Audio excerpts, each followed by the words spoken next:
Everyone is busy going through their busy lives. Sung-woo steps out of a crowded bus. He seems to be pretty exhausted from his travel. He has to go through this rough bus travel daily because he's commuting from his home. His friend Han-ho makes fun of him because Sung-woo completed his harsh military service as a Special Forces Reserve Sergeant, and now he can't even bear 2 hours of commute. Sung-woo gets back at Han-ho by reminding him that he did not even complete his military service because of a girl, Mi-young. After hearing this insult, Han-ho becomes completely silent, and they head towards their class. On their way, Sung-woo feels a bit bad about the silence of his friend and asks him if Han-ho is crying. Han-ho points towards the sky at the top of the library building and tells Sung-woo that he saw a message in the sky saying "downloading monsters," and that message disappeared after the timing reached 100%. Sung-woo thinks Han-ho is sad about his previous girlfriend and he is seeing things in the sky because he spends most of his time playing video games. Sung-woo tells Han-ho to snap back to reality and they both head towards their respective classes. During the lectures, Sung-woo becomes a bit dizzy and it's hard for him to stay awake. Suddenly, a blackout happens and all lights went out. A system message popped up in front of everyone in the class. It was written in the system message to pick a class which can help them in the apocalypse. After that, a 15 seconds timer started and different skill cards with stars appeared in front of the class. Some students panicked and asked others not to pick anything because it could be dangerous. Sung-woo is skeptical about them and thinks not choosing a card within the 15 seconds is going to be even more dangerous. Sung-woo tried to pick a warrior card with 2 stars, but a fat kid Min-soo picked it before him, and a sword appeared in his hand. Sung-woo became a bit panicked and picked a random card with the most stars. The card he picked belonged to the 5 stars Necromancer class and the skill card went inside him. After the timer was up, Sung-woo and the fat kid Min-soo were the only ones who had chosen any cards. The fat kid Min-soo is amazed by his new sword. After a while, a student rushes into class and there's a small monster on his back which looks like a goblin, and he's constantly stabbing the shoulder of the student who is crying for help. He keeps crying for help until the goblin kills him in cold blood. Everyone starts running away from the goblin, leaving Sung-woo at the front because they think it's their turn next. Some students request Min-soo to do something because he's the only guy with the sword, but Min-soo is a coward and he's not quick enough to adapt to this situation. Sung-woo also thinks that depending on Min-soo is useless and he has to get out of this situation on his own. The goblin plunges towards Sung-woo with his small dagger. Sung-woo thinks that he will also be done for if he gets caught up like the previous kid the goblin killed. Sung-woo kicks the goblin with all of his might, which throws the goblin a bit back. Sung-woo realized that the goblin barely felt like it was 30 pounds and he can easily kill it. He picks up a chair and smashes the head of the goblin with all of his force. The goblin is defeated and he receives 10 gold from the system for defeating the goblin. Everyone is shocked after watching this. Sung-woo is quick to adapt to the situation and realizes that the world has fused with the game. While Sung-woo is busy understanding the current situation, a system message pops up which tells Sung-woo that he can command the dead under his authority. He touches the goblin skeleton option in his command list and the dead goblin behind him reanimates as a skeleton. At this point, he understands that his Necromancer class allows him to summon the undead beings. 2 more goblins rush inside the classroom. Sung-woo orders his undead skeleton to kill those 2 goblins. The skeleton plunges at one goblin and stabs him in the shoulder. The stab wound is not deep enough and he gets pushed back by the goblin. Both goblins gang up on him and start chopping off his bones one by one. Sung-woo thinks that he needs to help his skeleton and getting rid of these 2 goblins is easy, but he needs a proper weapon, so he asks Min-soo for his sword, but Min-soo is a coward and rejects him. Sung-woo thinks he's pretty pathetic and asks him to use his sword to peel potatoes. Sung-woo picks up another chair and throws it towards the 2 goblins who were attacking his skeleton. The goblins are knocked back a bit by the chair, and the undead skeleton seizes this chance to end them both with his knife. Sung-woo receives 20 gold for defeating both goblins. After the fight ended, Sung-woo received another system message that he has maxed out the number of minions under his authority. His classmates asked him about what he had done and he has also no idea about the ongoing events. Other students think that the same thing is happening all over the campus because they can hear screaming voices of others. But when Sung-woo opens the curtains on the windows, he witnesses fires all around the city. Some students decide that they need to leave the campus if they want to survive. In the corridor, they encounter more goblins which start chasing them, but they are all subdued by Sung-woo's undead skeletons. While Sung-woo's skeletons are fighting the goblins, he asks the other students to run away while they hold the goblins. Sungwoo also realized that this world is now working like a game, and he can get more stronger if he keeps killing goblins and grinding levels. Meanwhile, one of his undead skeleton gets defeated, and his head comes flying near him. Luckily, the goblins are exhausted, and his two other skeletons manage to kill them, which earns him 20 gold and a level up. He is now on level 2, and he has access to his status window. 5 random skill cards appear in front of him, and he can choose one as a level up gift. He chose a card which increased his maximum number of minions by 1. He can now control up to 4 undead skeletons at once, but he has used up most of his mana because he called up so many skeletons. Sungwoo looks outside the window, and it seems like the situation outside is worse than the campus itself.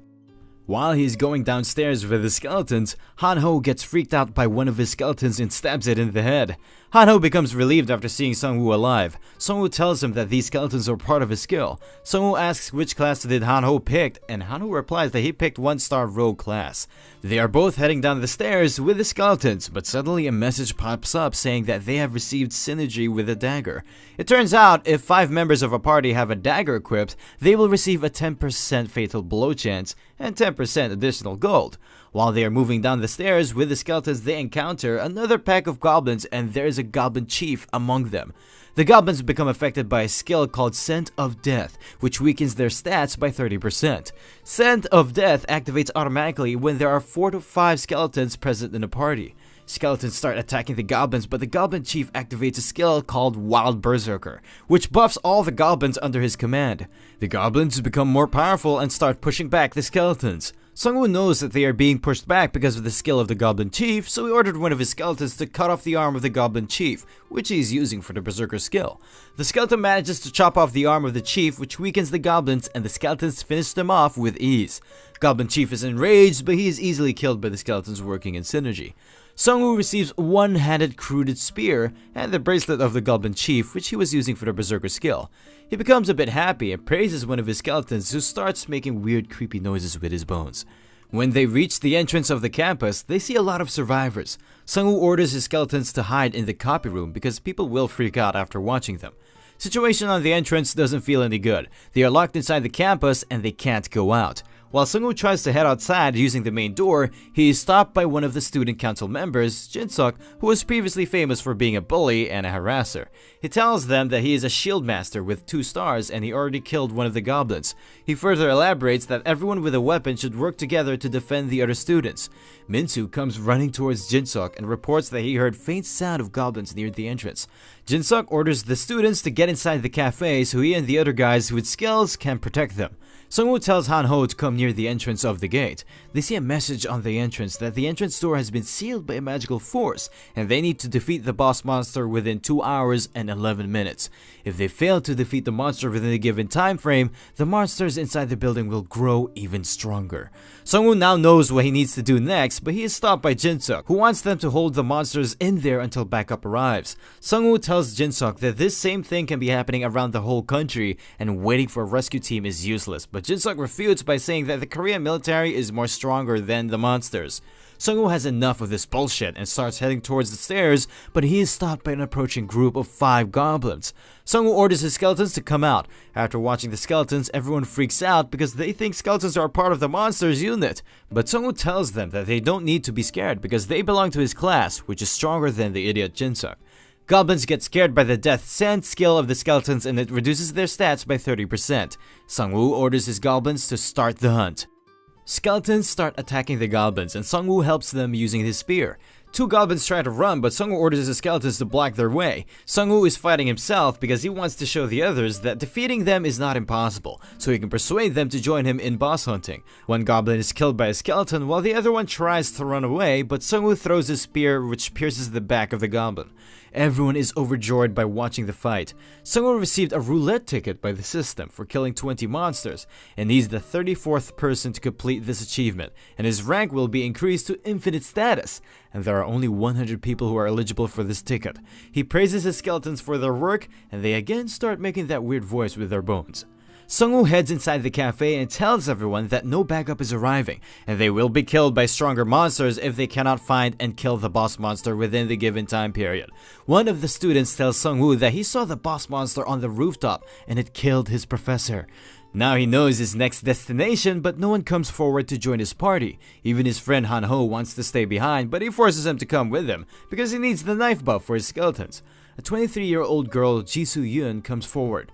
She has a 3-star class called Tiger Hunter. Sungwoo asks Jinsuk to come up with them, but he's a coward, so he makes an excuse that he needs to stay behind to defend the other students. Jinsuk and his party start heading towards the rooftop. They encounter some goblins on the stairs. Sungwoo heads upstairs with the skeletons to fend off the goblins, while Jisoo Yoon takes care of the 2 goblins coming from behind using her fast sword. Sungwoo and Han Ho are both impressed by her skill. On the upper floors, they encountered an injured Professor Hwang. Professor Hwang tells Sungwoo that most of his students are dead because they tried to head to the rooftop, according to the instructions of Emergency Evacuation Manual, but they encountered the boss monster there and most of the students were killed. Professor Hwang instructs Sungwoo to never go towards the rooftop, and these prove to be his last words. Sungwoo receives a new exclusive quest after the death of his professor. The quest says that he can appease the grudge of the dead by defeating the boss monster within the given time limit, and this choice is going to affect his destiny. Sungwoo gets more furious and heads toward the rooftop to fight the boss with his companions. Rooftop is in a terrible state. The goblins are pillaging everything valuable from the dead bodies of the students. Sungwoo and Jisoo Yoon become furious after watching it. Sungwoo uses his bracelet skill Berserker to increase the stats of his skeletons, and an all-out skirmish starts on the rooftop. Everyone is fighting, which pumps Han Ho a bit, and he throws his knife, which hits the head of a goblin, earning him his first kill. He becomes more encouraged, which makes him feel like a character from JoJo. After encountering Scent of Death, the surviving goblins became scared and run off to their boss, the Goblin Captain. After hearing the roar of the Goblin Captain, the goblins' morale rises and they start attacking Sungwoo's party, but they are still no match for his skeletons. On the other hand, the Goblin Captain starts smashing skeletons one by one. Sungwoo can make more skeletons from the corpses, but it depletes his mana. Han Ho throws 2 knives at the boss, which are blocked by the shoulder of the boss. This makes the boss more furious, and he starts charging towards Han Ho. The skeletons try to save him, but 2 of them get easily smashed by 1 hit of the boss. One of them survives and manages to land a hit. While boss is busy taking care of the last skeleton, Jisoo Yoon takes advantage of this opening and slashes the boss, which wounds him a little bit. Sungwoo starts fighting more strategically and uses his skeletons as bait, while he throws his spear towards the boss, which slashes his cheek a bit. The boss becomes more agitated and smashes some of the skeletons of Sungwoo. Now Sungwoo has barely enough mana left for a last skeleton summon. Sungwoo sees a sword stuck in the rubble, and he now knows that he needs to end this quickly or they are gonna die. Sungwoo picks up the sword and orders his 2 skeletons to charge at the boss. The boss smashes both of his skeletons and the 3rd skeleton jumps up towards the boss and he has a sword. But the boss deflects his attack. It turns out Sungwoo was after the synergy of swords, and now Sungwoo, Jisoo Yoon, and his skeleton have a sword which activates sword synergy. This synergy decreases the weight of the swords by 50% and increases attack speed by 10%. Sungwoo charges towards the boss with a chair, and his other party members also start attacking the boss. Han Ho manages to hit the arm of the boss with a knife. Sungwoo orders his last skeleton to attack the boss. This skeleton was the first goblin monster killed by Sungwoo, and it surprises Sungwoo by beheading the boss with a sword in 1 hit. They receive 255 gold for defeating the Goblin Captain. Sungwoo gets leveled up. Now he is a level 3. The skeleton also absorbed the mana of the Goblin Captain, which upgraded his class, and now he has a tattoo on his forehead. He is now a level 2 elite goblin, and he has also a commander attribute. Sungwoo thinks his commander attribute is gonna be useful once he gets more skeletons. Han Ho has leveled up to 2, and Jisoo Yoon leveled up to 3, and all of them received options to choose a random card. Sungwoo chose a card and he got a basic skill to create weapons from bones. This skill costs 10 mana, and he can create swords, clubs, spears, and bows using the bones of the corpses. Because Sungwoo completed an exclusive quest of avenging his professor, he will receive an exclusive reward and his destiny has been altered slightly. His maximum number of minions have increased by 1, and now he can summon up to 5 minions. Han Ho received a hood as a reward, and it increases his chance of hiding from the monsters by 50%. He can use this hood to run away from the monsters, but now he knows how to fight, so he is gonna use it to fight against the monsters. Jisoo Yoon received a fire whetstone. If she sharpens her blade with it, there is a chance that her sword will catch fire during an attack. Sungwoo tells them that they can test their skills later and they need to head back down. On the entrance, Jinsuk is pissed at everyone because they keep saying that Jinsuk should have gone up along with Sungwoo. Jinsuk gets angry and starts spouting bullshit that Sungwoo was an idiot and he must be dead by now. Suddenly, skeletons appear behind Jinsuk and he becomes scared. Sungwoo heads towards the entrance and it opens up after he touches it.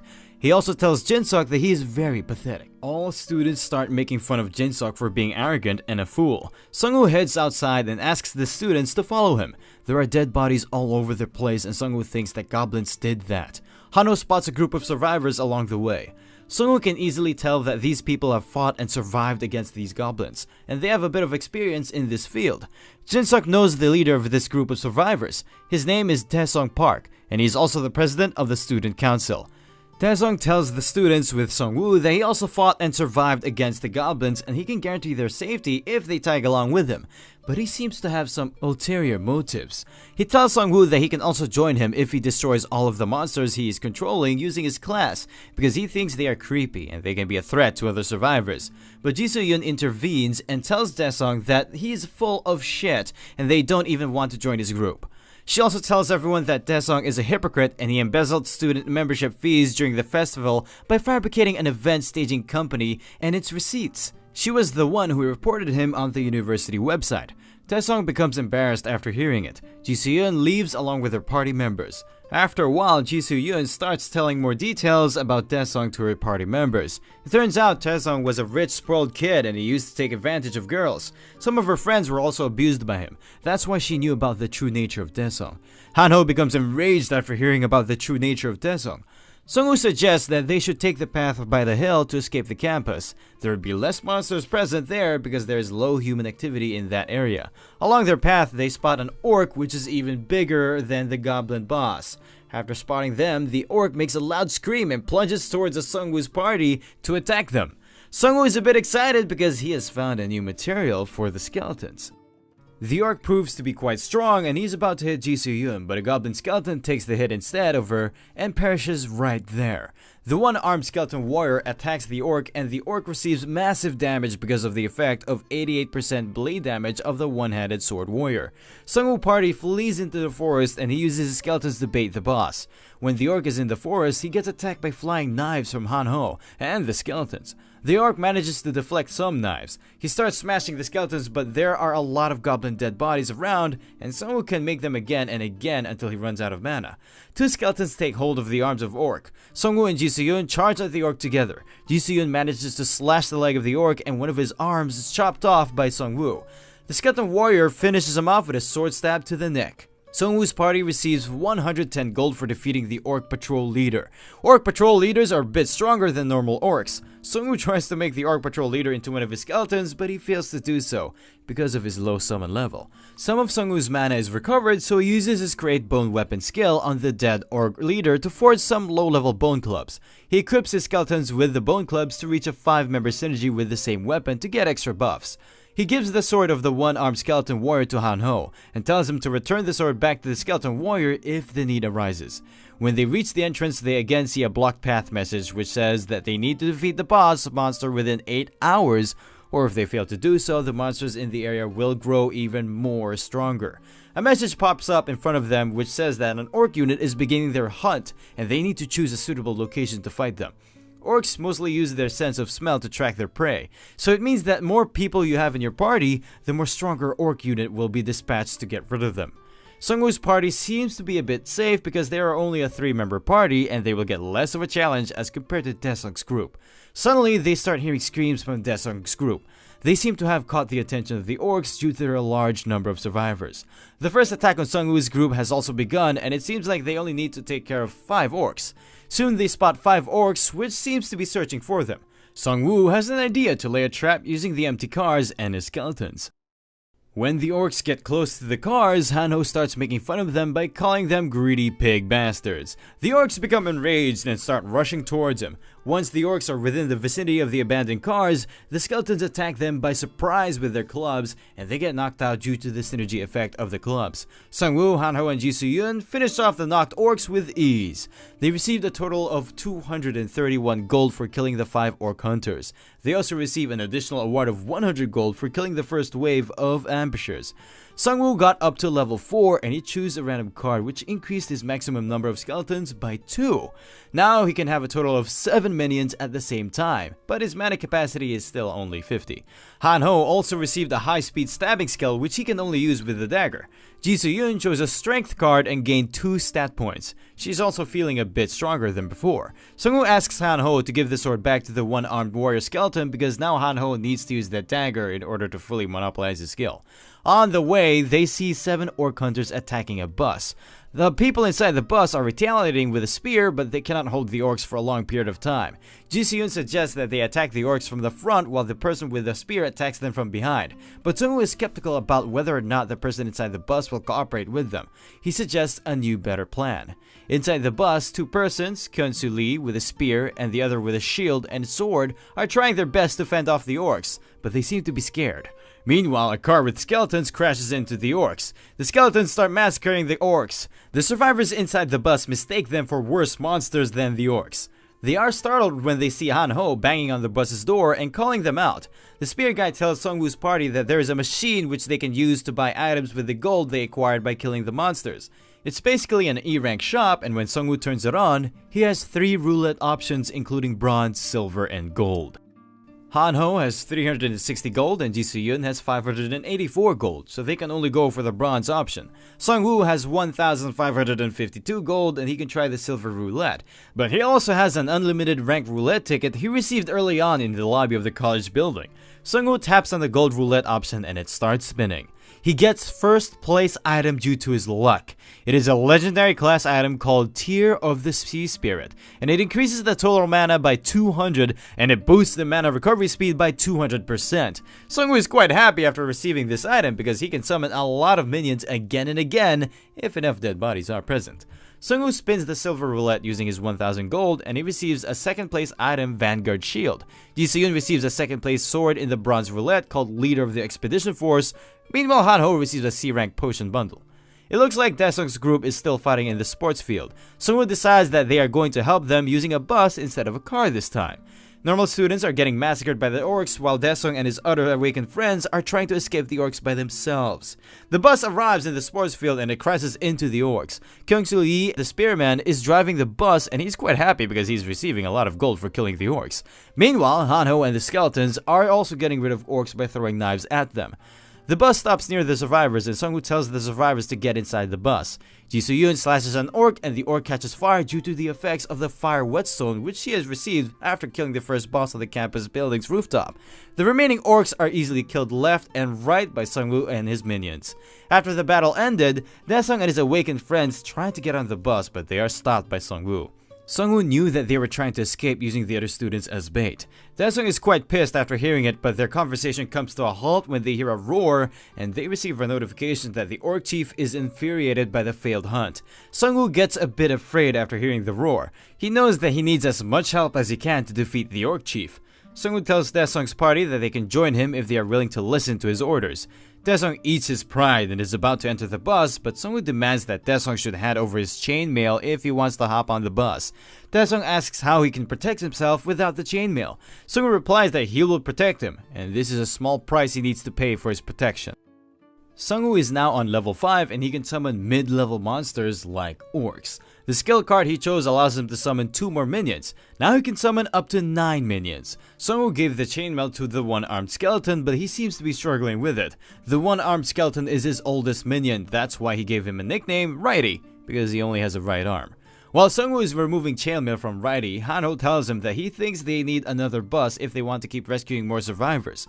Sung-woo says that there is no need for that. He tells the survivors that they are gonna engage in combat with the orcs very soon, because the orc chief is pissed and he decided to wage an all-out war on the humans, unlike previously where they were only attacking in waves. One of the survivors breaks the silence and tells them that he saw over 100 orcs in the gym. This scares the survivors, and they receive penalties because most of the survivors have lost their will to fight after hearing it. But Sung-woo is sure that there are less than 100 orcs left because they already killed a lot of them. He tells everyone that he's going to fight the orcs alone. Daesung and his lackeys become more cocky after hearing it. They think Sung-woo was just lucky until now and he's soon gonna dig his own grave. Ji Se-yoon tells Sung-woo that killing 100 monsters is not gonna be easy, even for him. Sung-woo replies that even if they flock together, they are not gonna be useful because majority of the survivors are weaker than his skeletons. He tells his companions that they are helpful, but things are gonna get more dangerous. That's why he is not gonna take them with him. Jisoo thinks Sung-woo has a rational mind, but this time he is being a bit reckless. After escorting the survivors in a safe building, Sung-woo starts heading towards his next destination along with his minions. His party members are watching him from the bus and they will rush over with the bus if something happens to Sung-woo. In the sports ground, Sung-woo comes face to face with a large number of orcs. There is an enraged red-haired orc who is commanding them. Sung-woo thinks that he is a mid-level boss. The red-haired orc orders the other orcs to attack Sung-woo. Sung-woo heads towards a small staircase where he and his minions make a stand. There's only one narrow staircase where the orcs can attack him, making his place easy to defend. Orcs start approaching the stair and Sung-woo uses his bracelet skill Wild Berserker, which will give him and his minions a 10% attack increase and a 20% speed increase against all goblin-type enemies for 10 minutes. Skeletons start throwing their knives towards the orc and they start falling like flies. The red-haired orc blocks the knives and Sung-woo orders his skeletons to start attacking using the bone clubs, but they are easily overwhelmed by orcs. The one-armed skeleton becomes enraged after watching his skeleton friends getting decimated, but Sung-woo stops him because it's not his turn yet. Sung-woo resurrects the dead orc in place of the fallen skeletons. They will also receive a weapon synergy buff because there are more than 5 orcs with the same axe weaponry in the party. The skeleton orcs start decimating the orcs. Even if some skeleton orcs fall, new are resurrected to take their place and they don't even get tired like the orcs. Sung-woo knows that this is the correct way of utilizing his necromancer class. The survivors watching from the windows of the building are amazed after witnessing the onslaught of orcs by Sung-woo. His party members who are in the bus are also quite happy after watching him slaughter the orcs. Meanwhile, Sung-woo is impressed by his new legendary item, Tear of the Sea Spirit. It increases his total mana by 200 and his mana regen by 200%. The remaining orcs are still holding up fiercely, so Sung-woo orders Raidi to jump into the fight. Raidi takes care of the remaining orcs in a few seconds, and Sung-woo receives a new roulette ticket for slaying 100 monsters. It turns out Sung-woo is the 21st person to complete this achievement, and his rank will also increase to infinite status, which is only limited to 100 people.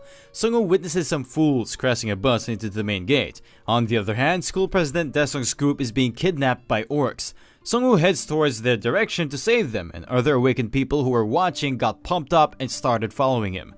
Sung-woo heads inside the building where orcs have kept Daesung's group captive, and a shaman orc, which seems to be their new boss, is present there. There are also many dead bodies of other monsters present in there. Sung-woo tells everyone to get ready, but the situation of Daesung and his henchmen is not looking good. Daesung begs Sung-woo to save them, but Sung-woo replies he will try his best, but he is not a miracle worker, and they got themselves into that situation in the first place. When Sung-woo's party charges at the orcs, they start killing the Daesung group members as some sort of ritual to enhance the power of the boss monster, and Sung-woo's group stops after watching this cruel scene. The boss gets a power buff after the sacrifice and he uses Breath of Abyss on Sung-woo's party, and they all fall into a state of confusion. Their mana is also burning at a faster rate now. The reinforced boss monster makes his full appearance. He is a junior black magician orc chief. Han-ho drinks a potion to heal his status effect, and he offers it to Sung-woo. But Sung-woo is not affected by the boss's Breath of Abyss. On the contrary, his mana has increased up to 4,000 due to the effects of the Breath of Abyss, so he tells Han-ho to give the potion to Jisoo. Sung-woo's other stats have also increased temporarily due to the Breath of Abyss. Now he can summon 50 minions at the same time. The boss did not expect it to happen, and he is also confused by it. Jisoo and Han-ho starts rushing towards the boss, but Sung-woo stops them. He resurrects all the dead bodies inside the boss room. Sung-woo receives a lot of synergies due to this large number of minions possessing the same type of weapons. Sung-woo is now overflowing with power, and he's ready to show the true power of death to the boss. Magician Orc Chief smashes a lot of skeletons, but it is of no use because they keep reviving. Sung-woo's physical form has also temporarily changed, and the boss gets scared by him. He tries to run away, but the path is blocked from all sides by Sung-woo's minions. The boss makes his last-ditch effort to reach Sung-woo, but Raidi chops off his head in one clean slash attack. Sung-woo receives 1,055 gold for killing the Orc Chief. Righty's rank increased up to level 3 after killing the Orc Chief. His defense and commander characteristics have also increased. Han-Ho points out an item coming out of the boss's mouth. It's an item with devil attribute, and once a devil attribute has been accepted, it requires a lot of sacrifices in order to remove it. Sung-Woo still accepts it because it is not that much different from his Necromancer class. He receives a legendary rank Devil's Bloodstone Orb. This item grants the user a devil attribute which steals the enemy's mana by 2% during the fight, and if the enemy runs out of mana, it starts leeching their physical strength. Sung-Woo returns to his normal state because the effects of the Breath of Abyss have been lifted, which granted him temporary power-up. Everyone is happy when he comes out, and they cheer for their hero. The seal on the gate is also lifted, and their tutorial is completed. So they leave campus, but the situation outside is also the same as the campus. Spearman Kyung-Soo Lee tells Sung-Woo that there are 2 buses available, and he can take all of them to a nearby military base, but Sung-Woo makes an excuse that his house is nearby. All survivors leave on the bus, but Han-Ho and Jisoo stay behind to tag along with Sung-Woo. Sung-Woo says to Han-Ho that he can allow him to tag along if he lets him cut off one of his arms so he can reach maximum synergy with his one-handed skeleton Righty. Spearman Kyung-Soo stops his bus because he notices some dragons moving towards the bus which are moving. The dragons pick up the other unlucky moving bus and kills everyone inside it. Sung-Woo and his friends can clearly see the scene. Sung-Woo tells his companions that from now on, they are gonna find the monsters to hunt them and get more stronger, or their fate will be the same as the people on the bus. With this said, Sung-Woo and his party get ready to start their next hunt. Goblins are on the run from the onslaught of Sung-Woo and his minions. After killing them, Sung-Woo levels up to 6. This time he chooses a guaranteed strength boost card, which increases his strength by 3. Sung-Woo goes out where Jisoo just finished up killing 9 goblins. Sung-Woo asks Han-Ho to pack up the daggers, and he tells his teammates they are going to switch to hunting orcs because they give much more experience points and better rewards. They start finding clues for orcs, but instead find a few military vehicles with dead bodies of soldiers laying around, and it seems like they try to fight back using their field shovels. There is a surviving soldier, but he is a bit confused about the skeletons with Sung-Woo's party. Sung-Woo clears his doubt about his minions. Soldier tells his Sergeant Kim about Sung-Woo's party. Sergeant Kim is in a very bad situation. His leg is injured and he can't leave his vehicle. It turns out he was slashed by a little goblin, but he managed to beat the goblin somehow. Sung-Woo inquires why the military is using shovels instead of their guns. Sergeant Kim replies that the guns no longer work. That is why the military is in this bad condition. Han-Ho asks Sung-Woo if he can hand over the healing potion to the sergeant, but Sung-Woo thinks giving away things for free is not a good choice. Sergeant Kim tells him that he has some information that he can exchange for the potion. He tells them about wolves, which were as big as bulls, and whole squads of military were wiped out by them. There are also 2 blue QR codes which Sergeant Kim saw. He tells them one of the QR codes is in the bus station and the other one is in the subway transfer center. If a player scans the QR codes, it will install an app on their phones. All other communications are down, and this app is the only way to communicate with other survivors. Sung-Woo hands him the healing potion. Sergeant Kim tells them that he is going to rejoin with the main unit and he can take them with him, but Sung-Woo thinks it will not be safe with them. Sung-Woo gives them a last warning as a farewell gift. He tells them about the dragons which follow moving vehicles. Sergeant Kim and the soldier became more scared, but they thank Sung-Woo for this crucial information. Both of the parties part ways. Sung-Woo and his party reaches the bus station and they scan the QR code which installs the app on their phones. Sung-Woo clicks on the official announcement and it is written that the game has officially launched today. In the first round of class selection, 2,967,821 people were chosen as players, and there are 1,341,122 players who are still alive. The second round of class card selection will take place in 3 days, and the writer of this message is looking forward to the humanities' performance in the next card selection round. Sung-Woo opens the message board, but there is no post yet because it costs 1,000 gold to make a post, and it requires 100 gold just to comment on that post. Suddenly a post pops up.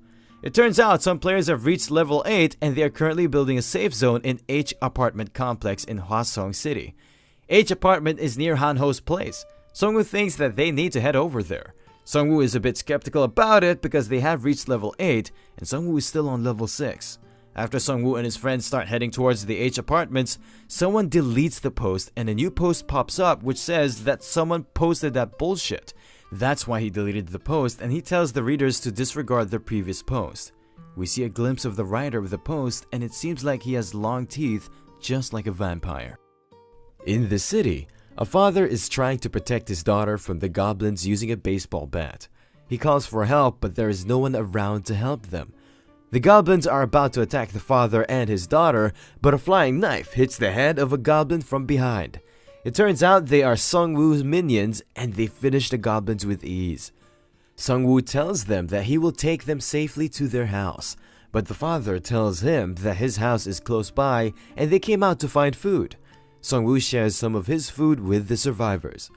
There are 2 remaining goblins which run into the basement. This basement is a dungeon. Han-ho asks Sungwoo if they need to chase the goblins inside the dungeon or not. The father tells them that they should not go down into that basement. A friend of his used to run a karaoke bar down there, and he heard there is something more terrifying than those green beasts lurking down there. Sungwoo thanks him for the tip, and they enter the Elder Slime's shrine. They encounter some slimes, and each slime gives 140 gold after being defeated. These slimes are corrosive, and they dissolve the metal, but they can't melt bones, which makes Sungwoo's minions their natural predators. Suddenly, the boss Elder Slime appears behind them, and it easily crushes one of Sungwoo's orc skeleton. Sungwoo pierces the slime boss with a basic bone spear. Sungwoo can't summon skeletons because there are only bones around them, but he can create basic bone weapons with those skeletons. Jisoo Yun throws a skeleton towards the boss, and Sungwoo creates 2 more bone spears with that skeleton, and they pierce the boss slime. The boss slime tries to kill Sungwoo, but an orc skeleton gets caught in his place, and Han-ho pulls him back with him. Slime Monster made a big mistake. The bag orc skeleton was carrying had a lot of bones. Sungwoo uses his skills to make a lot of bone spears, which pierce the boss, and his minions start cutting the slime into pieces so it cannot regenerate. Righty delivers the last attack on the boss. They receive 2,255 gold for defeating the boss slime. Slime's mucus is an extremely strong acid. Sungwoo orders his minions to collect the mucus in empty bottles. Sungwoo also received an Elder Slime's core. It's covered with a thick shell. Its interior is composed of a concentrated strong acid, which is capable of dissolving anything. It is mostly useful for dissolving or fusing objects together. Meanwhile, Han-ho tells Sungwoo to check a new comment. It looks like the situation in the post have become more chaotic. Anyone who arrives at the H apartments gets his comments deleted. Han-ho is an idiot, but he also knows that something fishy is happening in H apartments, and Sungwoo has an idea of what is really occurring there. During the night, some thugs are discussing about their sinister plan to kill other players. If they kill a normal human, they receive 500 gold. And if they kill a player, they receive 1,000 times the gold according to the level of the player. Inside the car, a bulky thug inquires about the identity of their real boss from his bald boss. The bald guy is scared and he tells his comrade that the serial killer Professor Red is their boss. Professor Red spared his life because he wanted Bald Thug to work for him, and the Bald Thug can feel something changing inside him. Meanwhile, back in the slime dungeon, Sungwoo asks Han-ho if he can kill a person, because from now on, things are about to get more chaotic. Bald Thug remembers his past where he completely turned into a minion of a vampire lord after being bitten by him. He was a low-rank vampire. He killed and drank the blood of his own henchmen. Professor Red was quite happy after witnessing it. In the present, a henchman of the bald vampire knocks on the car's door. His henchman reports that they just got a confirmation that their new prey has arrived. According to the comments, there are 3 of them and they are waiting in the park. They start heading towards Sungwoo's party on their car. Bald Vampire tells his lackey that it's their 17th prey. The H apartment is quite big and complex. That's why it's easy to lure people there. The apartment residents stay quiet, saying it's none of their business, but once they run out of prey, they will target the apartment residents. They spot 3 targets and the Bald Vampire orders his lackey to run them over. Those 3 targets were actually disguised bone skeletons. Sungwoo turns them into bone spear weapons, which pierce the car. Sungwoo punches through the window and drags the Bald Vampire outside. Bald Vampire tries to imitate Sungwoo and Sungwoo kicks his chin. Sungwoo asks him about the number of people they got upstairs. Bald Vampire turns into a complete vampire and tries to kill Sungwoo, but Riley chops off one of his hands. Bald Vampire's lackey becomes scared after watching him. Sungwoo asks his lackey about their number and he tells Sungwoo there are 8 people upstairs. He was about to reveal more information but Bald Vampire beheads him. Hanho and Jisoo becomes disgusted after watching Bald Vampire kill his own ally. Bald Vampire's wrist bones are morphing into a pointed blade. He starts drinking blood from the head of his lackey. It turns out he got healed after drinking blood, and his stats have also increased. He was originally a 3-star ninja, but he became a low-rank vampire after Professor Red bit his neck. Once someone becomes a vampire, they are stuck at level 1, but that's not much of a hindrance because if they kill humans instead of monsters, they can absorb their stats by drinking their blood. Bald Vampire activates Berserk Mode, which increases all of his stats temporarily by 20%, but there is a big penalty of Berserk Mode which occurs after exiting Berserk Mode. It reduces their stats by 50% for 10 hours. Sungwoo thinks that this vampire class is even more gruesome than his necromancer class. Sungwoo tells Hanho and Jisoo to get behind him. He also orders his minions to attack the vampire, but he is quite fast, and he easily manages to dodge the attacks of the skeletons. He goes directly for Sungwoo, but Sungwoo blocks his attack with his shield. Jisoo-yeon attacks him with her swords, but Bald Vampire easily dodges it, and they both start exchanging blows. Hanho throws daggers, but the vampire blocks them. Hanho keeps throwing daggers like a Gatling gun, which pisses off the vampire. He dashes towards Hanho, but Righty successfully parries his attack. He tries to slash the neck of the vampire, but Vampire somehow dodges it. Sungwoo comes from behind with his shield, but Vampire destroys his shield with one slash attack. They both start exchanging blows, and the vampire is quite confident at this point. Jisoo-yeon tries to sneak attack him from behind with her burning sword, but the vampire is too fast and manages to dodge it. Righty was at the back of Jisoo and he jumps at Vampire and manages to cut off his arm again. Sungwoo orders his minion to attack the vampire, but his backup arrives in time. Thugs also become afraid after watching their boss's true form. His arm is getting regenerated, but Jisoo chops it off again. An orc skeleton tries to attack Vampire, but he smashes him, and it turns out that orc skeleton was just a mere bait. Sungwoo stabs his sword through his orc skeleton, which pierces the vampire's neck, and Sungwoo finally chops his head off. Sungwoo's party receives 1,000 gold for killing a level 1 player. Now, Sungwoo knows exactly what was going on in H Apartments. They were killing off other players for their gold and experience. Vampire's lackey gets surrounded by Sungwoo's minions. Sungwoo tells them to drop their weapons or he will kill them all. Thugs are afraid and they drop their weapons. They tell Sungwoo about their true boss, but they also have limited information about him, and this was their first time watching their bald boss's true form. Sungwoo realizes that their real boss has a 5 or more stars class because he can make other players into monsters. Sungwoo asks the thugs about how many people they killed, and one of them tells them that they killed 21 or 22 people. Sungwoo becomes enraged and orders his minions to kill all of them. They receive a total of 5,000 gold for killing all of them. Even Hanho and Jisoo-yeon become surprised after watching it, but Sungwoo tells them that if they don't kill them now, they will start killing other innocent people. Hanho and Jisoo-yeon agree with Sungwoo's decision. The next morning, someone posted that the people in apartment H were murderers and he barely escaped with his life. He was observing them from afar, but some other player finished them all off with his skeletons. Sergeant Kim becomes happy after reading it because he knows it must be Sungwoo's party. Sergeant Kim posts some appreciation comments about Sungwoo's party, and other students Sungwoo helped back in the school are also posting good stuff about Sungwoo, but no one knows his real name. In a depleted building, we see a glimpse of a mysterious figure who became happy after reading the comments, and they head off to an unknown location. Hanho tells Sungwoo about a new post by a guy named Prosecutor. Someone posted that if people want to post something and they lack gold, they can just comment down below this post and help each other. He also provides some other minor information like how they can use this setting to change their nicknames. Most of the comments are about missing family members or useful information about synergies and wolves, which can jump 2 stories high. Sungwoo's party arrives at Hanho's place and Hanho hopes his parents are still alive.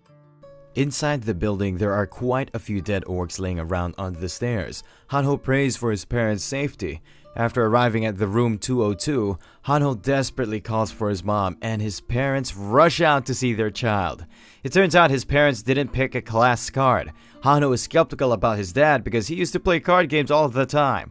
Sungwoo asks them about how they managed to stop those orcs. It turns out those orcs ran away after Hanho's father used pesticide spray on them. Everyone becomes shocked after hearing it. After they finish eating food, Hanho's mom thanks Jisoo and Sungwoo for bringing their good-for-nothing son back to them. She also prepared some green tea for them. Hanho tells his mom about the awesome things he did to help his party, but she asks her son to shut up. After watching the lights from outside, some biker guys give off a grin smile. Meanwhile, inside the building, Jisoo is happy after taking a shower, and she thanks Hanho's mom for the pajamas.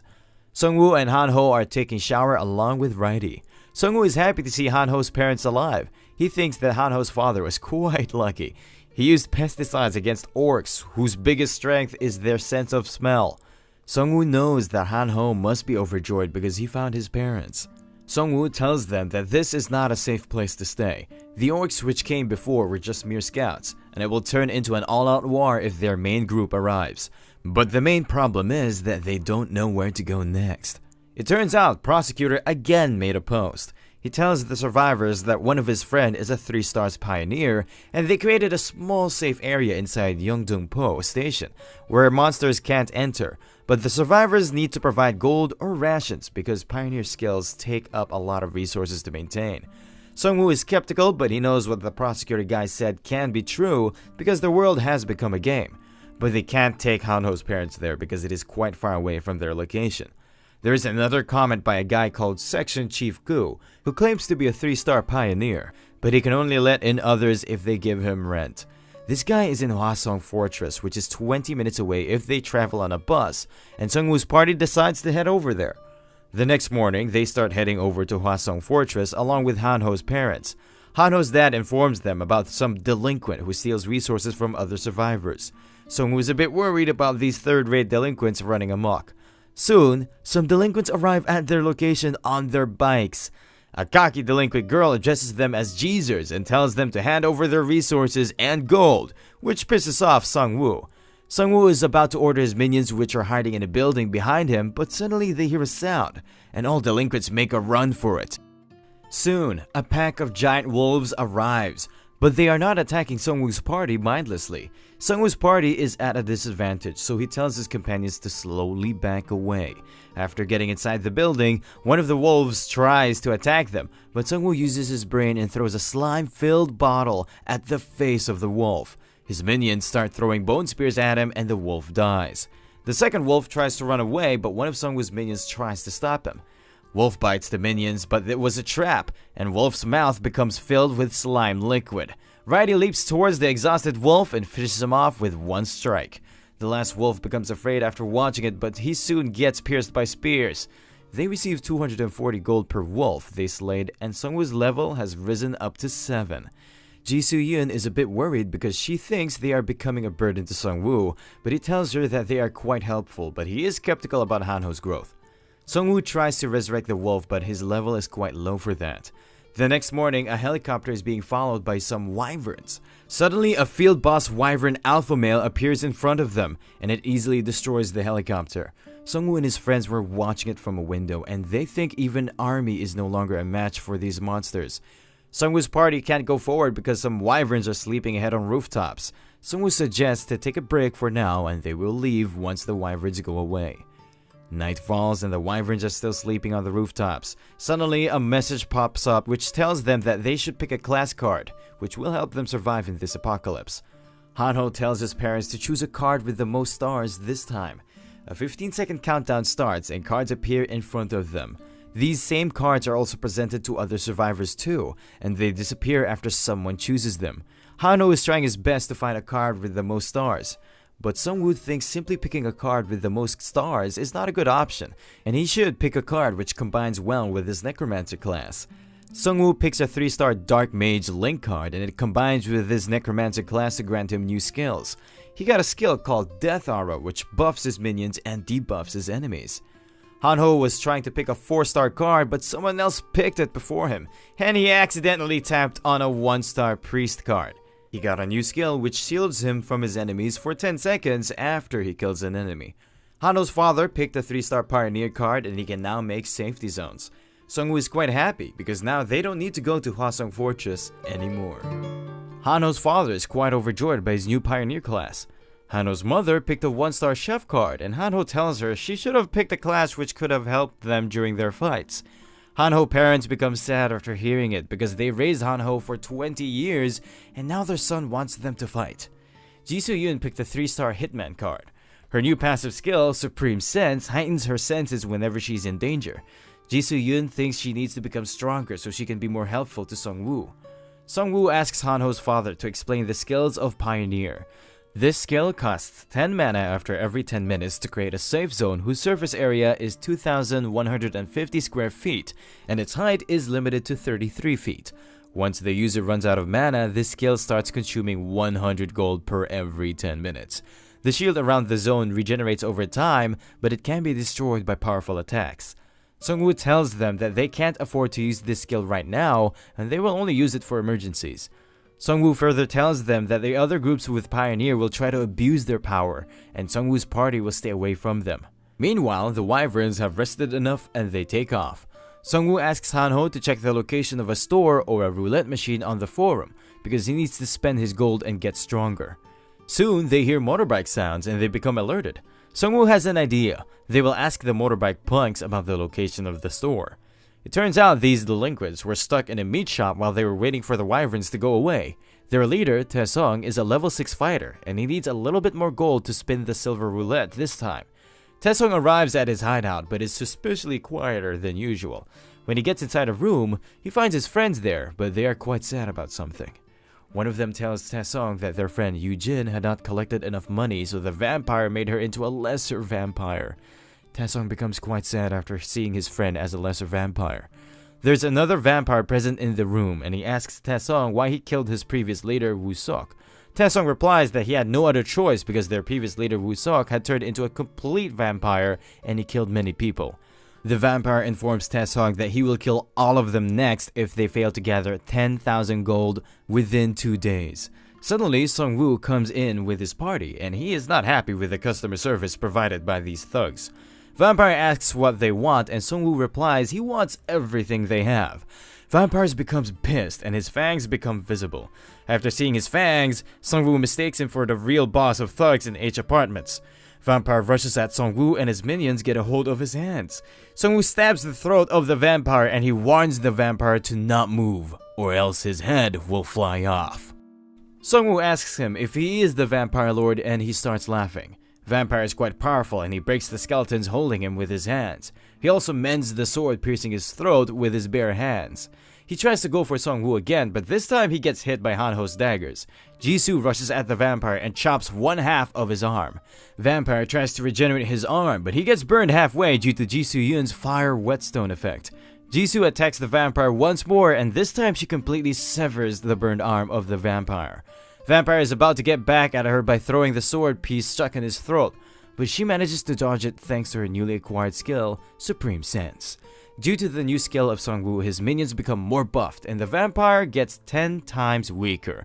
Orc skeletons start mashing the vampire with their bare hands. Vampire can't bear any more beating and he yields to Sungwoo's party, but in reality he is just pretending to give up so he can somehow finish Sungwoo once he drops his guard. Sungwoo is not a child and he sees through his lie. Sungwoo makes bone spears which pierce the vampire, rendering him motionless. Sungwoo asks the vampire if he had enough or he wants more piercing. Vampire tells Sungwoo that even though they managed to defeat him, but soon the day will arrive when their boss's true plan will come to fruition and the likes of Sungwoo will be wiped out. Sungwoo had enough, so he tells Ji Soo-yoon to finish off the vampire and she receives 322 gold for killing a player. Taesung is quite surprised after witnessing the fight and he begs for mercy. He tells Sungwoo that he had nothing to do with that vampire. Sungwoo tells him that it doesn't matter and they should hand over everything they got. Hanho tells Sungwoo that these third-rate thugs had less gold than what he expected. Ji Soo-yoon thinks that maybe this vampire was connected to the vampire at H apartments. Sungwoo tells them that the vampire boss is growing in power and he is quite crafty. He's using these lesser vampires to collect gold for him. Sung-woo is afraid because the vampire they killed had the ability to turn other humans into lesser vampire, and soon the vampirism will spread like a virus. Sung-woo needs to become stronger because they can barely defeat a single vampire, and if they get attacked by multiple vampires at once, they will be wiped out. Sung-woo asks Taesung if there's a store nearby, and Taesung happily leads the way, but suddenly a red system message window pops up. There's a question in this message, and it is asking about what should be done to those people who were arrogant enough to not pick any card during second-class selection for players. Sung-woo has a bad feeling about it. Suddenly, a delinquent named Min-sik becomes afraid because he had not chosen any card during second-class selection. He never trusted the system, that's why he didn't choose anything. He tells Taesung that he is not only the one. Jae-hee also didn't pick any card. Another red system message pops up. The system is going to turn all those people who have not picked any cards into monsters. Min-sik is about to be turned into a monster and he tells others to run away from him. Sung-woo is afraid because once they completely transform into a monster, they will not stand a chance against them.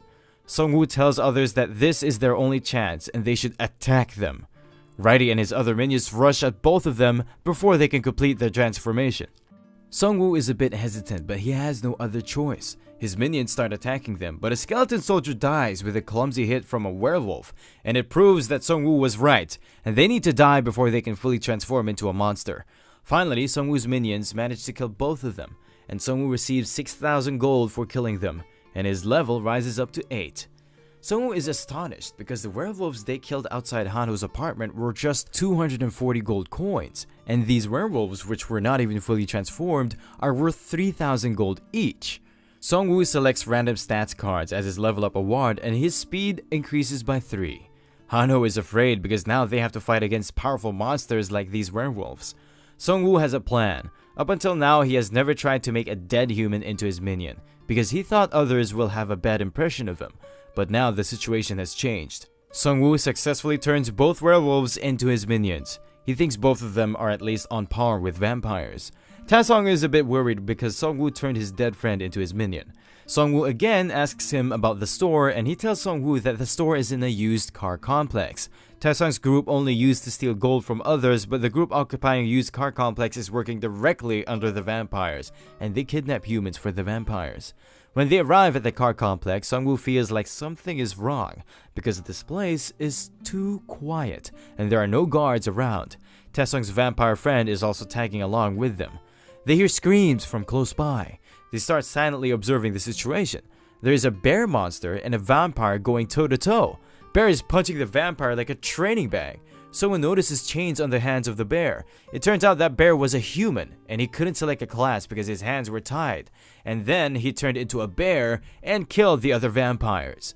The last vampire again attacked the bear with its fangs, and manages to injure it a little bit. At this point, both the vampire and the bear are at their limit. Both of them plunge at each other, but they get instantly wiped out by Sung-woo's werewolf minions. He receives 3,500 gold for killing the bear, and he turns him into his minion.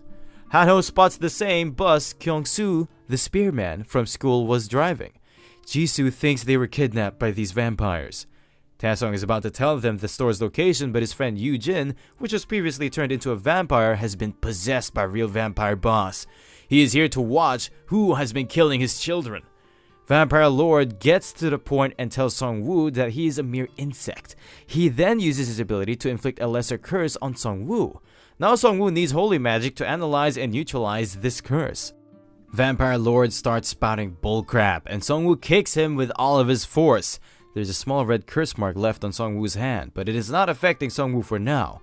Hanho is a priest, so maybe he can help Sung-woo with his curse. Hanho tries to lift Sung-woo's curse, but his ability is too weak. Sung-woo has been marked by the Vampire Lord's exclusive skill, Trace of Blood, and his location will be exposed to the Vampire Lord after every 12 hours. Sung-woo's unique circumstances have triggered a special quest called No Country for Wicked Men. He has to eliminate the Vampire Lord, and he will receive 30,000 gold and a C-rank item ticket for completing this task. Vampire Lord will not stop scheming against Sung-woo until one of them dies. They move to the D-rank store, and it seems to be a bit different than the roulette machine they found in school. Sung-woo goes first, and he has one unlimited rank roulette ticket. It was the reward he received after he killed 100 orcs in the school, but he is saving that ticket for later. Sungwoo clicks on 10,000 gold option and 3 more options pop up. Sungwoo clicks on first place prize ball and he receives 5 balls. After using them, he receives a legendary rank Master Craftsman rank skill coupon. After using the coupon, he got an exclusive masterclass skill called Refuge in the Void. This skill costs 0 mana and it creates a space for his minions to rest and recover. He can summon his minions to his current place at any time. There is also a sub-skill called the Great Spirit. If Sungwoo summons multiple minions simultaneously, it will trigger the Curse of Death to spread in the area. Its range and effects will increase as his number of minions increases, and this skill has a cooldown of 1 hour. Hanho and Ji Soo-yoon are amazed by Sungwoo's luck. Sungwoo uses his skill to return his minions to the void. This skill is quite useful, and now he can move around without making others afraid of his minions. Hanho and Ji Soo-yoon are not as lucky as Sungwoo. Ji Soo-yoon got B rank survival package, and Hanho got a normal armor called Tough Bullhide Cuirass. Now we move to another location where Spearman Kyung-soo Lee is standing around many dead bodies. He is regretting his decision of parting ways with Sungwoo party outside college campus. They managed to arrive at the military base in the past, but it was already destroyed. Other survivors started panicking after watching the current situation of military base. All of their criticism was pointed towards Spearman Kyung-soo because he was the one who suggested the idea of going to the military base. One of Kyung-soo's friends tells him about the Hwasong Fortress, and Kyung-soo decides to head over there. But it was a bad decision, because what awaited them were monsters in human guise. One of the vampires kicks Spearman Kyung-soo and tells him he will take him to the kitchen and make him into food if he stops working. Spearman Kyung-soo is skeptical because he knows these vampires are going to get rid of him once they find some other replacement for him. Vampires are putting the human survivors in a building, but suddenly their path gets blocked by no one other than Righty. Righty challenges one of the vampires. Vampires think of Wright as just a new weak type of monster, and they rush toward him. It was a trap, and the vampires started getting nailed by bone spears. One of the vampires is still confused about the current situation. Soon, Sungwoo minions jump out of the void. Spearman Kyung-soo becomes happy after watching Sungwoo, and Sungwoo is also happy after seeing him alive. Kyung-soo thinks Sungwoo has grown much stronger than the last time they parted ways. The vampires are still confident they can win. Sungwoo tells his minions to kill everyone and just leave one vampire alive so he can interrogate him. Spearman Kyung-soo thinks even Ji Soo-yoon has gotten stronger, but he is skeptical about Hanho's growth, who is hiding behind Righty. Last remaining vampire begs them to spare her life. Sungwoo asks the vampire about the exact number of players and vampires inside the factory, as well as details about their levels. They have a level 5 vampire manager inside. There are 12 players working with them, and the highest one is on level 4. Sungwoo thanks her for being honest, but he is still not going to spare her. She keeps begging for her dear life, but Spearman Kyung-soo stabs her from behind. After taking revenge for his friends, Kyung-soo starts crying, and he's missing his friends who were killed by the vampires. Sungwoo tells him that he did the right thing. The world has changed, but they cannot let scums like these vampires roam free. Inside the factory, some hunters tell the vampire manager that they have been capturing humans as they ordered, but they don't know how much longer they can keep this up. Vampire manager tells them that these humans are easy to capture, and they are their means of food and experience. Once the real plan of their leader comes to fruition, they are going to become the apex predators in this new world. The human players become happy because they will also be turned into a vampire if they keep it up. Sungwoo comes inside and tells them that they are all delusional creeps. Vampire manager asks him about his identity. The school survivors in the cages become happy after watching Sungwoo. Vampire manager becomes pissed and tells them to shut up. Vampire manager tries to be cocky, but Sungwoo is ready to pit him into his place using his skills. Soon, the vampires and players become engulfed by black smoke. Vampire manager and players are confused about the current situation, and they become inflicted by Curse of Death, which reduces their stats drastically. Sungwoo's minions start rushing towards the players. Vampire manager tells them to calm down, and they just need to get rid of Sungwoo and his skeletons will stop working. Vampire manager tries to go directly for Sungwoo, but Hanho throws a bottle filled with slime liquid to his face. Ji Soo-yoon rescued the survivors by cutting their cages with her sword. Spearman Kyung-soo comes inside riding his bus, and he tells the survivors to get inside. Vampire manager is pissed by the current situation, but Righty jumps on him and cuts off one of the arms of vampire manager. The vampire leader was observing the fight through vampire manager, and he lends some of his strength to him. Vampire Manager turns into a high-level vampire and he activates Berserk skill. Han-Ho becomes afraid after witnessing the true form of Vampire Manager. Vampire Manager tries to rush at Sung-woo, but his minions surround him. Vampire Manager destroys one orc skeleton with a single attack, but he also gets attacked from behind by a werewolf skeleton. Vampire Manager punches the werewolf skeleton with all of his might, but he gets slashed from behind by another werewolf. Jisoo-yeon jumps toward him, and she manages to slash the back of the Vampire Manager.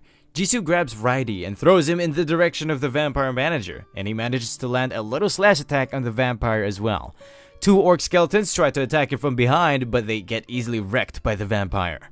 Sung-woo revives other dead monsters in their place, but he is worried because he thinks he's going to run out of corpses before Vampire Manager's Berserk skill runs out. He's just a subordinate of Vampire Lord, but Sung-woo and his party members are having a difficult time dealing with him. Sung-woo gets a bit lucky because he notices a dead Cerberus corpse lying around. He resurrects the Cerberus and all of his werewolves receive a lot of buffs because of Cerberus skills. Werewolves manage to pin down the Vampire Manager. Sung-woo tells him to convey his message to their boss and that their business in Hwasong has gone bankrupt. Sung-woo receives 10,000 gold for killing a special player. Sung-woo tries to resurrect the Vampire Manager and he succeeds in his first try. A message pops up that Sung-woo can now revive the memory fragments of the deceased. Sung-woo gets a flashback from the memory fragment of Vampire Manager Kim. In the flashback, Vampire Lord asks the managers about the true purpose of this game, but the managers have no answer for it. Vampire Lord tells them that he also has no idea about the game's true purpose, but he is sure about something, that they need to evolve into a completely different species and make a new world order. Vampire Lord tells the managers that he got a new quest. He needs their help with the quest and he orders Manager Kim to procure food and farming supplies. They are going to lure in survivors and perform a great feast. Sung-woo becomes pissed after hearing the plans of the Vampire Lord. Suddenly, he receives an exclusive quest called Master of Death. He needs to prevent or take advantage of a massacre. There are going to be many massacres in this world, but this one is specifically tied to Sung-woo's destiny. He can either save others or he can take advantages of the corpses. Han-ho is trying to wake Sung-woo, but his consciousness is inside the memory fragment. Han-ho thinks Sung-woo died because he revived the vampire and he starts crying. Sung-woo wakes up and tells Han-ho that he will not die before him. He also tells them about everything he saw in the Vampire Manager's memory fragment. Vampire Lord is a bit frustrated because Sung-woo killed his Vampire Manager even after he lent some of his strength. Madame Yang asks him if Sung-woo can pose a threat to his plans, and Vampire Lord replies that Sung-woo can't kill him with his puny skeletons. Madame Yang starts blushing with fear after hearing it. Vampire Lord tells her that after the Great Feast is over, he will search Sung-woo using his curse and get rid of him. The next morning, Han-ho informs Sung-woo that something big is happening on the online forums, and it seems like the vampires are trying to lure as many players as possible. The post has been made by a guy named Manager Gu, and it is written in the post that they are welcoming all survivors and no one even needs to pay gold to enter their camp, and they can also guarantee their safety. Han-ho is about to post a comment against that post, but Sung-woo stops him. If people become alerted after reading the comment, then the vampires will be forced to alter their plans, and Sung-woo will lose his advantage because he is already aware of their current plans. Jisoo-yeon informs Sung-woo that she found a lot of useful potions in the Vampire Manager Kim's warehouse. Meanwhile, Han-ho found a wireless charging battery item. They start charging their mobile batteries with it. Jisoo-yeon found a white-colored potion and it's called Treatment. This potion can apparently treat and alleviate various infections. Sung-woo thinks this potion will come in handy right away. Sung-woo used the potion on Taesung's friend and she became partially normal. Taesung and his delinquent friends are quite happy about it, and they thank Sung-woo from the bottom of their hearts. Sung-woo tells Taesung to keep an eye on their friend because if she causes trouble or gets possessed by the Vampire Lord, he will get rid of her. Sung-woo further tells him that he didn't heal her for free, and Taesung has to do something later for him. Sung-woo asks Han-ho's dad, Mr. Lee, to use his skill. Mr. Lee gets ready to use his skill. After he uses his skill, a shield forms around their area, and this area can now heal all wounds as well. Mr. Lee has full authority within this area. Everyone starts feeling better because their wounds are healing. Han-ho's mom prepared food for everyone, and this food can give different buffs to the consumers. It turns out no one other than Sung-woo had received any exclusive quests. Sung-woo tells Jisoo-yeon that she can stay behind if she wants, because this exclusive quest is not related to her. Jisoo tells Sung-woo that even if she stays behind, she will be killed by something worse than vampires. That's why she needs to improve her skills. While they are talking, a new notification pops up. It turns out all survivors are on Chapter 1 of this game. The admin congratulates all players who have survived till now. Many lives were lost in the process, and those who couldn't adapt to this new world were turned into werebeasts. However, their trials and tribulations are just beginning. They need to fight back against monsters and humans alike. Only those who are bold enough will be able to survive. There are 4 further warnings in the message. This event is going to run for 7 days. And during this time, they are unable to leave this region of Suwon and Hwasong Fortress. The amount of gold that players will be awarded will be doubled during this event. Every time a second round player is able to defeat a werebeast, they will be given a chance to receive a combo card at random. A boss monster will spawn in every region, and players can get powerful items after defeating the boss. Sohan is quite pleased after hearing the conditions of this quest. Hanho is mad because Sungwoo is forcing him to tag along on his dangerous quest. Sungwoo tells him that he's weak and he will not even survive a single day without him. Hanho changes the topic and tells Sungwoo that people are responding to his post on the community forum.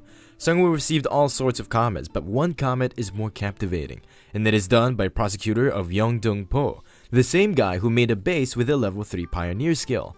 It seems like they made their own guild called Independence. Their guild's top priority is the survival of their group. They are making their safe zone stronger by hunting monsters and rescuing survivors. Sungwoo thinks this prosecutor guy is too ambitious. Sungwoo asks Hanho about his level, and Hanho replies that he's on level 5. Sungwoo thinks Hanho is too weak and he needs to grind levels as well. Spearman Kyung-soo stops the car and tells them that they have arrived at their destination.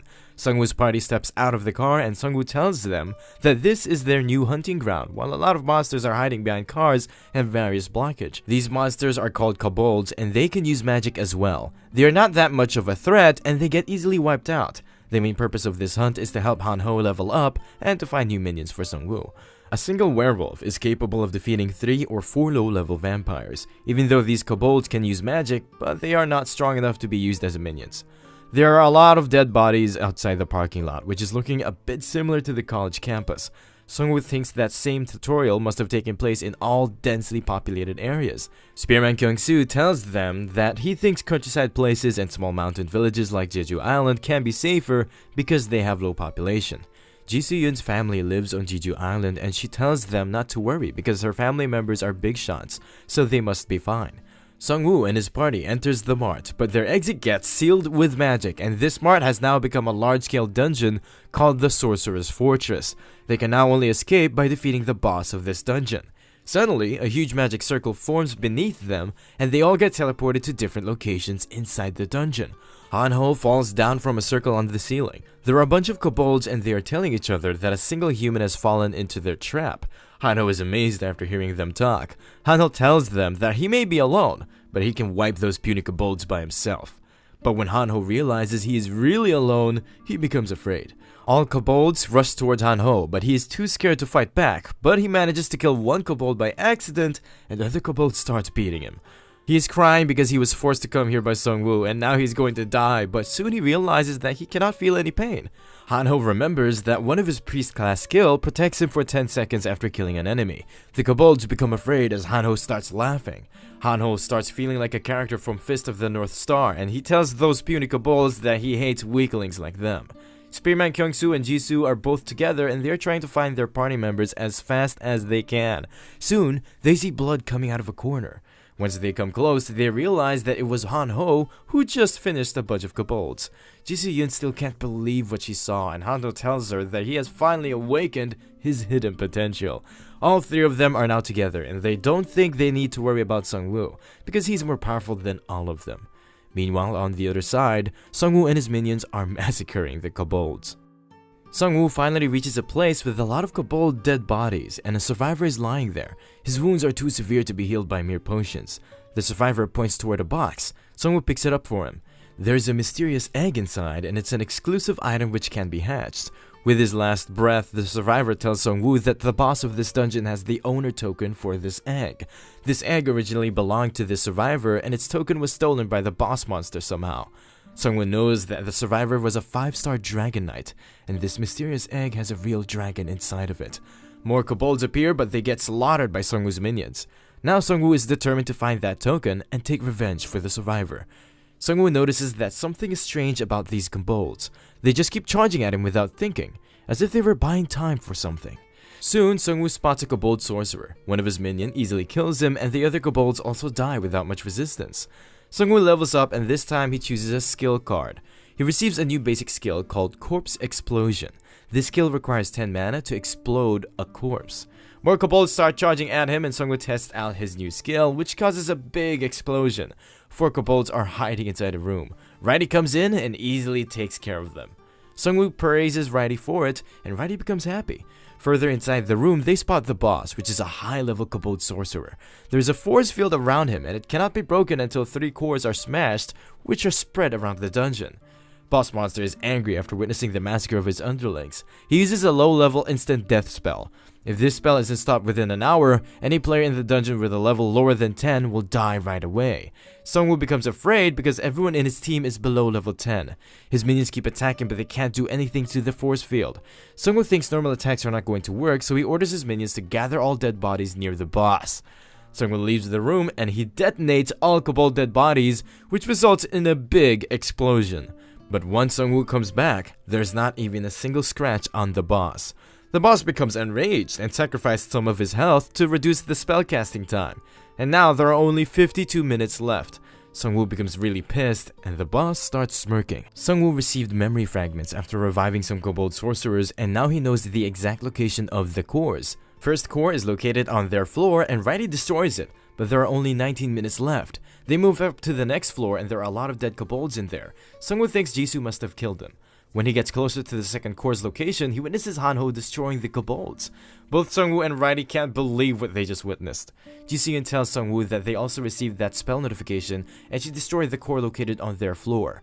Hanho tells them that they are wasting time and they should head toward the last core. Sungwoo and his party is wreaking havoc as they are heading towards the last core.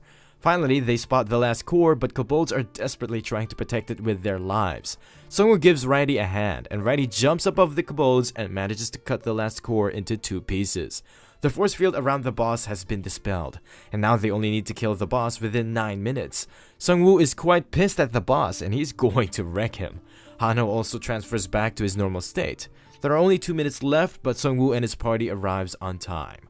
One of the kobold sorcerers of Sungwoo uses Fireball on the boss, and he gets knocked over, which results in cancellation of the instant death spell. The boss becomes pissed, and he starts transforming into his true form, which is a fallen tree spirit. After transforming, it starts smashing Sungwoo's minions with ease. It tries to attack Sungwoo and his friends, but they manage to dodge it in time. Jisoo uses a fire sword attack to burn one of its branches, but it starts regenerating right away. Sungwoo orders one of his werewolf minions to throw dead kobolds at the boss. When the dead bodies come closer to the boss, Sungwoo detonates them, which results in a big explosion. The explosion damaged the face of the boss, but it is regenerating at a faster pace. The boss gets hit from behind by Kobold Sorcerer Fireball, which is quite effective against him.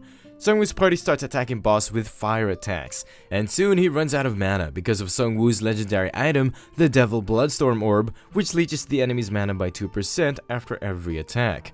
The boss became weaker after losing his mana. Sungwoo and his party retreats, and Sungwoo detonates all the dead bodies of the kobolds, which were piled upon each other by his minions just below the boss. The boss dies because he had no mana left to regenerate himself. Sungwoo received 12,840 gold for defeating the fallen tree spirit, and he also leveled up to 10. Sungwoo also receives another roulette ticket from the system because he's the 69th person to reach level 10, and his rank has increased to infinite level. Sungwoo's maximum number of minions has also increased by 5. Sungwoo chooses a skill card and he gets a death response skill which consumes 100 mana, and it summons 10 zombies which disappear after 10 minutes, and these zombies are not included in his total number of minions. Sungwoo can now command 25 undead at the same time, which will be a huge advantage against the Vampire Lord. Sungwoo received the Dragon Token, which is a masterless sword, and he's now confident enough to face the Vampire Lord head on. This new masterless sword increases its user's strength by 6 and is required to open the Dragon Egg, but Sungwoo can't open the egg because his class is not synchronized with the Dragon Tamer class. He can still hatch the Dragon Egg if he can keep it closer to him for 5,000 days, or if he can slay powerful foes with the masterless sword to reduce the maximum number of days. Hanho tells him that 5,000 days are equal to 13 years, and he will be a middle-aged man by the time the egg hatches. but he can slay powerful foes with the sword, which will decrease the egg hatching time. Sungwoo receives a message from Taesung, who was sent to Haegung Square Inn to spy on the vampires. He tells Sungwoo that there are hundreds of people present there, but there are no signs of vampires yet. He also informs Sungwoo that private messages like this cost 300 gold. Sungwoo thinks Taesung is doing a good job by sneaking in with the survivors. Meanwhile, Orc Skeleton spots something. When Sungwoo arrives, there are 2 werewolf corpses which seem to have been killed by the tree spirit. Sungwoo revives them, and now he has 5 werewolves under his authority. Sungwoo has a total of 15 minions, and he thinks right now is the best time to head towards Hwasong to finish off the vampires. The survivors are in a confused state because the guys who invited them there are not in sight. At the same time, the vampires are watching the survivors from a nearby building. Second-in-command Vampire Master comes around and tells them to get ready because they're going after the guy who attacked their factory. Vampire Lord wants the guy dead before he can interfere with their grand feast. Taesung spots them heading outside and he informs Sungwoo about them. According to the Vampire Lord's curse skill, they were at the elementary school. After reaching the spot, they spot a werewolf dead body lying on a car. They think this werewolf was killed by Sungwoo's minions because his wounds are still fresh. There is a trail of blood nearby and it leads to the auditorium nearby. All of them start rushing inside the auditorium. The vampire leading these low-ranked vampires is a Vampire Master, and he can handle 2 werewolves at the same time, and he works directly under the Vampire Lord. Some vampires rush inside and they spot Sungwoo with his minions. Vampire are quite confident they can easily take him down. Sungwoo and his minions start running away from the vampires. Sungwoo stops after leading them to a dead end. Vampires become a bit afraid because they feel something is wrong. Sungwoo summons his remaining minions from the void. He also uses death response to summon zombies, and vampires become afraid. Zombie starts massacring the vampires. Righty uses his command skill on the skeleton minions, which gives them a small buff. Most of the vampires have lost hope because of Curse of Death. Sungwoo is quite pleased with his formation and strategy. A female vampire tries to go directly for Sungwoo, but she gets hit by fireballs of kobold sorcerers. Righty finishes her off by cutting her into 2 pieces, and Sungwoo receives 2,000 gold for killing her. Vampire Master is the last remaining vampire, but he is quite strong. Normal skeletons and zombies are getting easily wrecked by him. 2 zombies manage to bite him, but he easily gets rid of one of them. Vampire Master tries to go directly for Sungwoo, but while he is in the air, Sungwoo explodes the remaining zombie, which deals a huge amount of damage to the Vampire Master. He falls to the ground and werewolves start munching on him. Sungwoo kills the Vampire Master with the Nameless Sword. He receives 20,000 gold for killing a special player, and the egg hatching days are reduced to 4,949 days. Sungwoo revives all of the dead vampires with complete limbs. Sungwoo also received another synergy because he has more than 5 vampire skeletons in his party. This synergy adds 5% bleed damage to all of their attacks, and they activate the Berserk mode after dying, which boosts all of their stats by 10%. Sungwoo is now sure that he has the best deck possible in this level. Jisoo and Hanho have also sneaked in with the survivors. Jisoo sent a private message to Sungwoo because the vampires have just started acting more suspicious. They are asking people to hand over their weapons as a requirement to enter the safety zone. Sungwoo is sure that Vampire Lord must have sensed the deaths of his underlings. That's why he's speeding things up. Meanwhile, in the survivors' camp, an old player spots some werewolves which are piked on the rooftop.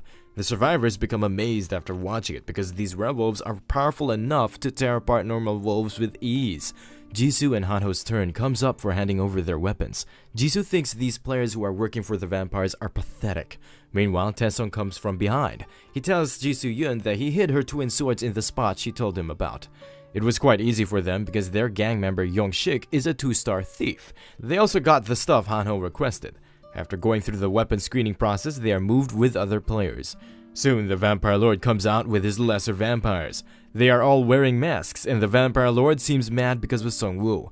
Hanho and Jisoo Yun both know that the one leading this group is the true Vampire Lord, and now they just need to wait for Sungwoo to arrive. The vampires surround the survivors, and the Vampire Lord start addressing them. He tells them that humanity has stopped evolving, and this disaster has happened because of the shortcomings of humans. He goes on to say that they will be killed here, so that the next stage of evolution can happen.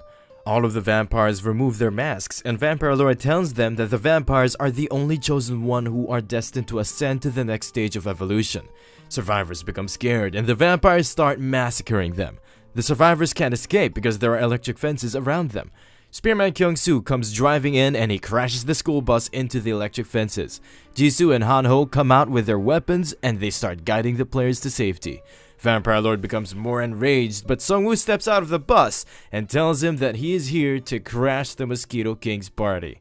Vampire Lord welcomes Sung-woo to the party, and Madame Yang heads out with the human collaborators to round up the escaping survivors. Vampire Lord tells him that the survivors will be dead by the time he deals with him, but Sung-woo is sure that his party members can take care of them on their own. A werewolf jumps on the Vampire Lord and he easily smashes the head of the werewolf, but it was a trap, and there are goblin dead bodies filled inside the werewolf. Sung-woo detonates the goblin corpses, which results in a huge explosion. The vampires become more agitated because their leader has been hit with a deadly attack. Sung-woo runs back inside the bus and the vampires start following him. There are a lot of dead monster corpses inside the bus, and Sung-woo seems to have escaped through a hole in the bus. Sung-woo explodes the bus, which results in the death of a huge number of vampires. Vampire Lord Han starts emitting red energy, which means he is somehow regaining his strength. Meanwhile, Madame Yang is chasing down the survivors along with the player collaborators, but suddenly the player collaborators start dying one after another. Madame Yang feels an ominous presence behind her, and she manages to dodge a deadly surprise attack from Ji Soo-yeon. Both girls are pumped up and they get ready to go toe-to-toe against each other. Han-ho and Taesong manage to escort the survivors to a safe location, but a vampire appears who was stationed there by the Vampire Lord himself. Han-ho tries to stop Taesong, but he starts attacking the vampire because he thinks this vampire looks weaker than others. The vampire manages to dodge all of his attacks, and he's about to bite the neck of Taesong, but he gets interrupted by Han-ho's daggers. The vampire jumps up in the air while dodging the punch of Taesong. Han-ho throws some daggers which successfully hit his face, and he falls down to the ground. The vampire is not dead yet, and he is pissed because they damaged his beautiful face. On the other side, Sung-woo has taken care of the low-level vampires with that explosion, but he knows that his real adversary is still alive. The Vampire Lord jumps on the bus, and he seems to have changed his form after drinking the blood of his own lesser vampire. Sung-woo summons his minions from the void, and the Vampire Lord starts rushing toward him. The Vampire Lord jumps in the middle of the Orc Skeleton formation, and he starts crushing them to pieces. Sung-woo realizes that these Orc Skeletons can't stop the Vampire Lord for much longer. Sung-woo activates Death Response, and zombies come out of the ground. Vampire Lord easily gets rid of them, and Sung-woo detonates the zombies, but this time Vampire Lord blocks the explosion with his Blood Field skill. Sung-woo changes his strategy, and he sends the werewolves for the Cerberus Synergy. This synergy effect increases their strength against a single enemy. Vampire Lord is quite confident, and he takes care of 3 werewolves in just a single slash attack. Vampire Lord tells Sung-woo that he is losing badly because he belongs to an unevolved species. He further elaborates that the strong ones are destined to rule over weak. The Vampire Lord was a serial killer even before the class selection happened. After selecting the vampire class, he knew for sure that the guy who turned this world into a game wanted him to evolve into an apex being, and he's going to lead the world to its next evolution. Sung-woo tells him these things are not even gonna matter because Vampire Lord is destined to die today. Soon, Vampire Lord gets a telepathy message from Madame Yang, and she needs his help. Madame Yang has suffered several injuries at the hands of Ji Soo-yeon. Madame Yang is pissed because she couldn't land even a single hit on Jisoo. Ji Soo-yeon got a lot of practical experience by hunting herself, while Madame Yang just bit-chained players to get stronger. That's why she's badly losing to her. Ji Soo-yeon manages to land a critical double slash attack on Madame Yang. Madame Yang falls to the ground and Ji Soo-yeon finishes her off.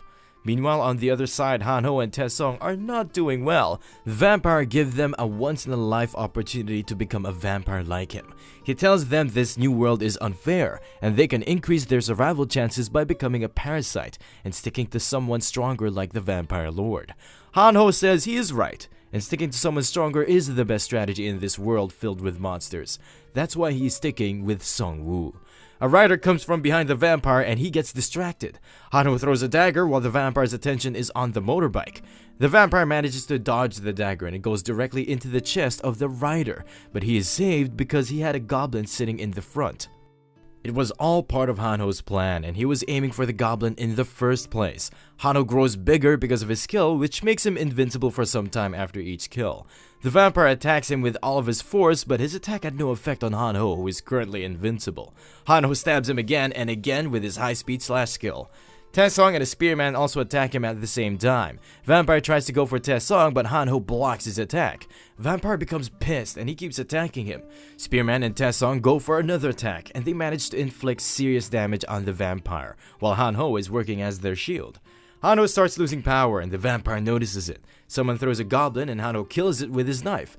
It turns out one of Taesong's gang members is tasked at throwing goblins at Hanho whenever his skill runs out. Hanho tells the vampire that he can power up as many times as he wants because he has a lot of fresh goblins in stock. All players gang up on the vampire and they manage to defeat him. The Vampire Lord was observing their fights and he gets even more pissed at his elite vampires. Someone tells him that his elite vampires lost to humans and it is his turn next because he already knows about all of his weaknesses. Someone tells him that his first weakness is that he can't use any weapon. Vampires' second weakness is their low defense level and their high regeneration ability. Their third weakness is that they have no mana and they need blood for all of their abilities. All this time, Seongwoo was using Devil's Bloodstone item, which was leeching off his health by 2% with each successful hit. Vampire Lord starts feeling weaker. Seongwoo tells him that his fourth weakness is that he talks too much, and instead of focusing on his minions, he should have gone straight for Seongwoo. Vampire Lord activates Blood Field around him, and he starts heading directly towards Seongwoo. Righty blocks his way, and he tries to attack Righty, but he uses his parry skill to divert the attack of the Vampire Lord. Righty throws a bottle filled with slime liquid directly to his face. Vampire Lord's face starts melting and his vision is getting blurry as well. He has used too much blood and now he has not enough regeneration power to heal his eyes. Seongwoo orders his minions to finish off the Vampire Lord. He can hear their footsteps, but it is still dangerous for him and he could easily die. He starts wrecking low-ranked orc skeletons rushing at him, but he needs blood to regain his power. Soon he smells blood somewhere and he starts heading over there. He's going after the blood of werewolves they hung at the building for survivors to watch when they entered. Vampire Lord reaches the rooftop, but a werewolf minion stabs him from above. Seongwoo tells him that he's an idiot, and Seongwoo was getting his werewolf minion supply from that building in the first place. Vampire Lord receives massive damage as he hits the ground. Seongwoo is gonna finish this party with fireworks, so one of his minions throws the Vampire Lord in a room filled with monster corpses. Seongwoo detonates the building, and the Vampire Lord finally dies with that explosion. Seongwoo receives 10,000 gold for killing a special player, but he also completed No Country for Wicked Men special quest, so the system awards him with 30,000 gold and a C-rank item ticket. His destiny has been altered as well because he completed an exclusive quest and he will receive an exclusive skill in return. His party arrives and Seongwoo is glad to see them alive, and they start celebrating their victory. The next morning, everyone is quite happy to see their saviors.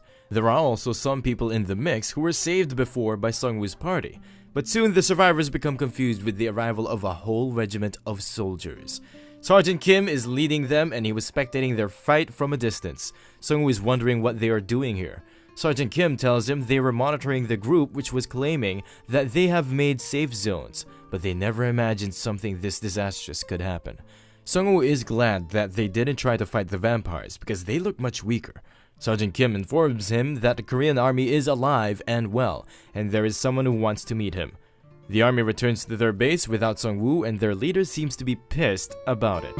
During nighttime, Seongwoo opens up his status window. He received 150,000 gold alone from his last battle against the Vampire Lord. He got a new skill called Create Bone Armor, and now he can make armor using the bones of corpses. Seongwoo uses his skill to make a bone armor for himself. It automatically becomes equipped on Seongwoo's body and it is also quite comfortable. He can equip his minions with this armor as well, which will greatly boost their defense. Finally, he received a heroic rank Drawn repeating crossbow, which can be fired without reloading. This is a perfect weapon for Seongwoo because he stays behind most of the times while his minions do the fighting. Seongwoo is feeling quite confident about his current state, but suddenly he sees a house engulfed in flames. His mom and dad are burning inside and they are calling for his help. Seongwoo tries to help them, but he realizes that he is in the body of a kid. Kid Seongwoo becomes afraid and he starts running away from his burning parents. He wakes up from his dream and Hanho informs him that Sergeant Kim is here to see him with some soldiers. Seongwoo starts preparing to meet them, but he is still afraid after watching that dream. A bold officer rushes inside while Hanho tries to stop him. He introduces himself as Lieutenant Major Taeyeon Park of the Army's S1 Division and Sergeant Kim is also accompanying him. Lieutenant Park gets straight to the point and he tells Sung-woo that he wants him to collaborate with them in their future missions. Sung-woo inquires about which type of collaboration they want, and Lieutenant Park tells him they want him to join the army. Sung-woo and Rairi become a bit disappointed after hearing it, and he asks Lieutenant Park why he wants him to join. Lieutenant Park tells him that they want him to help them in reclaiming a territory. He further informs him that the prosecutor of Yeongdong-po denies the government authority and he created a renegade group. Plus, he created the first guild in Korea and he formed a safety zone to re-establish order. He also defeated a boss monster in their area. Lieutenant Park becomes enraged as he thinks the entire nation should be rallying behind the army. But Sung-woo disagrees with him because government was completely ineffective when the survivors needed their help. Lieutenant Park is about to burst with anger and Sung-woo tells him he can work as a mercenary for them. He further tells him that government does not mean anything in this new world. Lieutenant Park grabs his collar, but Sung-woo pushes him away and starts leaving. Lieutenant Park tells him that he will not survive long enough without the support of the army, but Sung-woo is ready to take his chances in this new world. The survivors are feeling safer with the soldiers around. Ji Soo-yeon tells Han-ho that people tend to rely on stable organizations, such as military, but the expressions of these soldiers are not looking well. Han-ho has watched many army-related movies, so he is quite impressed by them. He asks one of the soldiers about the Private Kwon, whom they met back with Sergeant Kim. The soldier tells him that it's a classified information, so he can't share it with him. Both Ji Soo-yeon and Han-ho realize that these soldiers are acting weird, and some information about a private soldier can never be considered classified. Meanwhile, Sung-woo wanted to cooperate with the army, but he can't bear that arrogant Lieutenant Park. Sergeant Kim approaches Sung-woo and he's feeling bad for the Lieutenant Park's aggressive behavior. In truth, the army is in a real pickle and they need his help. Sergeant Kim tells him he wants to show him some top secret thing. Both of them head toward a parking lot of a building. There are a few soldiers stationed around there. They make their way around them and reach a room. Sergeant Kim shows a prophecy stone to Sung-woo.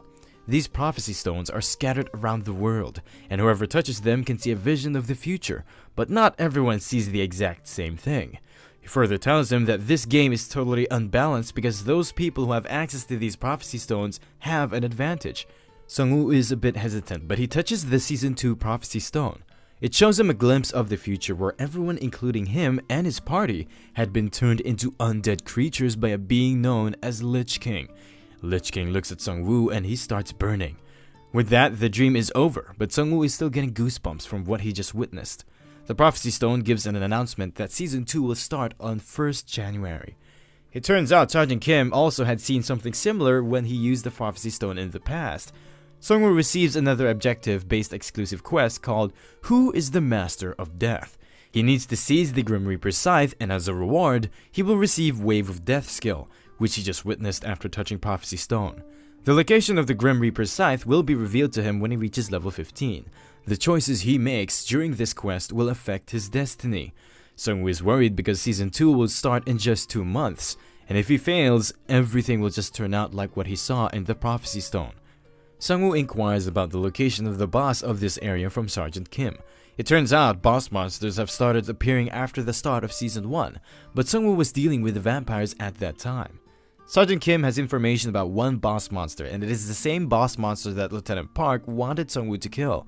Sung-woo tells Sergeant Kim to inform Lieutenant Park that he was able to convince Sung-woo to help them get rid of the boss, but Sung-woo also wants gold for his service. The next day, Sergeant Kim informs Lieutenant Park that Sung-woo is ready to help them, but he wants 100,000 gold for his service. Lieutenant Park becomes angry after hearing it. Company Commander informs Lieutenant Park that there is no one on the same power level as Sung-woo, and he also witnessed his power when he defeated the Vampire Lord. Lieutenant Park tells them that they still have First Class Sergeant Kang, who is quite powerful. Company Commander informs him that First Class Sergeant Kang is powerful, but the players under Army Command are not that much useful, while Sung-woo has an army of skeletons, which can sacrifice their life for him at any given moment. Sung-woo can easily wipe out a whole battalion with just his low-ranked skeletons.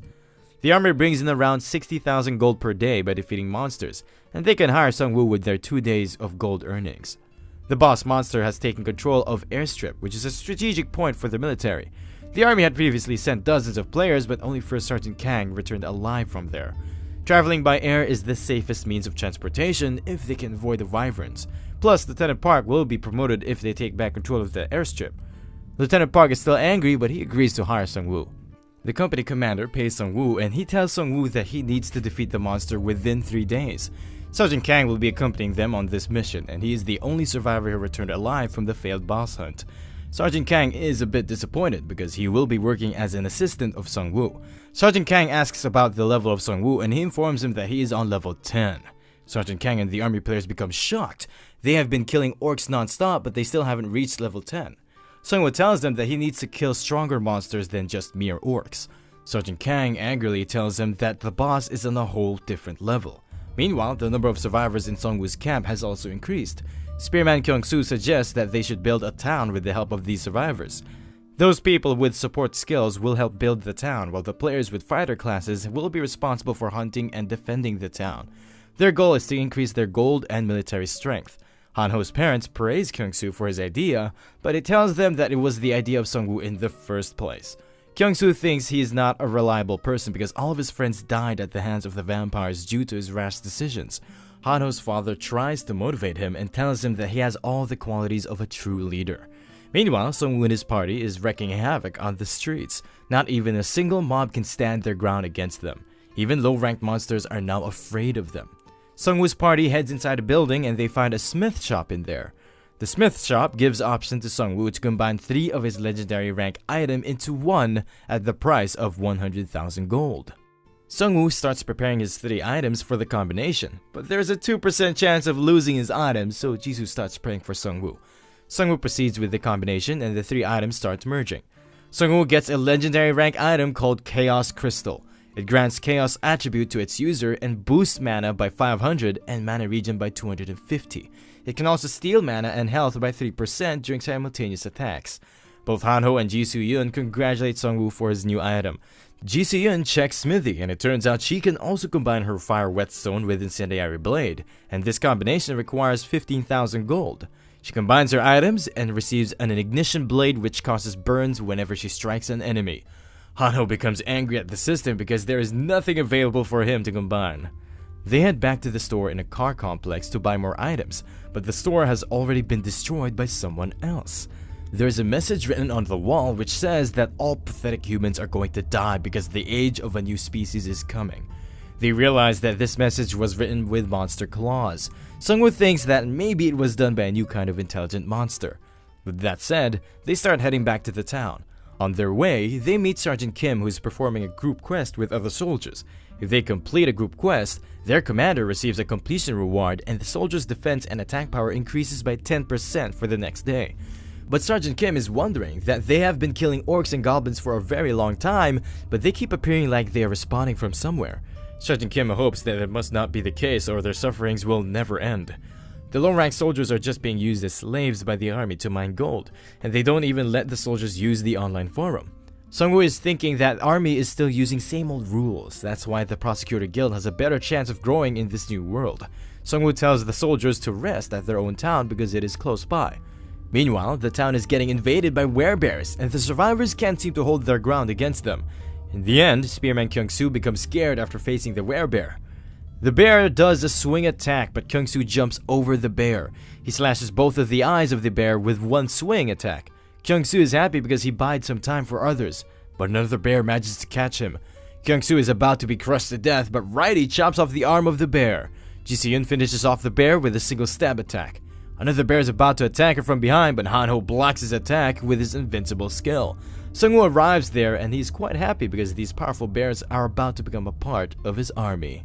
The soldiers become amazed after witnessing Sung-woo's power from their very own eyes. Sung-woo received the bears and he received a Wild Tyrant synergy for having more than 4 bears in his party. This synergy decreases enemy defense by 10%, and it increases all allies' defense by 10%.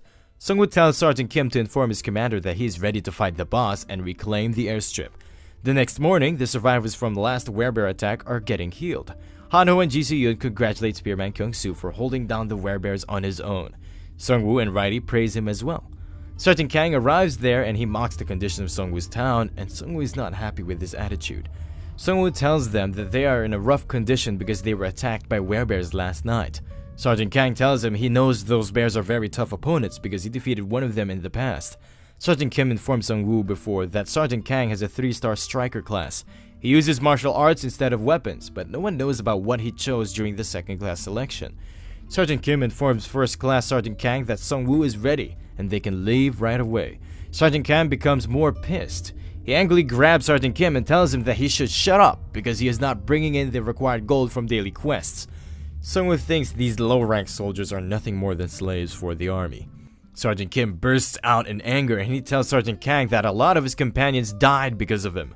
Sergeant Kang strangles him and tells him to just shut up and keep bringing in gold like he's supposed to.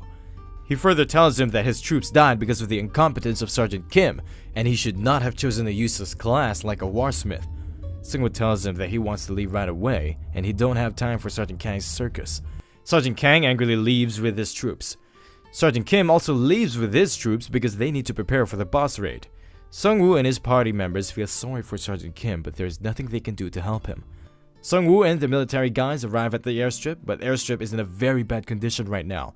Sergeant Kang is a jealous person and he hasn't told Sung-woo any useful information about the boss, but Sergeant Kim already informed Sung-woo about it. Finally, the boss monster Giant Troll appears at the airstrip, but it is much bigger than what Sung-woo expected. Troll finally spots Sung-woo party and he starts running toward them, but Sung-woo uses death response on him and his zombies take a hold of his legs. Troll easily gets rid of all of them in a single slam attack. The whole ground starts shaking because of his attack.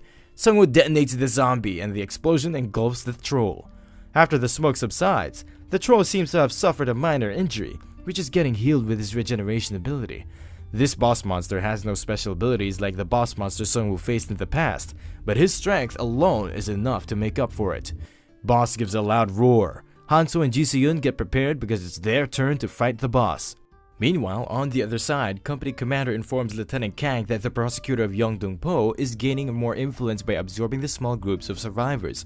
Company Commander asks Lieutenant Park for his permission to write a post on the public forum to make the public calm, but Lieutenant Park stops him because the higher-ups think trusting this system too much will be dangerous for the army.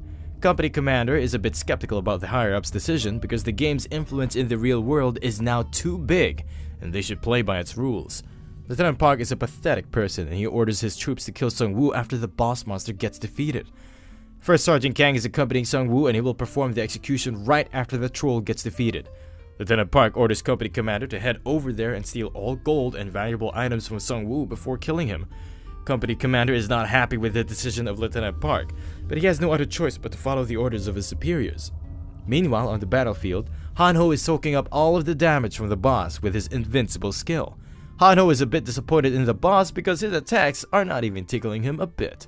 Boss is a bit tired after all of his attacks, and Ji Se-yoon jumps on him from behind. She manages to stab the back of the boss. She jumps away from the boss after leaving her sword stuck in him. There is an invincible rope attached to her sword. Han-ho starts circling around the boss with the rope. First Sergeant Kang is amazed because he thought Sung-woo's friends were just useless idiots, and they were using him to gain levels. They are both able to easily face the boss without suffering any major injuries. Han-ho's invincible ability is about to go on cooldown, but Sergeant Kim has got a fresh supply of goblins for him. Han-ho kills the goblins by throwing a knife, and his force field reactivates. Finally, Han-ho is able to tie down the boss with the invincible rope. The boss monster falls to the ground, and now it's Sung-woo's turn to face the boss head-on. One of Sung-woo's minions gives him Dragon Knight's Masterless Sword, and he starts charging toward the boss with his minions. All of them start bashing and piercing the boss. One of the orc skeletons punches the boss from behind. The boss monster eats the orc skeleton, but there were many dead bodies inside the skeleton's bag, and Sung-woo detonates them, which results in a big explosion inside his mouth. Sung-woo walks up to the boss, and he stabs the head of the boss with Masterless Sword, which results in his death. He receives 220,000 gold for defeating the boss, and his level has risen up to 11. All of his stats have increased by 2, and he received a special item chest. Killing the boss monster with Masterless Sword decreased egg hatching time by 98 days, and now there are 4,850 days left until the egg hatches. Sung-woo chose Create Bone Weapons card as his level up skill, and now he can make more variety of weapons with the bones. First Sergeant Kang is amazed by Sung-woo's feat, but now he needs to get rid of him. Sergeant Kang is a bit hesitant, but Sung-woo tells him that he's a bit late for the surprise attack, meaning he knew everything from the start. Sergeant Kang attacks him with his Magnum Blow skill, which results in a big explosion, but Sung-woo used a new shield bone to block his attack. Their surprise attack failed, so Sergeant Kang orders his soldiers to attack Sungwoo's minions while he takes care of him. He starts charging straight towards Sungwoo. He blows Sungwoo's bone shield with a single magnum punch. Sungwoo tries to attack him with the masterless sword, but Sergeant Kang kicks it out of his hand.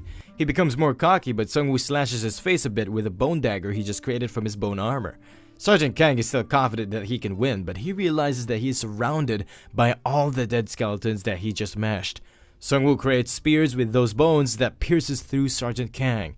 He calls for his soldiers' help, but they were already in cahoots with Sungwoo. Sergeant Kim comes up to him and tells him that they will no longer be slaughtered for the delusional creeps like First Sergeant Kang. Company commander arrives there and he tells them that they are making a mistake and they can't survive in this ruthless world without the army. Company commander starts throwing threats at the soldiers. Meanwhile, First Sergeant Kang got out of the spears, but he finally snapped. Company commander tries to stop him, but he uses a mysterious injection on himself. After taking the injection, his body mass starts increasing. It was a drug that turns humans into uncontrollable werebeasts. Sergeant Kang kills company commander first. He has fully transformed into a tiger-type werebeast. Both Ji Soo-yun and the tiger start advancing toward each other. He does a frontal attack, but Ji Soo-yun manages to dodge it with her supreme sense skill. She jumps at him to attack him with her ignition sword, and she manages to stab one of his paws. But her sword is stuck inside his hand, and he throws her away with a single punch. Sungwoo activates his Cerebus Synergy, which gives his minions a lot of buffs if they are fighting against a single enemy.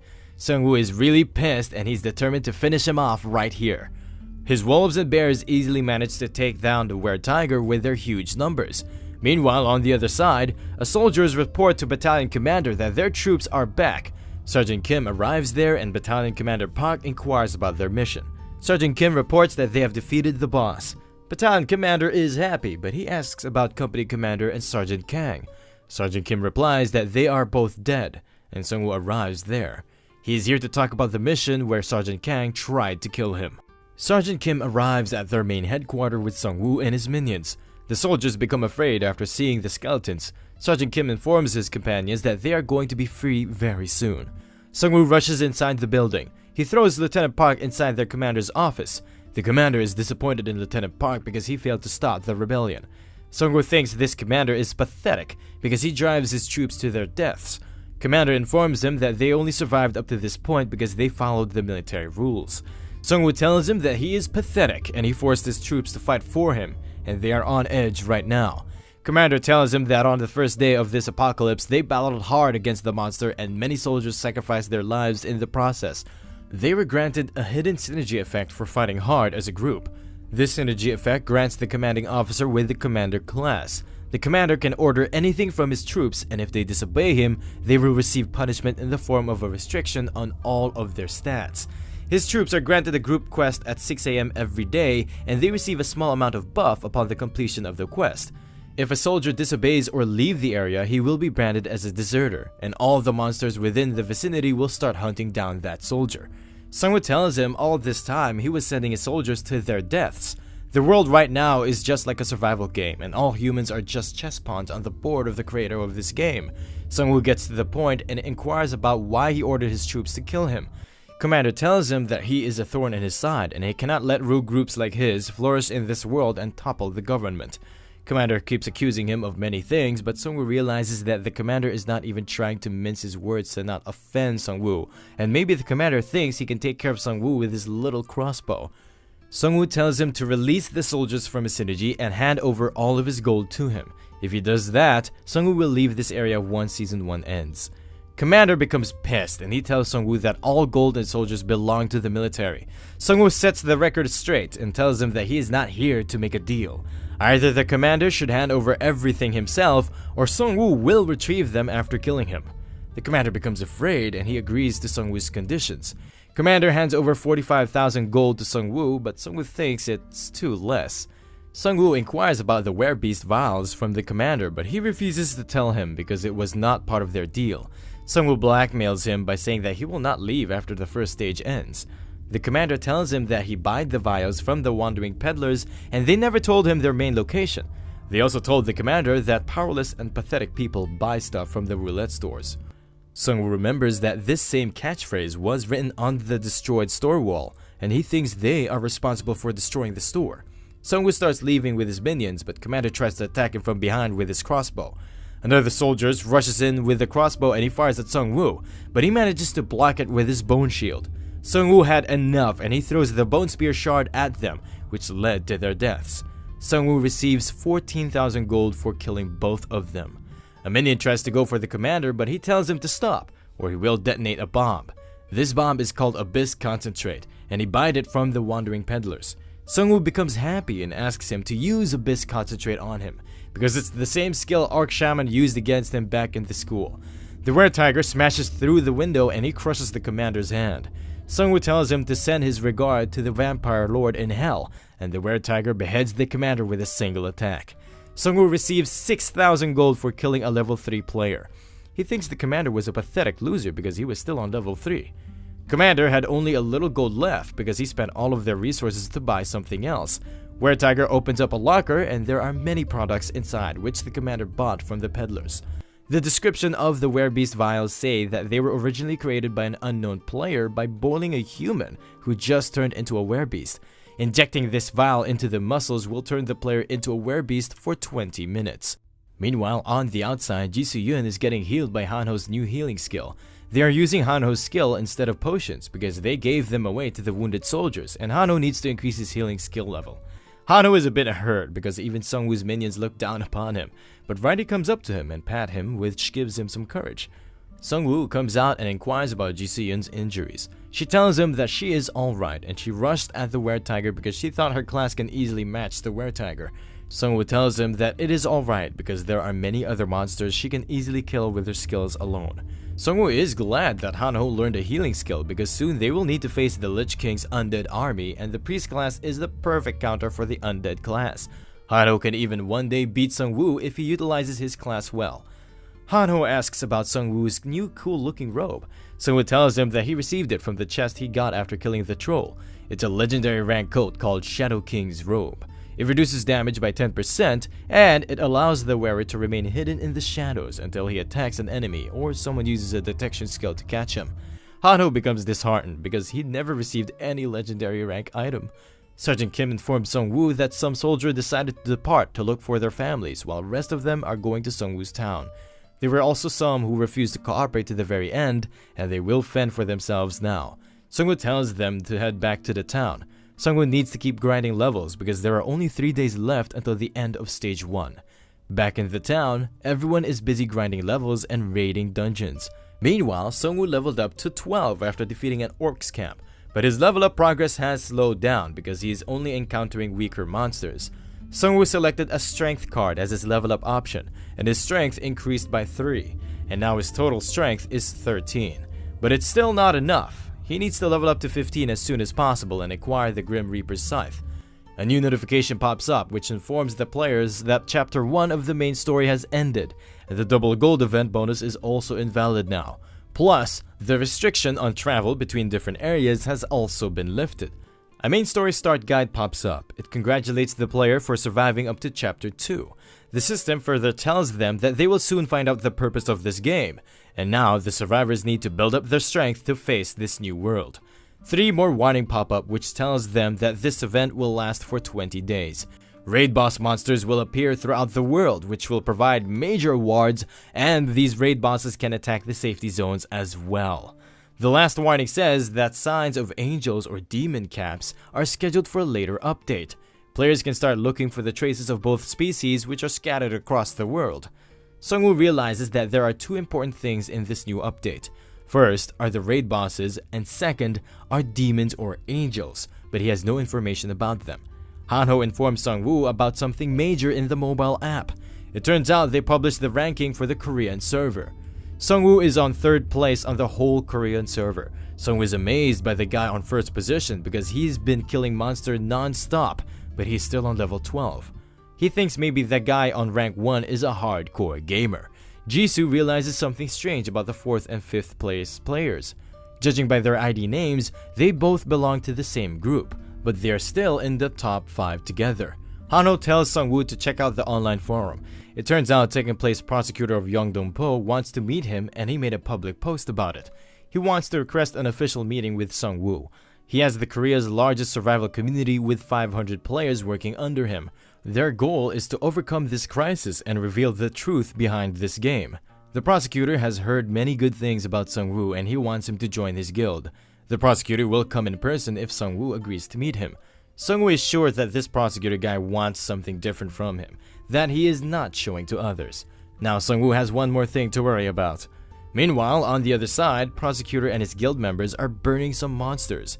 One of his players informs him that travel restrictions have been lifted, and this is the perfect opportunity to expand their territory.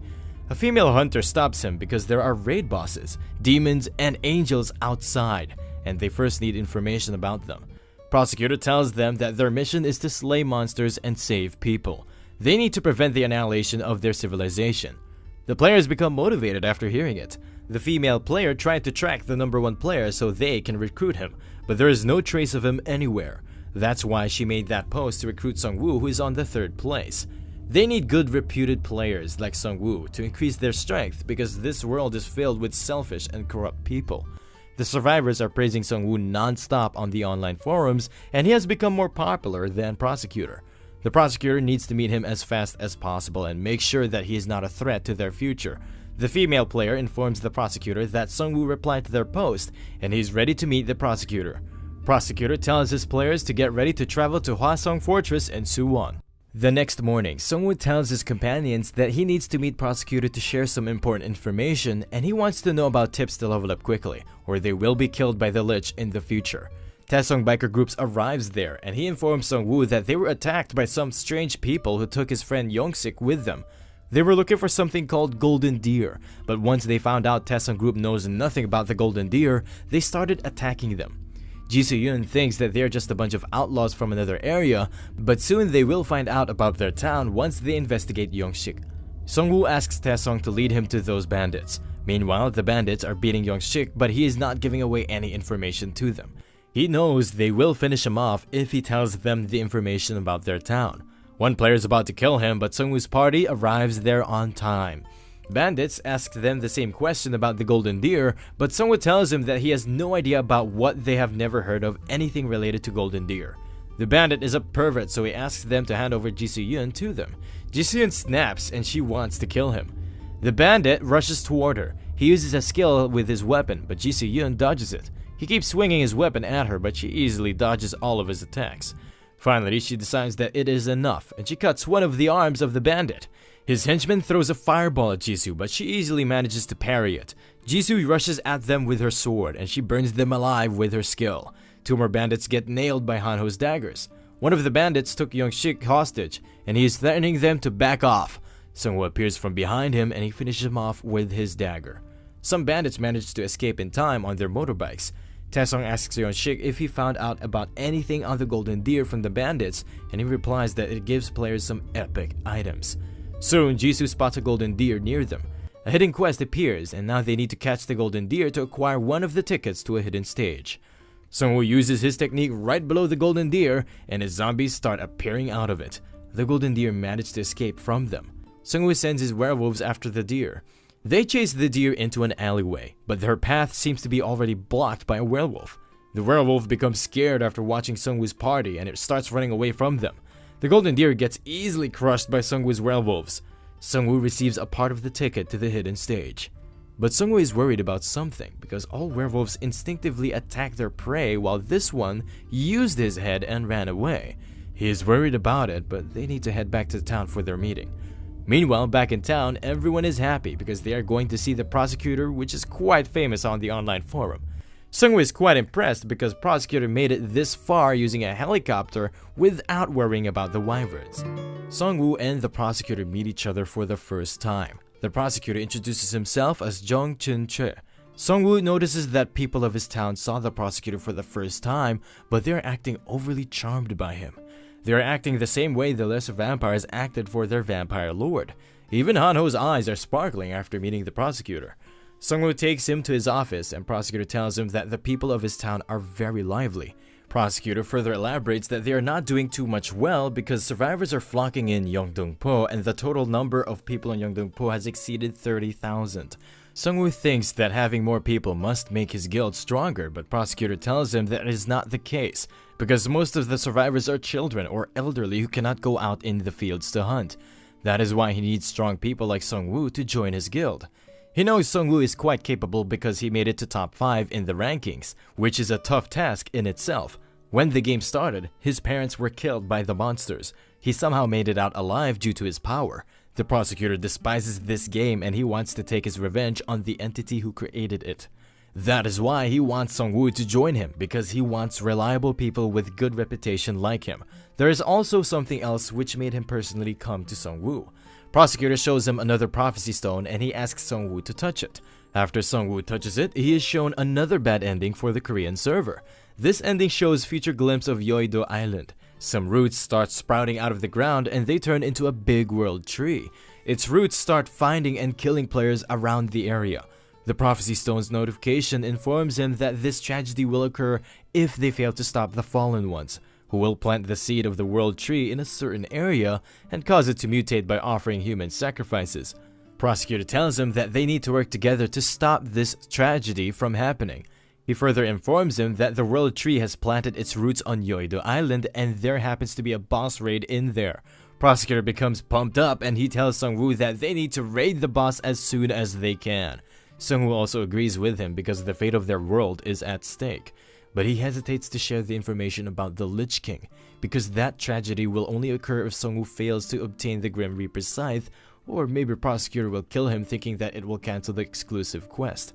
Sungwoo agrees to cooperate with them, but he will not join his guild. They will form a temporary alliance and the rewards from the raid will be shared equally among them. They are about to shake on these conditions, but Hanho bursts in the room and he informs them that a group of raiders is heading toward their town. Prosecutor tells him that it is a great opportunity to show off their guild's fighting prowess. The raiders are drawing close by, and Prosecutor already knows about Sungwoo's class, so he tells him about his class. Prosecutor has a Crusader Commander class. He can receive a powerful synergy by appointing Crusaders and forming an order of knights. One of the raider lackeys spots Sungwoo's party and he informs his leader that they killed his men. The leader tells them that he was originally looking for the golden deer, but now he will get a lot of gold and resources after massacring the whole town. Prosecutor can just tell by one glance that these raiders are used to killing people. He orders his Crusaders team to charge at the enemy. The raider leader orders to shoot down the Crusaders with ranged attacks. The ice and fireball skills are about to hit the Crusaders, but Prosecutor forms a shield around them, which manages to soak up all of the range attacks. The leader of the raiders tells his lackeys to engage in close-range combat. One raider tries to bash a Crusader with his iron mace, but he gets chopped in half by him. The Crusaders are successfully managing to keep the raiders at bay. Raiders try to mash 2 of their trucks into the formation of Crusaders, but Prosecutor uses his cross spear skill which obliterates both trucks in an instant. Sungwoo is impressed because Prosecutor just took out 2 trucks with 1 attack. The raiders are getting pushed back by the Crusaders, but the leader of the bandits threw his axes at them, which dealt massive damage to some of them. The leader recalls his axes to himself, which proves that he is quite powerful, and those axes are not ordinary weapons. The leader tells them these are vortex axes and no armor can block them. Prosecutor calls his weapons mere toys and he gets ready to face the leader of the raiders. The raider leader becomes angry after hearing it and he throws his legendary vortex blades at the Prosecutor, which results in a big explosion. After the smoke subsides, the Prosecutor is standing above the vortex blades and they have been destroyed by his sword. The bandit leader becomes more angry after losing his legendary rank weapon. The female player under Prosecutor informs Sungwoo that the Prosecutor receives a defense boost based on the number of knights in his party, and he probably has the highest defense in the world. But Sungwoo and Ji Soo-yeon are skeptical about it, because they think Hanho has the highest defense in the whole world. Prosecutor uses a Crusader's Splendor skill, which heals his units and gives them a buff equal to the amount of damage that he blocked. His knights are buffed and they start rushing at the raiders, but the raider leader is still not done with his schemes. Meanwhile, the townspeople are hiding because of the ongoing raid. Hanho's father is curious to know how the Liberation Guild looks like. Spearman Kyung-soo is also curious, so both of them go out to take a peek, but the condition of the Crusaders is not looking good. They were all knocked out by what looks like poison gas. The raider leader tells them that he bought his Abyss concentrate from the wandering salesman. On the other hand, Prosecutor wanted to demonstrate a small bit of the fighting power of the Liberation Guild to Sungwoo. Prosecutor starts getting ready to use a secret technique which he wanted to keep a secret, but Sungwoo asks Prosecutor to stand down because he has seen enough, and now it's his turn to show his new power he just got from the Abyss Concentrate. The leader of the raiders throws another bottle of Abyss Concentrate at Sungwoo, but he becomes even more powerful after absorbing the essence of the Abyss Concentrate. Sungwoo realizes that this Abyss Concentrate is a lesser form of the skill Orc Shaman used at him back in the college campus. One of the bandits removes his mask thinking that the poison is defective, but he gets knocked out in an instant. Sungwoo activates Death Response in the midst of the bandits' formation, and bandits get scared because they now know they are up against the third-ranked necromancer from the Korean server. Sungwoo's minions start massacring the bandits. Hano's father and Kyung-soo are both happy after watching Sungwoo wreaking havoc. Hano's mom comes up to check on them, which scares them and they give out a loud scream. The bandit leader notices it and tells his underlings to take them hostage. The bandits start rushing at them, but Ji Soo-yeon blocks their way. She starts slashing them with her skill, and the bandit leader realizes that he should not have messed with these people. But he's too late, and he gets stabbed from behind by Sungwoo. Sungwoo receives the other half of the Golden Deer ticket as a reward which completes his quest. Another notification pops up which tells him to get ready, because he will be teleported to a hidden stage where only ticket owners are allowed. Soon he gets teleported there, and Prosecutor is curious about this gate. He tries to enter it, but he gets stopped by the system because he has no ticket. One of his underlings says that Sungwoo was more powerful than Prosecutor, but Prosecutor stops him from spreading such rumors, and it looks like he's being jealous of something. Prosecutor asks Ji Soo-yeon about the gate Sungwoo just went into, but Jisoo refuses to tell him anything. The Prosecutor was using a passive skill called War Hero Aura on everyone around him till now. This skill creates an aura around the Prosecutor which instills feelings of likability and respect for him. This skill works well on lower level players. It can also affect high level players if they are in a state of anxiety. Ji Soo-yeon is not affected by this skill. On the other hand, Dum Han Ho is completely affected by it, and he is about to tell Prosecutor about the event, but Ji Soo-yeon shuts his mouth. Prosecutor tells them that he wanted to inquire about his gate because he's worried for the safety of Sungwoo. These words put Ji Soo-yeon in a state of anxiety, and she spills the beans that this gate leads to a hidden stage. The Prosecutor thanks her, and he tells her that they don't need to be worried about Sungwoo because he's one of the top-ranking players. He further informs Jisoo that her skills with sword are on another level, and he wants her to be a part of the Liberation Guild, but Jisoo straight out refuses his offer. Hanho is ready to join them, but Jisoo drags him away. Prosecutor is quite impressed because most of the people he met before were easily affected by his skill. On the other side of the gate, Sungwoo arrives at the hidden stage. A notification pops up which tells him that he will receive a special award for clearing the stage. Even if he fails, he will be transported back to his original location, and if he dies, he will still get transported back to the real world. Some gold-colored goblins start surrounding Sungwoo. These goblins are quite cocky, and they think Sungwoo is their prey. Sungwoo summons Righty only, and orders them to get rid of these low-ranked pests. Meanwhile, just outside the gate, Liberation Guild is taking care of their injured members. Normal healing potions were not effective, so they had to use antidotes, which proves that it was a low-ranked debuff curse, but it can't be healed with antidotes. Prosecutor is still wondering why such a powerful curse had no effect on Sungwoo. The glasses guy in Prosecutor Guild has a 3-star scouter skill, and he informs Prosecutor that Sungwoo was buffed by the curse during the fight. The female player tells Prosecutor that she will write the contract for their alliance herself, which will be more beneficial for them. Prosecutor allows her to write the contract but reminds her that she should not do anything which can turn Sungwoo against them. Prosecutor is wondering that everyone who first touched the Prophecy Stone became afraid after witnessing a glimpse of the end of the world, but Sungwoo seems nonchalant about it. He tasks the female player to find out if Sungwoo had come in contact with the Prophecy Stone before. Meanwhile, Sungwoo's minions are wreaking havoc inside the secret dungeon. He resurrects some golden orcs and realizes that these monsters are a bit stronger than the ones in the human world, but it poses no threat to Sungwoo and he is enjoying this hunt. Inside the dungeon, he has no one to protect, so he can go all out without worrying about anything. He is also thinking that he is a one-man army and he has no need for any teammates. His expression starts changing, but he becomes normal after hearing someone call his name. There is no one around, but he thinks he needs to get out of here as soon as possible, or he will lose his mind. He moves further into the dungeon and he finally arrives to a location where he has 2 options. He can go for a bigger treasure or a smaller one with less danger. Sungwoo is quite confident at this point and he chooses the bigger one. Sungwoo reaches the treasure chest, but he is skeptical because no one tried to stop him. He orders his minions to attack the treasure chest. After getting attacked, the treasure chest turns into a Mimic boss monster. Mimic's teeth are very strong, and his bite attack can deal a massive amount of damage. Sungwoo thinks that its mobility must be low, because it has no legs or arms. Sungwoo orders his werebears and werewolves to attack it, but the boss monster easily pushes them back, and Sungwoo gets caught up in the impact. Sungwoo starts coughing blood. Mimic becomes more active after smelling the blood, and he starts chasing Sungwoo. At this point, Sungwoo realizes that he really messed up this time, and he should not have taken the boss monster lightly. He is also missing his teammates because he is always extra careful when they are around.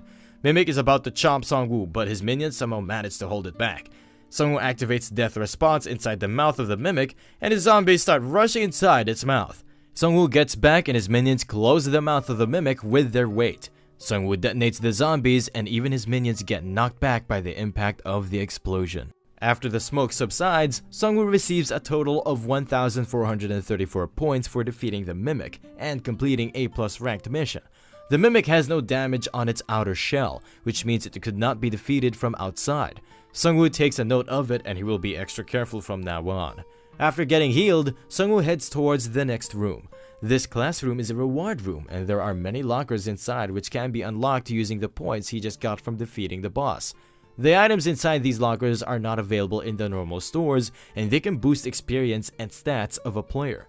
Sungwoo buys an Oath Parchment item which can allow him to make a pledge with another player. Both players can each purpose one condition, and failure to meet the condition will result in death. Sungwoo chooses 3 more C-rank items, which includes an upgrade stone, strength upgrade vial, and an experience card. Sungwoo leveled up to level 13 as a reward for completing the hidden stage, and all of his stats are boosted. He also received 150,000 gold. Sungwoo chooses a guaranteed 3-point agility card because if he had enough agility, he could have easily outrun the Mimic. A portal to the real world opens up, and Sungwoo heads inside it.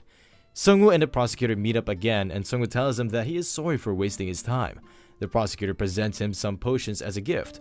The prosecutor wants to announce their alliance to the public, so he suggests that they should post a picture of both of them and their contract on the forum. One of his guild members has a photographer class. He has skills and items that allow him to post picture on the online forum. He further elaborates that people need hope, so they look up to heroes like Sungwoo and Prosecutor. This can make Sungwoo an easy target for other player, but he needs a positive image, so he agrees to it. After that, Prosecutor leaves with his guild. Ji Soo-yeon tells Sungwoo that they need to grind more levels before the raid, and Sungwoo agrees with her. The next morning, a group of goblins and orcs get attracted by a smell. Both groups start charging at each other, and Sungwoo detonates the ones who just died, which results in a big explosion. They are hunting with this method, and it is quite fast for gaining experience. This item they are using to attract monsters is called Rancid Wolf Meat. It was a failed recipe of Hanho's mom, and it smells a lot, so Sungwoo asks him to put it away. Hanho's father set up a sentry post with his new Korean sentry skill that provides a buff to the safety zone. Now, Sungwoo has no need to worry about the town's safety. Taesung arrives there with his biker gang. They have an urgent news for Sungwoo. They found a store in Hangneum, but it was already destroyed by someone. Sungwoo thinks that this is turning into a really serious problem. They basically have to hunt or forage for their daily necessities, and there is no way they can attempt things like farming anytime soon. Sungwoo tells him to inform Spearman Kyung-soo to assign guards on every single store they find, or this problem can soon threaten their safety. Sungwoo asks Taesung why his female friends are standing so far away. Taesung informs him that he kicked his friend when she was possessed by the vampire lord. Now they think Sungwoo is a brute who beats women. Taesung leaves with his gang, and Sungwoo gets ready to grind more levels. Suddenly, Ji Soo-yeon's skill activates, which informs her of incoming danger. She tells everyone to get ready for action. Suddenly, 2 werewolves rush out from the windows of buildings. Sungwoo's minions try to hold them back. Sungwoo is about to shoot a werewolf, but another werewolf appears behind him, and he tells him not to shoot. Sungwoo becomes amazed after hearing a werewolf talk. The werewolf starts attacking them even after he asked them to not shoot. A werewolf takes hold of Hanho's bag, and all 3 of them start eating the rancid wolf meat like crazies. While werewolves are busy eating the meat, they get surrounded by Sungwoo's minions. Sungwoo asks the werewolf to give him a good reason to not shoot this time. 2 werewolves are scared, and they ask their leader what they should do. The werewolf leader starts rushing at the location with weakest orcs. He starts killing them, and he tells the other werewolves to run away while he buys time for them. Sungwoo shoots 2 arrows which successfully stop him, but his 2 companions manage to get away. Sungwoo informs the werewolf leader that he showed a stunning display of camaraderie, and he asks him why they attacked his party. The werewolf leader informs them that they lost their minds after they smelled the meat Hanho was carrying. That's why they attacked them. Sungwoo inquires about how he came back to his senses. He informs him that they were given a quest to hunt and devour 10 humans. After completing the quest, they came back to their senses. Sungwoo thinks that they must be the ones responsible for destroying the stores, but the werewolf informs them that they are not responsible for it, and they try to avoid humans as much as possible. He further informs them that there is another group that is extremely hostile towards humans, and they are responsible for destroying the stores in order to put players at a disadvantage. He further informs them that there are humans in that group as well. They are called the Mad Scientists, and they are basically the leaders of that group. They are all collaborating together to create dangerous items. Sungwoo realizes that they must be the wandering salesman. Sungwoo thanks him for being honest, but he informs him that his friends are not going to come back to save him. Werewolf has no worries, because when the class selection happened, he was skeptical about the system, so he didn't choose any card, and he didn't allow his family to choose anything either. But his son was into games, so he chose a card. His son was the first human he devoured, and he wanted to die the moment he regained his senses. The werewolf wishes Sungwoo and his party the best of luck for their future adventures, and Sungwoo stabs him. Hanho is feeling bad for the werewolves, but Sungwoo tells him to get ready because they are going after the 2 werewolves who just got away. Sungwoo needs to interrogate them so he can find more information about the werebeast's territory. Sungwoo is a bit hesitant, but he knows werebeasts are designed as monsters, and they can get out of control at any given moment, so he can't show any mercy to them. Sungwoo's party has come quite far as they were searching for the werewolves. They hide after hearing some voices coming from nearby. It turns out both of the werewolves were captured by kobolds. One of them suggests that they should make sausages out of these wolves, but their team leader tells them not to eat them because they are presents for their queen. Kobolds start stabbing the werewolves with spears which are coated with some sort of paralyzing poison, and they drag them to their hideout once they lose consciousness. Sungwoo and his friends are confused because kobolds are low-ranked monsters and they easily manage to capture 2 mid-tier werewolves. This dungeon has a store as well, which means that the store must be still intact because it has not been cleared yet. Sungwoo tells his party members that they need to secure this store for the survival of their whole community. They receive a notification which states that this is a large dungeon called the Venomous Spider Queen Chambers. This is a killer dungeon as well because it has taken the lives of 124 players. They will receive additional 50% rewards for clearing it. Hanho is afraid because they didn't bring any live goblins with them, and this dungeon is designed to be favorable for monsters. Further inside the dungeon, they witness people who are tied with spider webs, and they are calling for their help. Ji Se-yeon uses her fire sword technique to cut down the webs and free the players. One of the players is quite thankful, but suddenly some spiders burst out of his mouth, which results in his death. Sungwoo explodes the dead bodies of the players to stop spiders, but it alerts the kobolds who seem to be working with the spiders, and they start swarming them. Hanho kills one of them by throwing a knife, which activates his ability. Hanho is now ready to show these little critters what real pain and despair feels like. Hanho activates his berserk mode, and he is easily bashing the spiders and kobolds. Even the monsters become afraid, and they think of Hanho as a true demon. Hanho uses his punches to smash the heads of the monsters. One of the kobolds instructs them to change their strategy and tie Hanho with spider webs. They surround Hanho with spider webs from all sides, and they finally manage to tie him up, but Hanho easily bursts out of the webs. Hanho is quite pissed at them, but a kobold orders the spiders to keep spraying Hanho with webs, and they finally manage to completely immobilize him. Hanho becomes scared and he calls for Sungwoo's help. Sungwoo explodes all dead bodies and the monsters get caught up in it.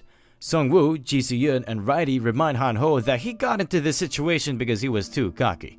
While they are talking, more monsters swarm them. Sungwoo activates Death Response to summon zombies. He then explodes them to get rid of the invading monsters. After some time, they cleared the whole subway station, but their path to the next station is blocked. Sungwoo just remembers that this subway was connected to a mall above, and maybe the queen is present there.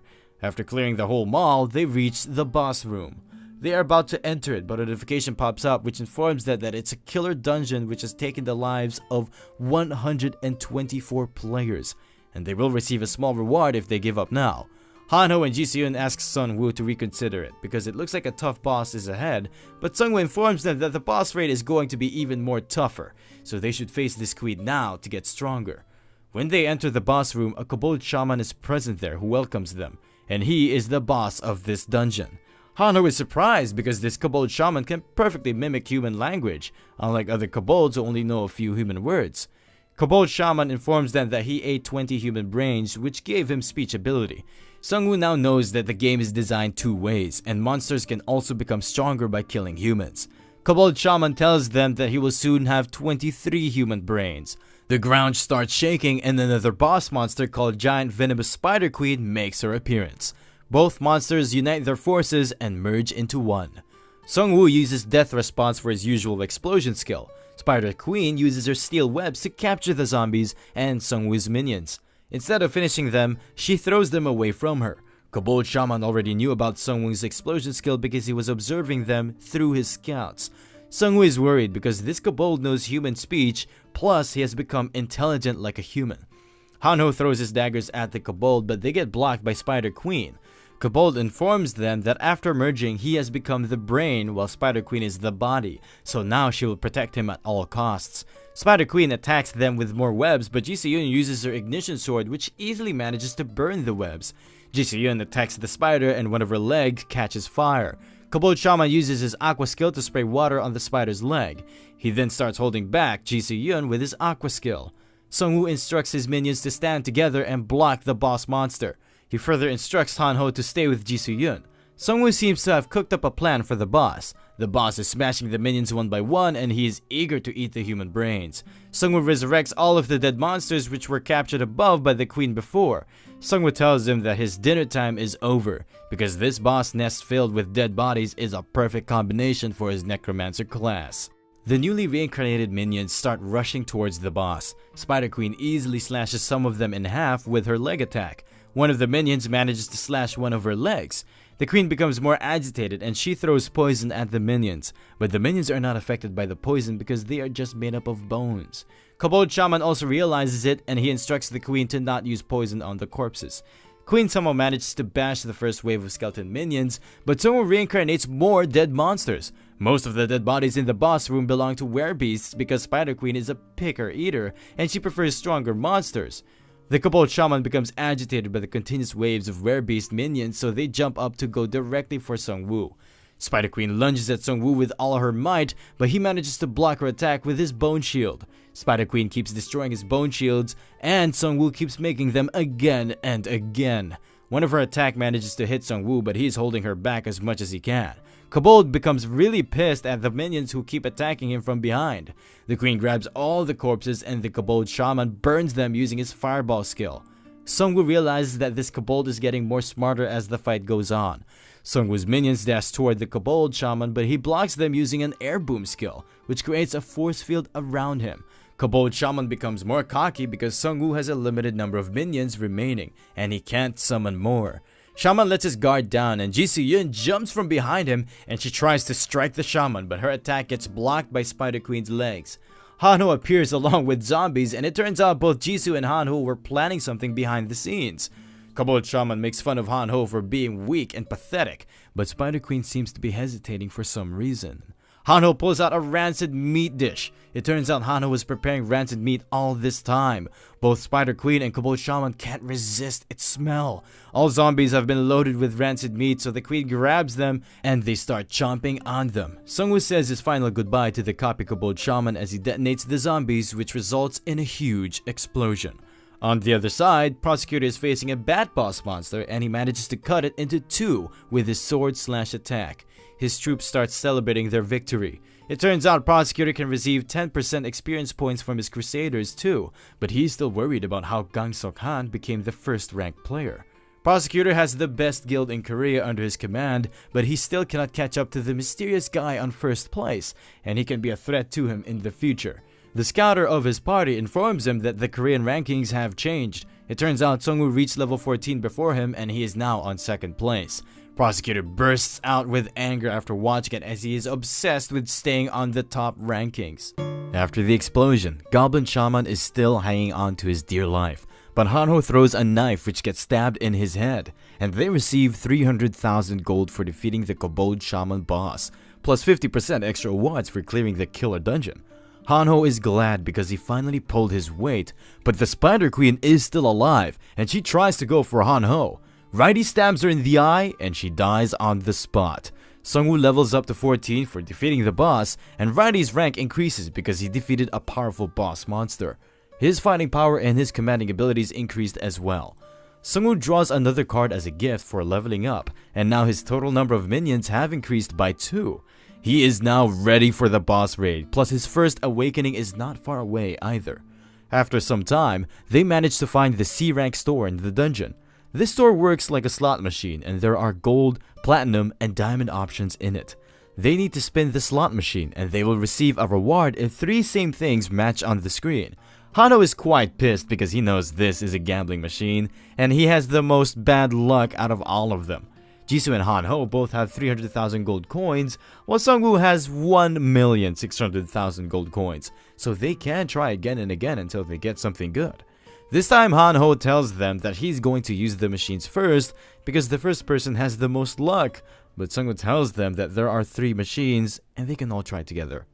All of them keep trying, but none of them succeeds. A machine message pops up which informs them that they will receive a guaranteed low-ranking item even if they fail 5th time in a row, and Hanho is pissed about it.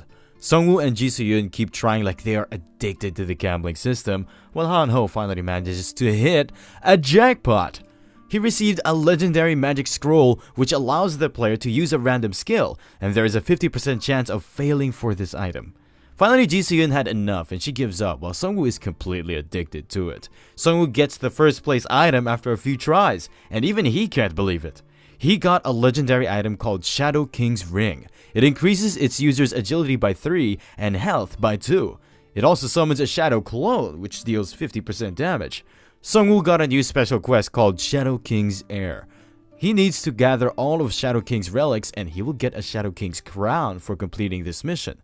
Jisoo didn't get anything, so Sungwoo gave her the Wind Spirit's bracelet. Sungwoo returns to the town to inform others about the newly discovered system shops. Sungwoo and his party spends the next few days to make the system of the town more self-sufficient. Sungwoo and his companions are now ready to leave for the raid. Hanho informs Sungwoo about a new development in the app. It turns out there is a new broadcasting station feature and one of the broadcasts is live right now. Jisoo thinks it's a test stream because they can only see an office. Sungwoo knows that this can be a good way to manipulate public opinion. Prosecutor is not a bad person, but he is too ambitious and he will use this feature to rally more men under his guild. Sungwoo has become more popular after advancing to level 14 before him, which has thrown a wrench in the prosecutor's plan, and he will try to keep Sungwoo in check. Sungwoo has oath parchment he got from the hidden stage, and he knows it is going to come in handy pretty soon. A helicopter arrives to pick them up. Minham Sung introduces himself as the lieutenant of the Crusader team. While they are on their way, Sungwoo asks him if it is okay to fly like this with all the wyverns around. Minham Sung tells him that nothing is impossible for the Liberation Guild, and the pilot gives them a thumbs up. They have guild members all over Seoul who are tracking the location and route of each wyvern in real time. Sungwoo wonders that having a bigger guild has many advantages like this. Suddenly, a notification pops up which tells them that the raid group has been assigned a quest. It's a competition type quest and they need to slay the raid boss on their own. They will be given a special item as a reward. There are a few groups participating in this raid, so it can turn into a friendly competition which can produce better results. The final raid boss Lizard Man Warlord will receive the Gladiator's Blessing, which can reduce the damage from most concentrated attacks by 90%. This buff will be deactivated during a one-on-one combat, plus the person who will defeat the boss alone will receive a special title. Minham Sung becomes a bit taken aback after reading it because it was not part of their plan, but he is sure his sister or prosecutor can't take care of it, which makes Hanho think that they are both cut from the same cloth. Sungwoo was not expecting this because raid boss monsters are supposed to be defeated with combined efforts. Raid bosses are quite formidable foes. He is sure that someone is watching them. They put in a lot of work to get ready for this raid, but at the last minute, someone made it much harder. Sungwoo is now out of other options and he will have to compete against the leaders of other groups.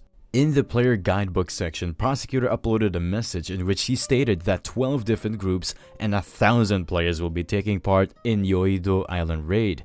This whole process will be broadcasted live. After Yeouido Island raid, Liberation Guild plans to hunt down monsters throughout Korea and ultimately across the whole world. The human players become happy to know about this announcement, but there are also some people in the mix who think Sungwoo should be leading this expedition instead of Prosecutor, because he has a higher rank than the Prosecutor. Finally, Sungwoo and his party members arrive at their destination.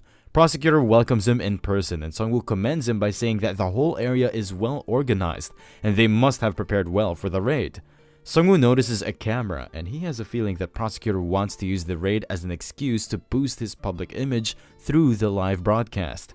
A player comes forward and he starts defaming Sungwoo for only coming with 2 people, while he came here with 31 of his elite players. Sungwoo thinks that Prosecutor and this purple-haired Harry Potter must have planned this in advance so they can defame him. Prosecutor introduces him as Gang Yun Lee, and he is the leader of a group of survivors in Daehak-ro.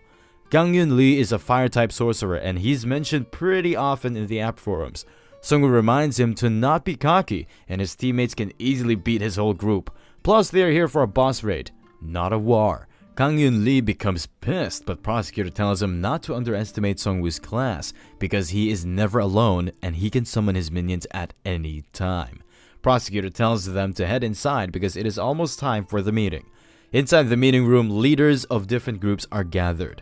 Minhwa Song introduces herself as the deputy lieutenant of the Crusaders team. She informs them that the raid's level of difficulty has increased with this new quest, and the awards have also increased accordingly. They don't know what type of items they will receive, but they are thinking about converting the value of items into gold and dividing it equally among the 12 of them. All of the leaders agree without any second thoughts, but Sungwoo realizes that it was all pre-planned, and they are working together with Prosecutor from the start. All 10 of these leaders belong to the Liberation Guild in some way, and their rewards will also go toward the Liberation Guild, and Sungwoo will only receive 1/12 of the share. Minhwa Song asks if anyone has other suggestions. Sungwoo raises his hand and he objects her proposal.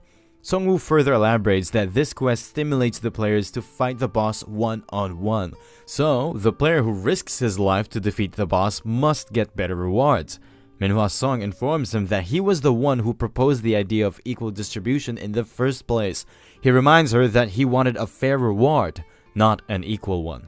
Most of these players are low level and they can't even go one-on-one against the boss.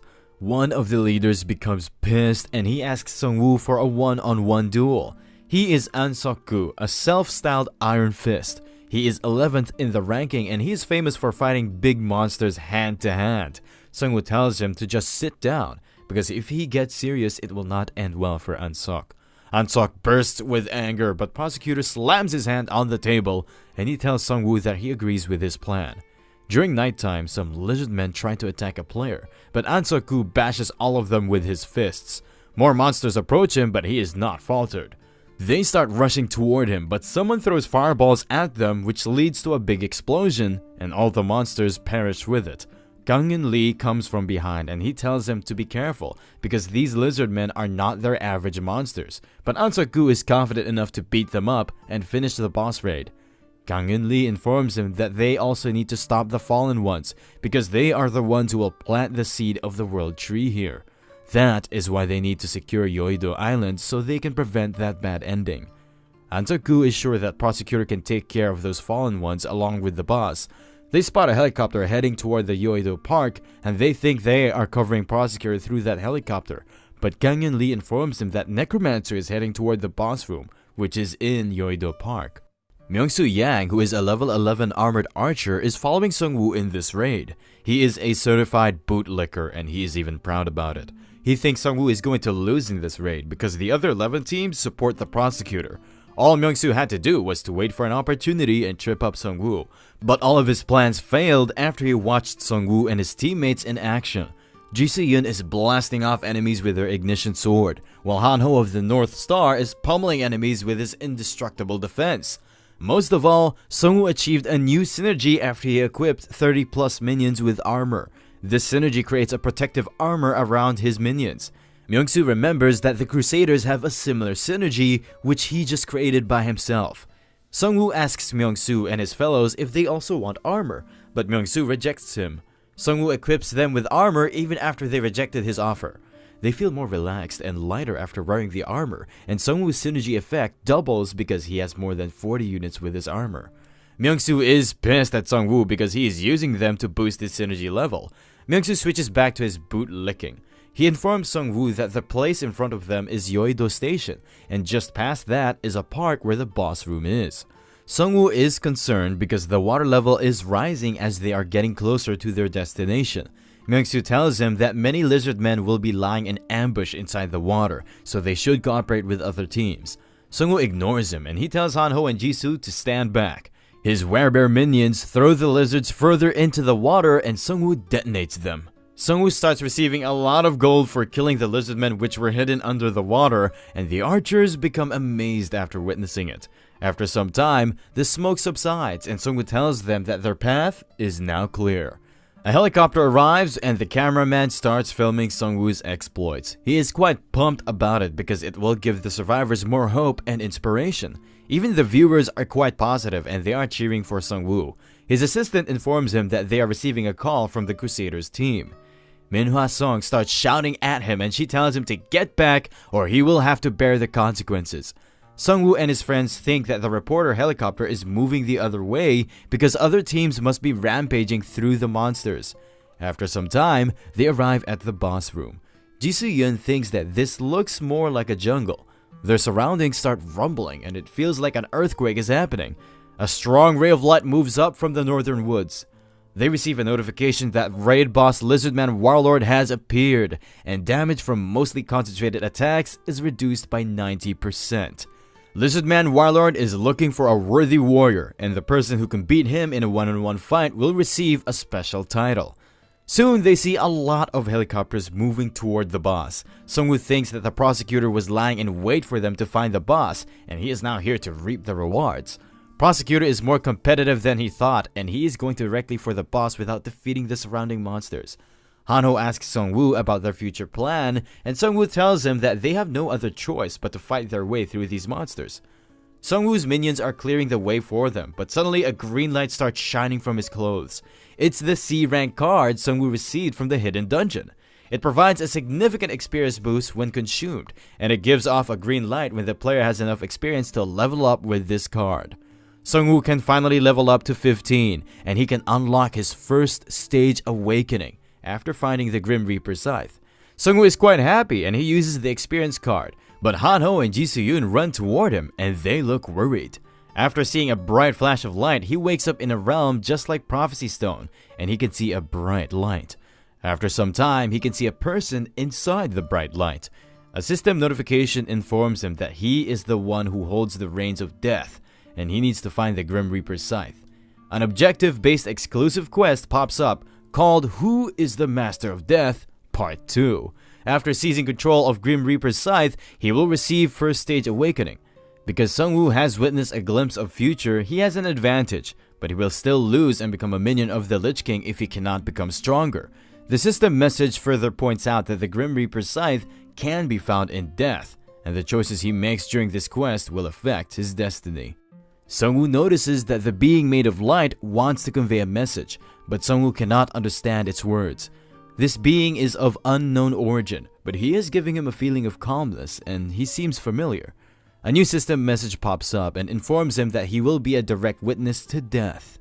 The bright light disappears as Sungwoo tries to get a hold of it, and he wakes up in the real world with Hanho and Jisoo-yeon. Hanho tells him that he just disappeared for about 10 seconds. This confirms that it was not a vision, but Sungwoo was physically transported somewhere, and he really received a quest from the mysterious being. Sungwoo is soon going to witness a death, but he is hoping to not witness the death of one of his friends for this quest. Soon they hear a big explosion in the direction of the boss monster.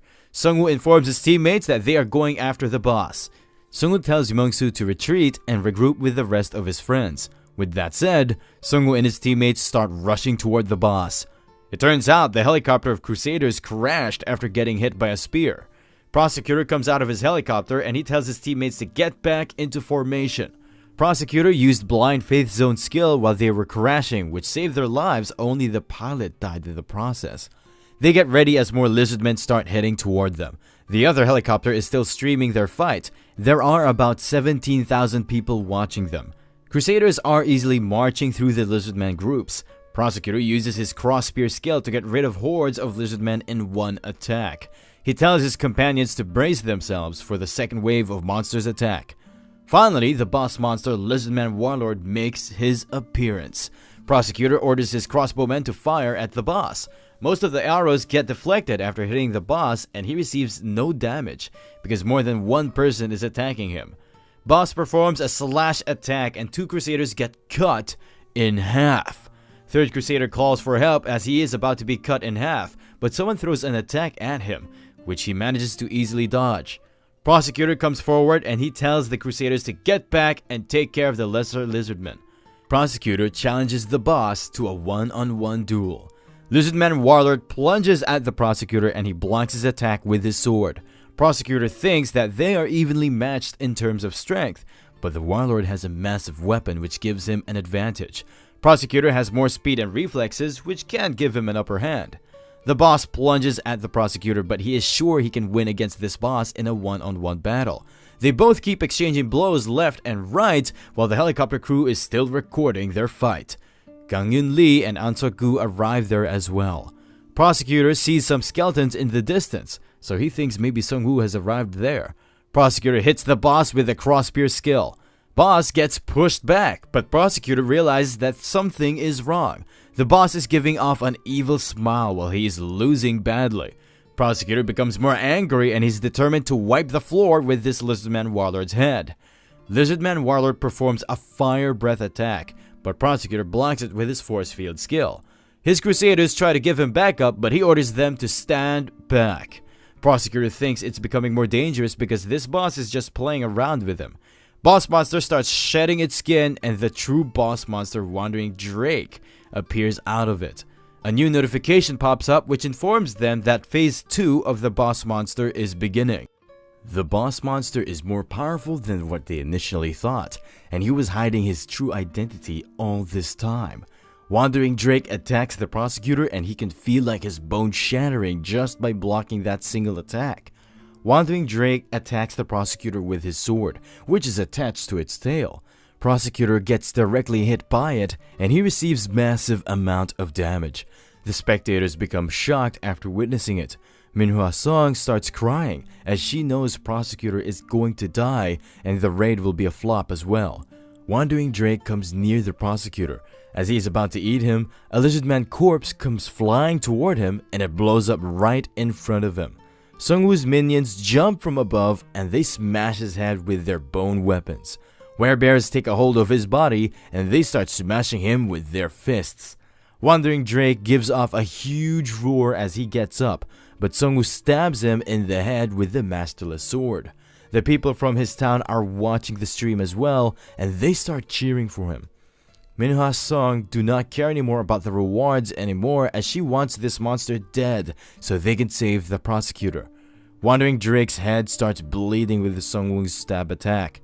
Sung-woo jumps off from his head, leaving the masterless sword stuck in its head.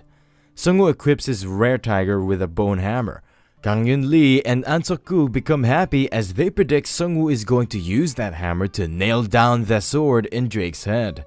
A player informs Minhwa Song that a massive number of monsters is approaching them from Setgang. Minhwa Song remembers that the one-on-one fight rule is only for players while the boss can take advantage from his minions.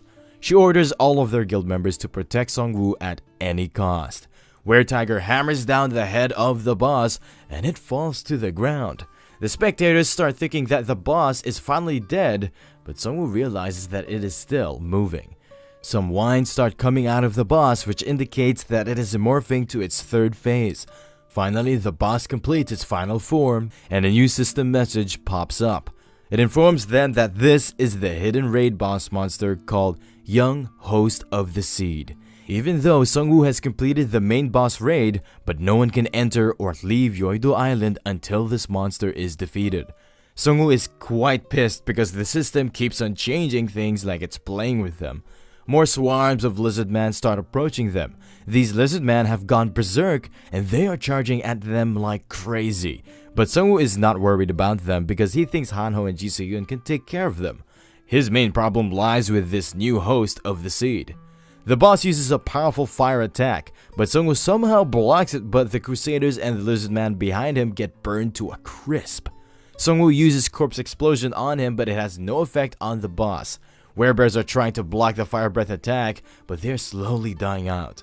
Sungwoo revives the dead lizard men, which start attacking the boss, and Sungwoo tells his party members that they need to retreat and spread out for now, because the lizard men attack people in groups. On his way, he tells the others to run away and spread out as well, because the raid just failed. On his way, Hanho notices the unconscious prosecutor. He tries to help the prosecutor, but the boss appears right behind him. Boss is about to gulp them both in one bite, but Righty slashes the boss with his sword. The boss tries to attack Righty, but he manages to parry the boss's attack. Righty attacks its head again, which deals a little bit of damage to the boss. Sungwoo appears out of the shadows, and he jabs a spear in the eye of the boss. When the boss gets mad, he uses his tail attack, which causes one of Sungwoo's arms to be chopped off. It was a shadow clone of Sungwoo in the first place, and it dissipates into thin air.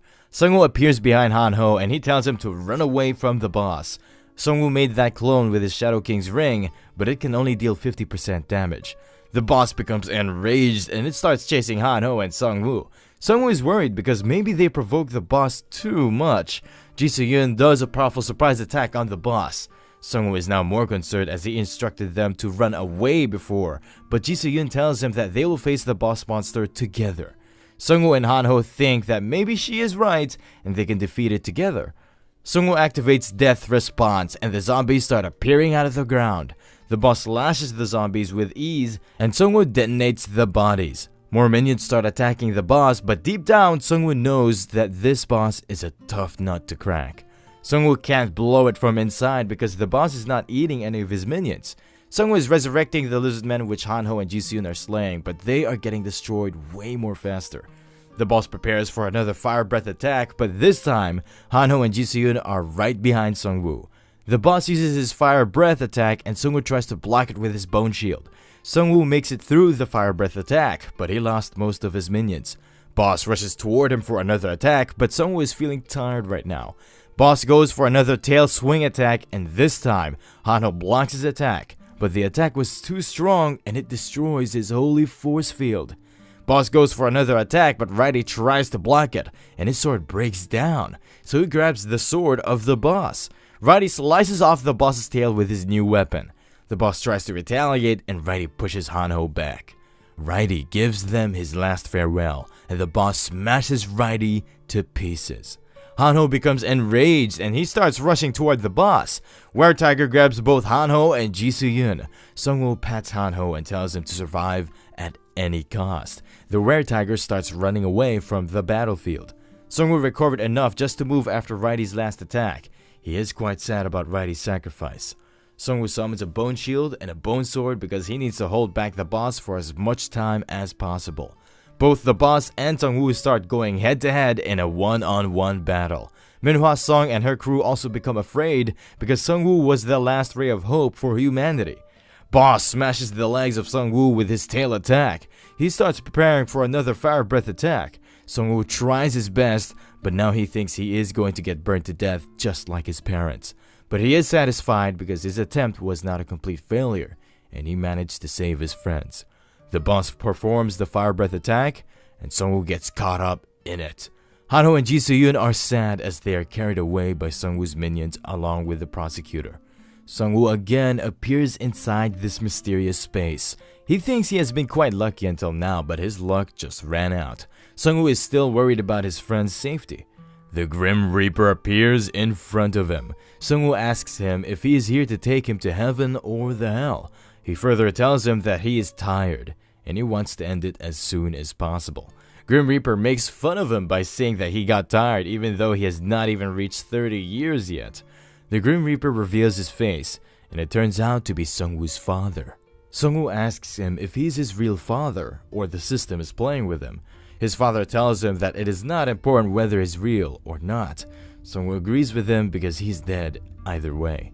Sungwoo asks his father if he resents him because he ran away when the house was burning. He tells his father that he ran away because he was scared at that time, and he's even scared right now. After his parents' death, Sungwoo struggled a lot to survive. He tried to help as many people as he could as he matured, but he failed in the end, and now he is meeting his father like this. His father starts laughing and tells him that he was worried about a useless thing all this time. His father starts making fun of him, and Sungwoo thinks that he is his real father. His father tells him that he didn't run away as a child, and he asks him to remember the day their house was burned. Suddenly, a fire started in their home, and they were both together at that time. Sungwoo's mom was still stuck inside the room, so his father asked him to go out and never come back inside. Sungwoo was wrong, and he thought that he abandoned his parents that night who were calling for his help, but that was not the case, and they can never put their beloved son in any kind of danger. He tells Sungwoo that he has still not failed, and he can return back to his world after going through a light. Sungwoo tells him that he is glad to meet him after such a long time. His father stops him because he almost forgot something really important. He received a scythe from his father. It is a reward for completing Who is the Master of Death quest. He also got First Awakening and a personal skill. His fate has been slightly changed as well. In the real world, the boss is still going on a rampage. Ji Soo-yeon and Han-ho still can't believe that Sungwoo is dead. Prosecutor wakes up from his slumber and he is quite sad because all of this happened due to his recklessness.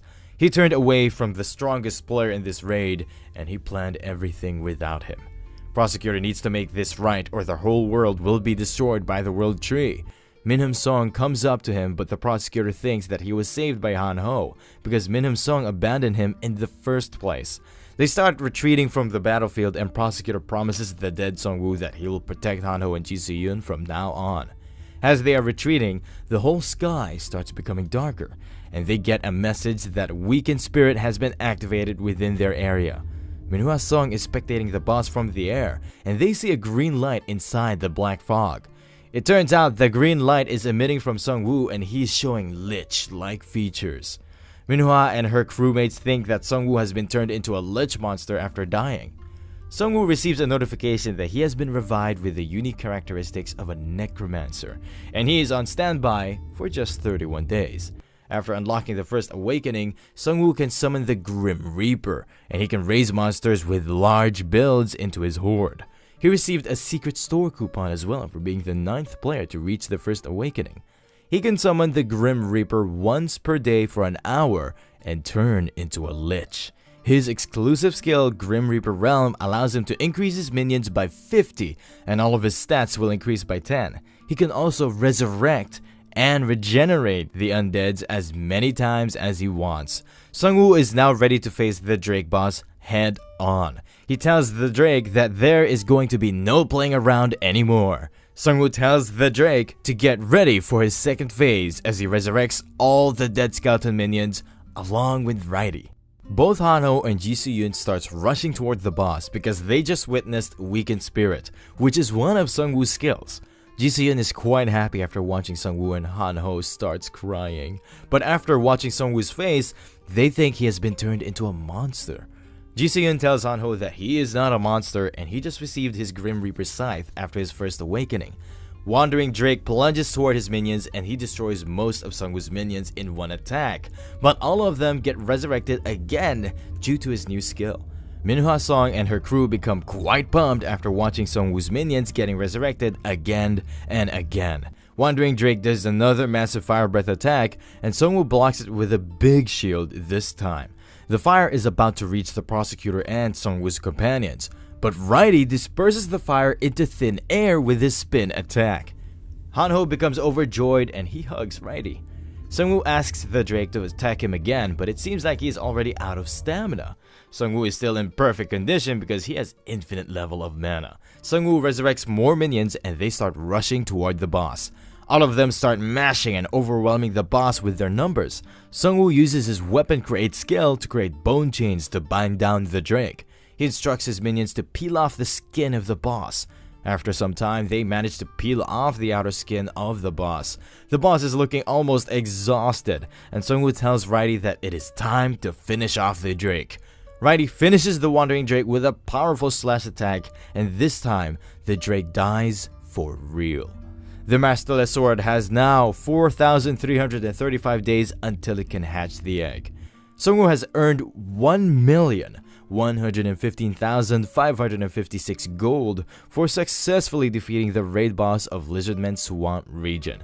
He also received an exclusive title called Amateur Dragon Hunter, which increased his stamina by 2 and his fire resistance by 30%. Back in town, everyone is celebrating Sungwoo's amazing victory. Sungwoo is about to try something crazy. He tries to resurrect the Wandering Drake, and it becomes one of his minions in his first try. The prosecutor and his men know well that the power gap between them has just shooted up by a lot. One of Sungwoo's minions finds Drake Leather, which is a heroic item. Meanwhile, Raidi got a legendary rank material called Dragon Heart, and this Dragon Heart is a material which should be used precisely. Finally, he got the Seed of the World Tree, which is a godly rank item with unknown effects. Seed of the World Tree is a powerful item which is connected to the ending they saw in the Prophecy Stone. It can also be targeted by the mysterious Fallen Ones. The photographer comes up to him and asks him to say a few words of encouragement to others. Sungwoo tells him to not trust a group which promises to protect them. Up until now, all groups which welcomed the survivors ended up being useless. Sungwoo thinks that the system must have a big part in it too. He advises all of the viewers to get stronger on their own, or they will not survive in this new world. Suddenly, the ground starts shaking, and they see a big explosion in the direction of Yeongdongpo Station. Minhwa Song informs the prosecutor that someone is attacking their base. Prosecutor informs everyone to retreat to Yeongdongpo Station. Sungwoo notices that the black smoke coming out of the explosion looks like breath of the abyss, and he thinks it's done by the wandering peddlers because they were the ones going around selling it as a product. Prosecutor gets down on his knees and he begs Sungwoo to help them because the station is filled with non-combatants and he can't do much in his current state. Sungwoo tells him that there are many things he can complain about, but it is not the right time, so he will help them. The helicopters start landing on the outskirts because they can't fly through the smoke. One of the survivors informs Minhwa Song that they were attacked by the Beastmen.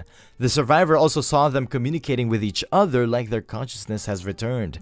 Now, Sungwoo knows for sure that it is done by the group which consists of the Beastmen and the mad scientists. Sungwoo tells them that he is going to deal with the mess inside. If what the werewolf told them before dying is true, then this anti-human group is going to be a big threat to the humans in the future. Sungwoo thinks that they are quite crafty because they attacked the Yeongdongpo Station when the main forces of Liberation Guild were away on the raid. Sungwoo summons the Drake out of the abyss so he can make his debut. The whole station is covered with smoke from Breath of the Abyss. Two beastmen are talking about how easily they pulled it off because their main forces were away on a raid. The werewolf mocks the humans for ignoring the threat of beastmen with intelligence. The Hog Beastman asks the other about how much time the ceremony is going to take. Werewolf tells him that only those werebeasts who got lucky and ate the brains of mages know about it. The Hog is sad because he ate Archer's brains and he has hooves which he cannot use for most of his skills. Werewolf tells him that he is still lucky than those scientists bastard who ask their corpses when they die to make them into some sort of medicinal drugs. While they are talking, they see some glowing eyes through the windows. Bone Drake finished them both off in just a single attack. Sungwoo comes inside the building and he returns the Drake to the abyss. Both beastmen were talking about a ritual, so that means they are gathering people somewhere inside the station without killing them. Sungwoo thinks killing off the beastmen quietly with his Shadow King's cloak will be much smoother. Somewhere in the building, a bull beastman is gathering the players in a place. They have gathered about 200 human players, but they have been ordered by the higher-ups to bring in as many human players as possible, and they think more humans are hiding on other floors. The bull heard his higher-ups mentioning something about extracting the experience points out of all these players. Soon, they hear 2 red warnings about Weakened Spirit and Call of Death being activated in their area. Sungwoo's minions start popping out of the abyss and killing the beastmen. Were-Tiger attacks the bull, but he blocks it with ease. Bull pushes the Were-Tiger back with a slam attack. Bull charges at the horde of skeletons, pummeling them on his way. Bull knows that these skeletons belong to the Necromancer and he calls them out. A spear pierces the bull from the shadows. Sungwoo pierces him from behind with his nameless sword. Sungwoo receives 30,000 gold for hunting a second-rank werebull. This is the first time Sungwoo is seeing an evolved beastman, and this also proves that beastmen can also evolve like humans. Sungwoo resurrects him, and now he has a werebull under his command. Sungwoo orders his minions to move all the unconscious humans out of this gas or they will die. Sungwoo is moving out of the station with his minions, but the ground starts shaking. He gets a warning message that a massive summoning magic has been activated within the area. Sungwoo has no idea what they are up to, but he knows he needs to stop them as soon as possible, so he starts heading toward the location of the circle. Sungwoo reaches the location and the werebeasts become alerted after watching him. One of the sources of the Breath of Abyss is there, but Sungwoo knows there must be other sources too, because this one alone is not enough to engulf the whole area. One of the werewolves recognizes Sungwoo and he tells others that they will receive a massive award if they can gift his dead body to the researchers. A day has already passed, so Sungwoo summons the Grim Reaper Scythe for 1 hour and all of his stats become boosted after summoning it. Sungwoo gets an hour per day, but 5 minutes are enough to wipe out pests like these werebeasts. Sungwoo's minions start popping out of the abyss and they start battling it out. No matter how many minions they destroy, they get resurrected. One of the magicians activates the summoning circle. One of the Sungwoo's minions bites the werewolf magician and he throws him off the roof. The building starts crumbling due to the summoning, so Sungwoo jumps off from the building. Sungwoo asks for information about the thing he just summoned. Werewolf starts laughing and he tells him that he will find out soon enough. The whole building starts shattering and they get a notification that the raid boss will soon appear in this region. The prosecutor received a lot of damage during his last fight, and even a high-rank healing potion is not enough to completely heal his wounds.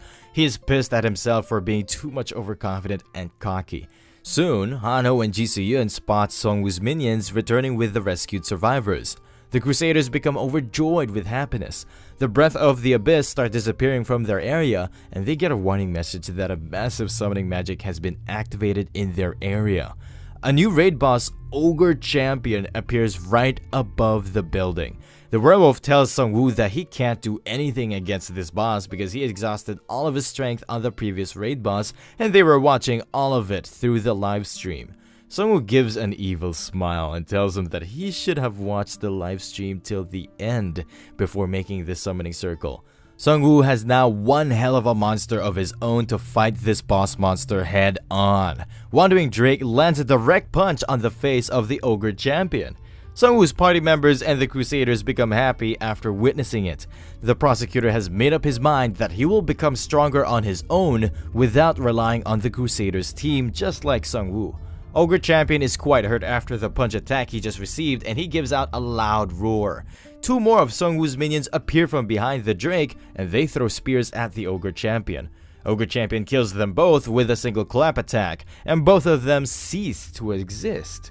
Sungwoo realized that cease to exist must mean that they cannot be resurrected, and this boss has some of his own unique characteristics. Sungwoo's Drake cannot use Breath of Fire attack or he would have made the Ogre Champion into a toasted chicken by now. But Sungwoo can still control its movements, which is a plus point for him. Drake gets a hold of the Ogre's hair and he kicks the Ogre Champion with all of his might. The Ogre Champion gets a hold of the Drake's shoulders, but Righty pops up one of his eyes with a stab attack. The Ogre crashes into the land and Wandering Drake gets a hold of his body while Sungwoo's minions close in on him. They keep attacking him until he finally gets defeated. Sungwoo has leveled up to 16 and he earned 705,000 gold for hunting the raid boss monster Ogre Champion. Sungwoo chooses an upgrade skill card for his Call of Death skill, which increases its rank. He can now summon 15 masterless zombies with 100 mana from the abyss, and they will remain for 20 minutes, and the skill cooldown has decreased to 30 minutes. Sungwoo is quite satisfied, and the best reward he received from this hunt is his new Ogre Champion minion he just revived. His Ogre Champion already has a heroic rank bracelet called Thunder God Blessing equipped. This bracelet consumes all mana to produce a great power, but if it is equipped by someone without mana, then it can be used once every 24 hours without any cost. His Ogre Champion has no mana, so he lets him keep equipping it. Both of his boss minions are acting as friends. The werewolf is shocked after watching all of this development. Sungwoo stabs him with the scythe and tells him that joking time is over. The werewolf is about to tell him everything, but something activates inside him and he dies after coughing blood from all holes of his body. The prosecutor tells them that their leaders must have planted something in them so they cannot leak any information. Sungwoo still has another way of extracting information and he revives the werewolf. After reviving the werewolf, he receives a memory fragment. He gets a flashback from the memory of the werewolf. The werewolf, along with other beastmen, were on Shindorim Station, and they were heading toward Yeongdo-pu Station. The werewolf was watching the live stream of the boss raid, but other beastmen told him to turn it off because they are almost at their destination. Sungwoo now knows that they didn't watch the whole stream, or they would not have underestimated him. One of them tells them that attacking the Liberation Guild was just a matter of time, and now they have the best opportunity for it. But another werewolf thinks it's all a hoax and it is something related to the lab they built in Yeouido Island. Sungwoo thinks that they must be related to the bad ending of Yeouido Island in some way. One of them is about to say something important about the scientists, but a werebeast shouts at them to shut their mouths. Sungwoo comes back from the flashback and he now knows that part of the reason why they attacked Yeongdo-pu Station was so they can control Yeouido Island. He also found out about their trial in Shindorim Station, and he just needs to find out about their true objective. Shindorim is the central station where Line 1 and 2 cross from. That is one of the reasons why countless people used to pass through that place. A mad scientist is experimenting on both human and monsters in a laboratory. The psycho scientist is quite happy because he just got a lot of research material. One of his werebeast assistants tells him that they need more freezers because the smell of rotten corpses is becoming unbearable, but scientist tells him to just get used to it. The weremouse tells him that their werebeasts have a strong sense of smell, which makes them harder to work here. Plus, this beastman wanted to be turned back into a human, and he hates rats in the first place.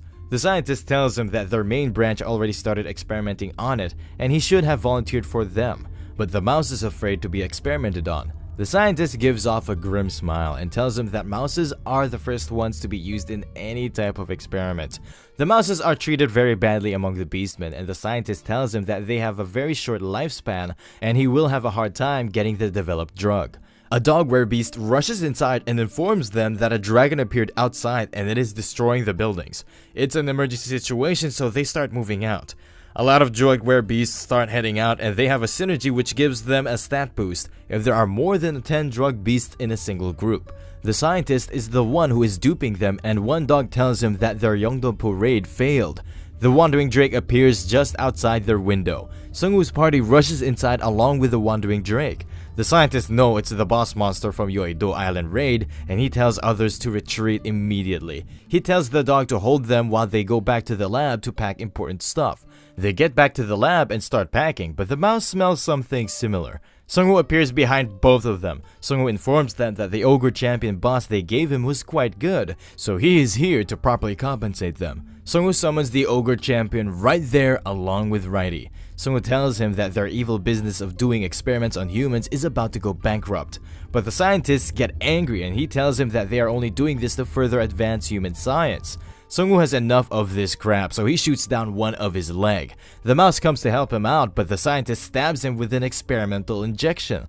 The mouse starts becoming more bigger after getting the injection. Sungwoo summons a clone with his Shadow King ring and they both start shooting him down with their crossbows. The mouse slashes Sungwoo's clone with his attack and Sungwoo gets away. Ogre Champion easily crushes the weremouse with a stomp attack, and Sungwoo gets 13,000 gold for hunting an evolved were-rat. Sungwoo cuts off one of the arms of the scientist. His mouth starts foaming and he tells them that he already injected himself with poison. The scientist dies after coughing blood, but Sungwoo can read some of his memory fragments after reviving him. Sungwoo tries to revive him, but he gets a notification that he cannot resurrect a living being, which means the scientist was pretending to be dead.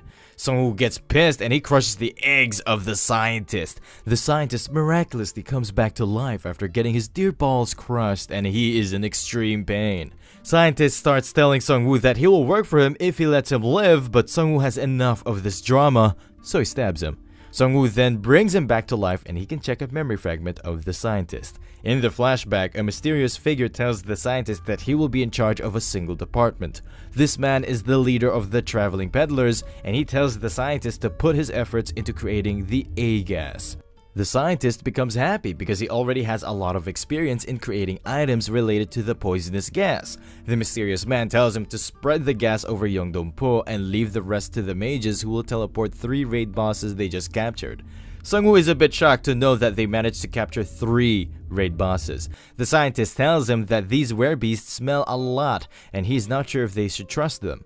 The mysterious man tells him to watch his mouth because they cannot proceed with their plan without them. Furthermore, there are 4 beasts who are stronger than the top 3 ranked players, and they are going to need their help for their future plans. Sungwoo is a bit confused about how this man is so sure that these 4 beastmen are stronger than the human players. Sungwoo thinks that the beastmen came into existence much later than the human players, and there is no way they can become stronger than the ranked players in such a short span of time. But the beastmen are different. They receive their own quests, and they have the scientists helping them, which can explain their fast growth rate. Sungwoo perfectly knows that special quests can help someone get stronger much faster. The mysterious man tells him that their ultimate goal is not to chase away the players, and the scientists should use the humans in moderation. The scientist bursts out in happiness as he tells the mysterious man that the only reason he is going through all of this is because he believes he can become a new species transcendent. Sungwoo thinks that it must be something related to their personal quest. A white werewolf comes inside and he tells them that they started chatting without him. Sungwoo has seen this werewolf before in his last flashback. The scientist tells them that he is one of the 4 beasts and he is a mage. The white werewolf tells him that he is not a mage. Everyone thinks he is a mage because he carries a cane, but that is not the truth. He suddenly uses a skill on the scientist. He tells the scientist not to worry, and it is a kind of insurance which will alert him if the scientist is in trouble. Soon the visuals of the flashback shatter, and Sungwoo gets teleported into an empty space with the white wolf. The white wolf knows about him and he tells him that he was curious to know how Sungwoo knew about their Shindorian branch so fast. But now his doubts are cleared and he knows about Sungwoo's skill to track memory fragments of a dead body. Sungwoo tells him that the Shindorian branch was too empty and their main branch must be somewhere else. The white wolf advises him to leave Yeongdongpo or their fight will be extended and they are gonna win at the end. Sungwoo asks about their origin and the werewolf tells him to remember the name Evolution Society. He uses a skill on Sungwoo and tells him that it is going to be the name which will soon end humanity. Sungwoo comes out of the flashback and he now knows that the white wolf had skills related to psychometry. They need to be on extra guard because the beastmen will change their future plans, and the mysterious man mentioned that they have 3 raid bosses. Riley hands over a map he just found to Sungwoo. It's a subway map with 3 highlighted places. A is for Yeouido Island and it is crossed out. B is for Sosadong in Bucheon and C is Bomgae in Anyang. Sungwoo already defeated the Drake before they could capture him, and he also got rid of the Ogre Champion, which means there is only 1 more boss left, and there is another branch of Evolution Society in there. Back in Yeongdongpo Station, everyone is busy rebuilding their station. Sungwoo asks Minhwa Song to find out about any information related to raid bosses in Bucheon and Anyang community. He is going to discuss the rest with the prosecutor himself. Sungwoo informs him that there is going to be another attack in Yeongdongpo. The attackers call themselves the Evolution Society, and their real goal isn't the Liberation Guild. Sungwoo has a suspicion that they are the corrupted ones mentioned in the Yeouido Island raid. The prosecutor knows that they can be a much bigger threat to humanity. He asks for Sungwoo's help once again. He requests Sungwoo to protect Yeongdongpo because he's the only person strong enough to help them. He further asks Sungwoo to defeat the Evolution Society and he will give Sungwoo 1 million plus gold for this task. Sungwoo agrees with him because he was going to get rid of the Evolution Society anyway, but now he will also get a lot of gold for this task. Sungwoo comes out after the meeting and he is happy to see the other leaders getting along with his companions, but Hanho informs him that they are all opportunists and they are trying to impress Ji Soo-yeon. Soon, Hanho gets another alert from the community app. It turns out the rankings have changed again. The prosecutor's ranking has gone down and now Doctor is on the 3rd place and he is on level 15. Sungwoo thinks that maybe Doctor is the same mysterious man he just saw in the flashback. A player gets his first awakening when he reaches level 15. Sungwoo is not sure if the first awakening is only exclusive for 5-star class, but he knows for sure that Doctor has gone through his first awakening. Sungwoo needs to do something before he can get more stronger. Minhum Song gets knocked out after opening the lid of a suspicious jar that Sungwoo's minions were carrying. Hanho gives him a potion to heal him up. These jars contain purified breath of the abyss and they were crafted by the scientist. Once someone opens it, breath of the abyss will be released from it. Sungwoo tells Minhum Song that these are his spoils of war and he advises Minhum to not touch them again. The Liberation Guild has assigned Minhum Song as an assistant for Sungwoo. Sungwoo and his party members are sure that he was demoted. That's why they assigned him to Sungwoo. Minhum tells them to head inside a building where the Liberation Guild is gathering the information that Sungwoo requested. On their way, Han-ho informed Sung-woo that when he died, Ji Soo-yeon became very sad and she started crying like a child. Ji Soo-yeon hates Han-ho because later he kept teasing her about it. On the other side, the prosecutor is still thinking about how he messed up during the boss raid. The public opinion about him has gone down the drain and everyone is blaming him for their loss. Most of the powerful players are now part of Sung-woo and Righty's fan clubs. The prosecutor has a promotion-type exclusive quest. He needs to train 30 Crusaders up to level 10. As a reward, he will receive his first awakening and he needed to complete this quest before the world tree could mature. Through some investigation, the prosecutor learned that awakening quests are only given to players with 4 or 5 stars. That is why he needs to complete it as soon as possible, or other 5-star players will take over him. 6 of his Crusaders died during their last raid, and he has only 14 Crusaders left. He is not sure how he can train 16 more Crusaders up to level 10. It is a difficult task, but Sung-woo already achieved his first awakening, and the prosecutor cannot give up now. The prosecutor summoned all of his guild members outside his office. Prosecutor tells Min Ha-sung to assign members for a hunting team, and they will start hunting the next day. Min Ha-sung and the other Crusaders advise against it because they need time and people to restore their station to its former state. Prosecutor reminds her that other players will get stronger in that time and they will suffer more with the next attack. Sung-woo will take care of the Evolution Society for them, which is their biggest threat, but they need to become self-dependent in the future because they have the strongest guild of Korea. Meanwhile, on the other side, Min Ham-sung introduces them to the guy who was gathering information on Sosa-dong and Bomgye Station. He informs them that an Ogre Champion boss raid was in Sosa-dong, but once the second chapter started, the Ogre Champion was missing and no information is coming out of Bomgye Station. Sung-woo guesses that it is now full of black fog and zombies and the information gatherer asks him how he knows about it. He shows him Han-ho, who is the biggest cell phone addict in the world, gathering information. Han-ho informs Sung-woo that their town is safe and he already contacted Taesung and told him to stay in the safe zone and never come out. According to a post about Bomgye Station, it advises player to not approach it because it's filled with toxic gas and zombies. He thinks that Evolution Society has another lab in there, and that black fog is breath of the abyss. Sung-woo asks Min Ham-sung to lend him a chopper. Some players are running away from zombies in Bomgye Station. They are almost at their shelter and their friends start covering them. They need to stop them at any cost because they are the last line of defense between the zombies and the shelter. Zombies start getting pierced by arrows and crushed by rocks. The survivors are almost at the last barricade, but the zombies are advancing toward them in full speed. All of the players on the barricade are quite afraid, so the survivors think of acting as a sacrifice to divert the attention of the zombie horde. They will both divert their attention by going in 2 different paths. The survivors throw their supplies toward the girl on the barricade and ask her to take care of their families. They are about to be overwhelmed by the zombies, but someone starts jumping above the zombies. It turns out to be Ji Soo-yeon, who takes care of some of them with a single ignition attack. Sung-woo arrives there with his Ogre Champion and he punches the zombies out of existence, while Ji Soo-yeon dodges the attack. Some of the players notice that these skeletons belong to the second-rank Necromancer and they become happy. Back in time, the players are waiting for Sung-woo to arrive. Han-ho arrives there, but his parents are more concerned about Sung-woo and Ji Soo-yeon. He tells them that Sung-woo sent him back to protect the town because powerful enemies are going to target them, but everyone thinks he has been demoted. Plus, he came here with a lot of gold to keep the safety zone running.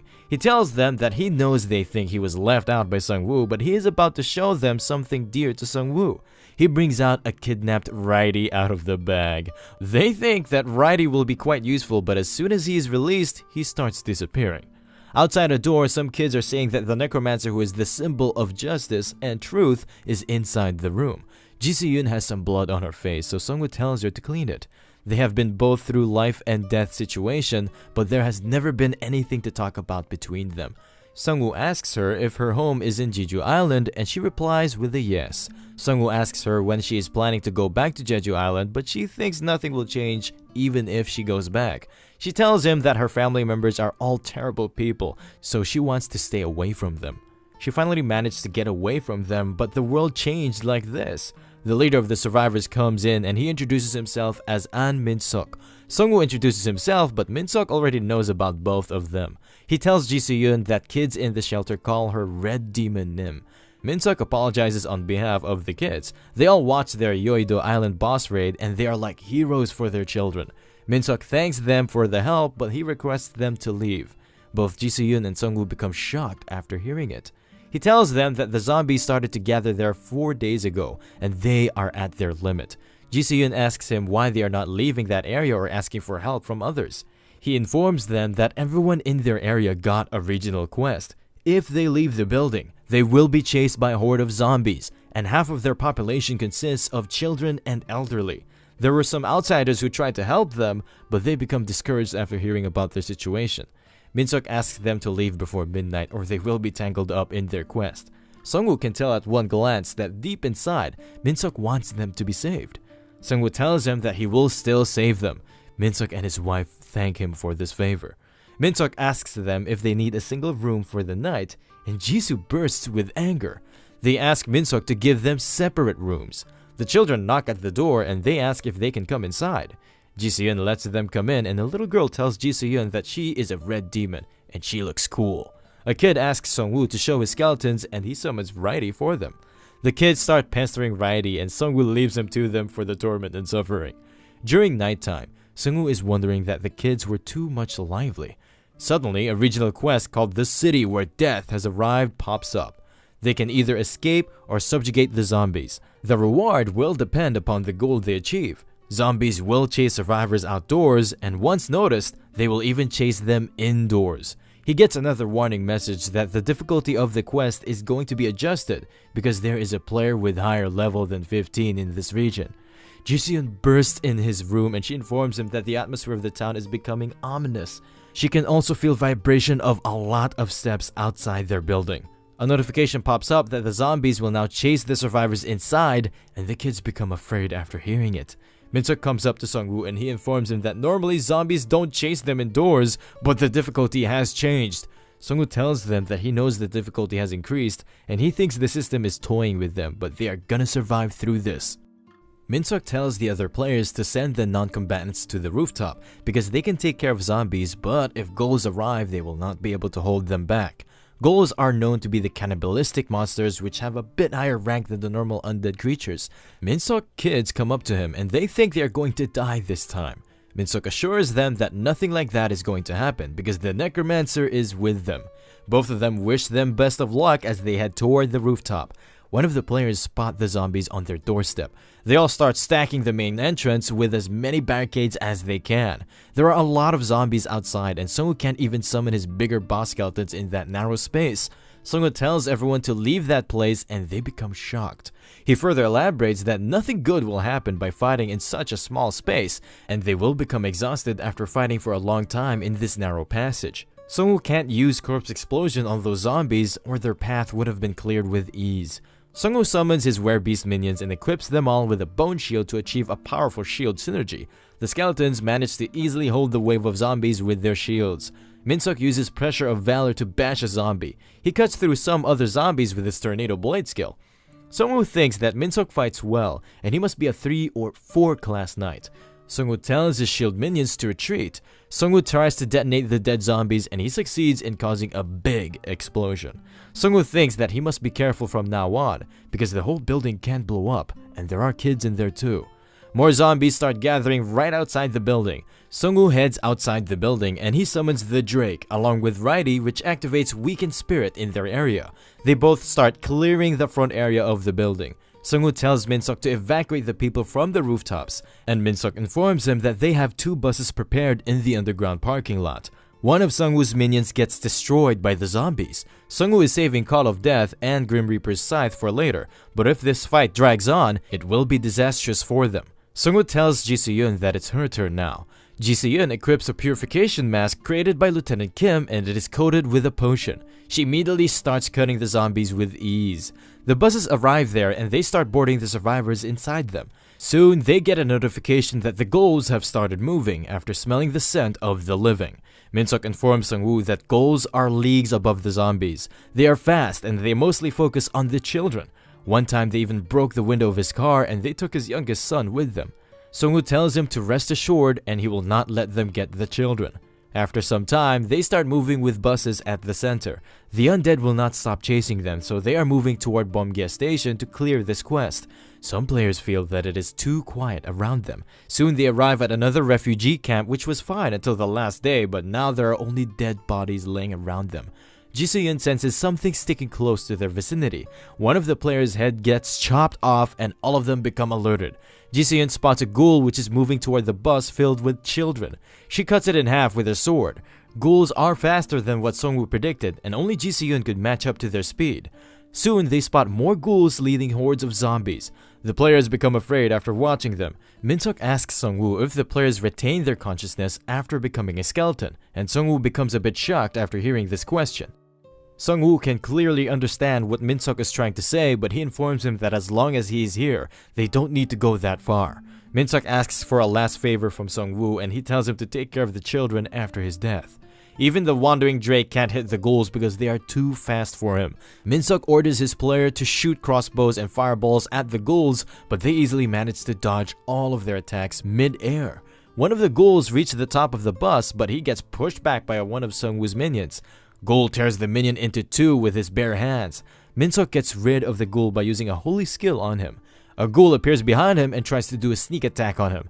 Min-seok manages to block the attack of the ghoul with his shield. He cuts some of them with all of his might.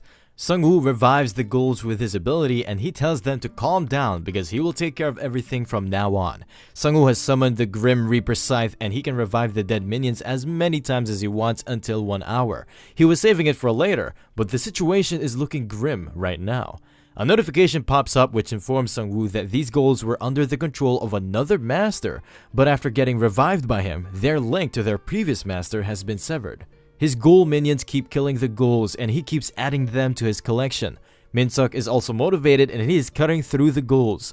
Sung-woo thinks if they disregard each player's skills, then Min-seok is on par with the prosecutor. Only Jisoo, Sung-woo, and Min-seok are the ones who can fight against the ghouls, and other low-ranked players are still getting killed by them.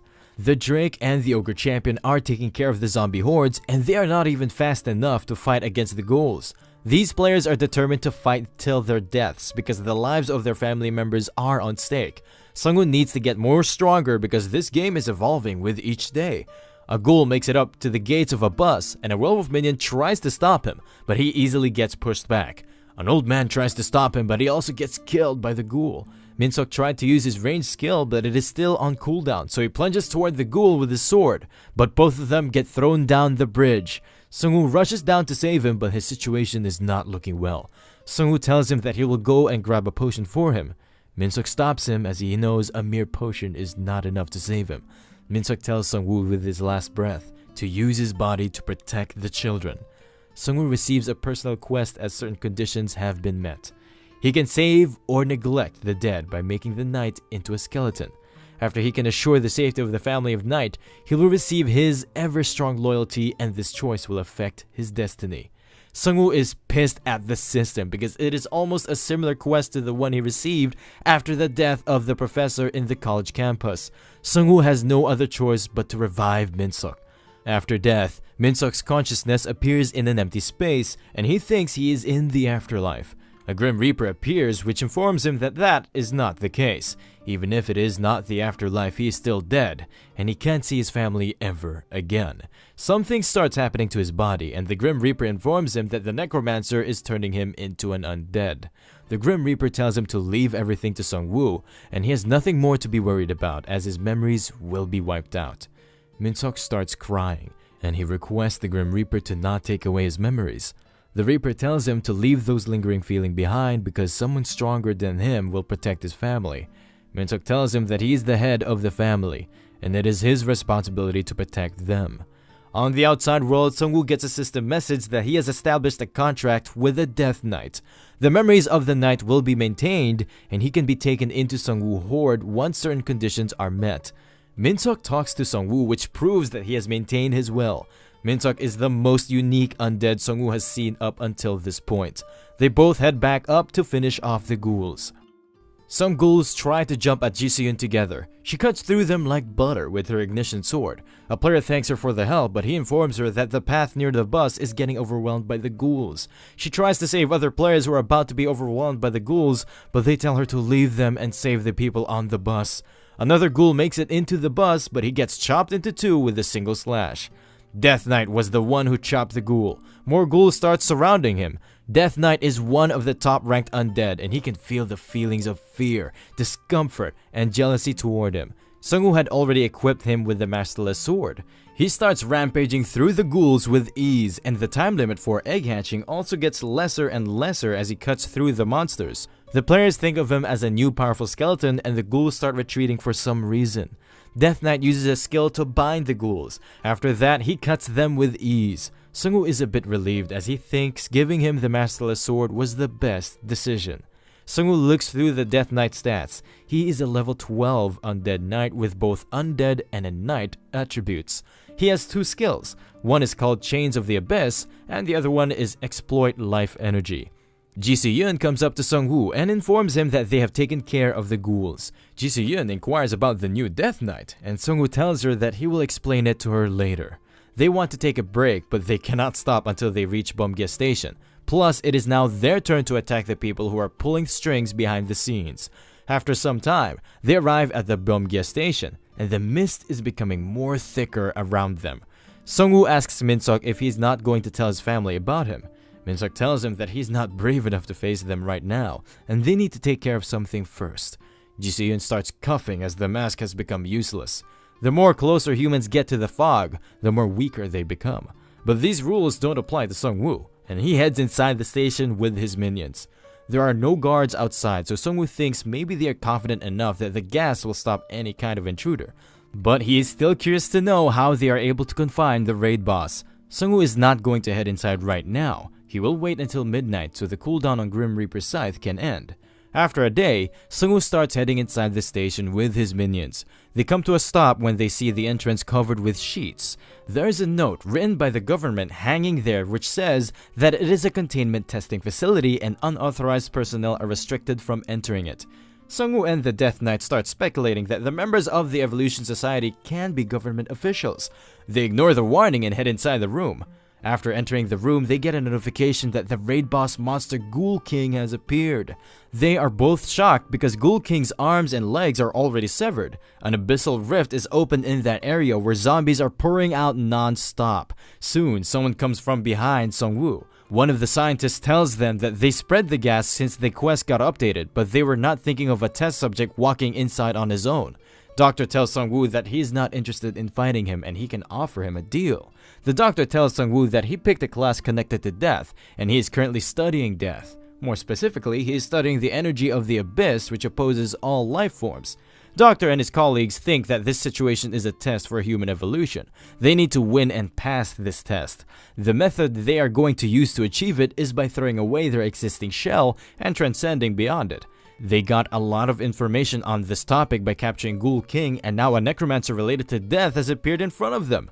The doctor tells Sung-woo that their meeting might look like a coincidence, but it was already set up by this artificial system through quests. The doctor tells him that it is all for a happy ending for this game. Sung-woo thinks that maybe Doctor also came into contact with the Prophecy Stone. That's why he is talking about an ending. Doctor tells Sung-woo to join them for a greater cause. Sung-woo says that bastards like them spreading poisonous gas around and conducting human experiments can never work for a greater cause. All other groups he met in the past had some similar but delusional aims like them. Doctor tells him that if the world was normal, he would have taken more time to convince him with academic persuasions. Doctor calls out Sung-guk as further talking with Sung-woo is impossible.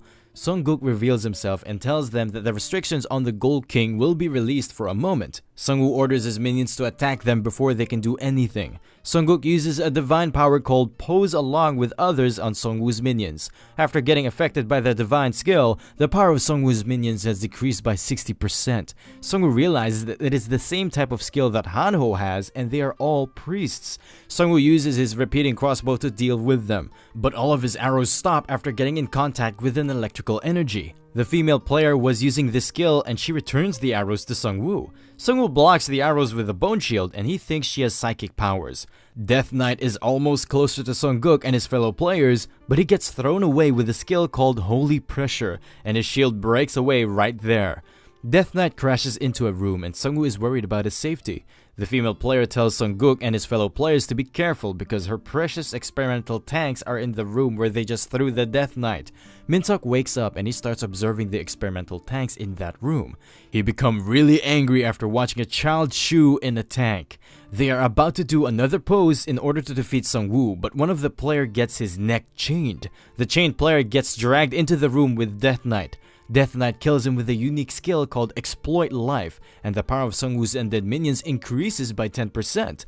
Death Knight has become enraged after watching the experimental tanks and he's determined to finish them all. Sungguk is not phased in any way, and they use another divine skill with Pose which is about to hit the Death Knight, but Sungwoo creates a bone shield for him. It activates a hidden synergy which cancels out every single abnormal status, and it requires only a Death Knight and a shield made by a necromancer. Sungguk and the players become afraid because their divine energy is not working on him. Death Knight can still feel their damage because this energy only cancels out the effects of the divine power, but it is still enough to get rid of these posers. He kills Sungguk and his fellow players with his Exploit Life skill, which cancels out divine power in the area. Sungwoo's ghouls start finishing off the remaining players. Death Knight goes for the female player as she is the owner of those tanks with human experiments. She desperately attacks him with her telekinesis skills, but Death Knight blocks them all. Death Knight remembers the shoe he saw in the experimental tub belonged to his missing son, Hyunjun. He cuts her in half with a single slash attack. Sungwoo receives 12,000 gold for defeating her, which confirms that she was a level 12 player. The doctor starts clapping with anger. He pulls out an item and tells them that he has no fighting skills, so he has to rely on other means. He throws his item at the ghouls and they get electrocuted. Sungwoo thinks that maybe he belongs to a production class. Some vines come out of the item and they grab both Righty and the Death Knight. This guy is full of schemes, so Sungwoo summons the Grim Reaper Scythe to kill him as soon as possible. The doctor uses another item to retreat. This item was a flash grenade with magic mist. The doctor is using this chance to get away from the battle, but he gets stabbed by Sungwoo's Grim Reaper Scythe.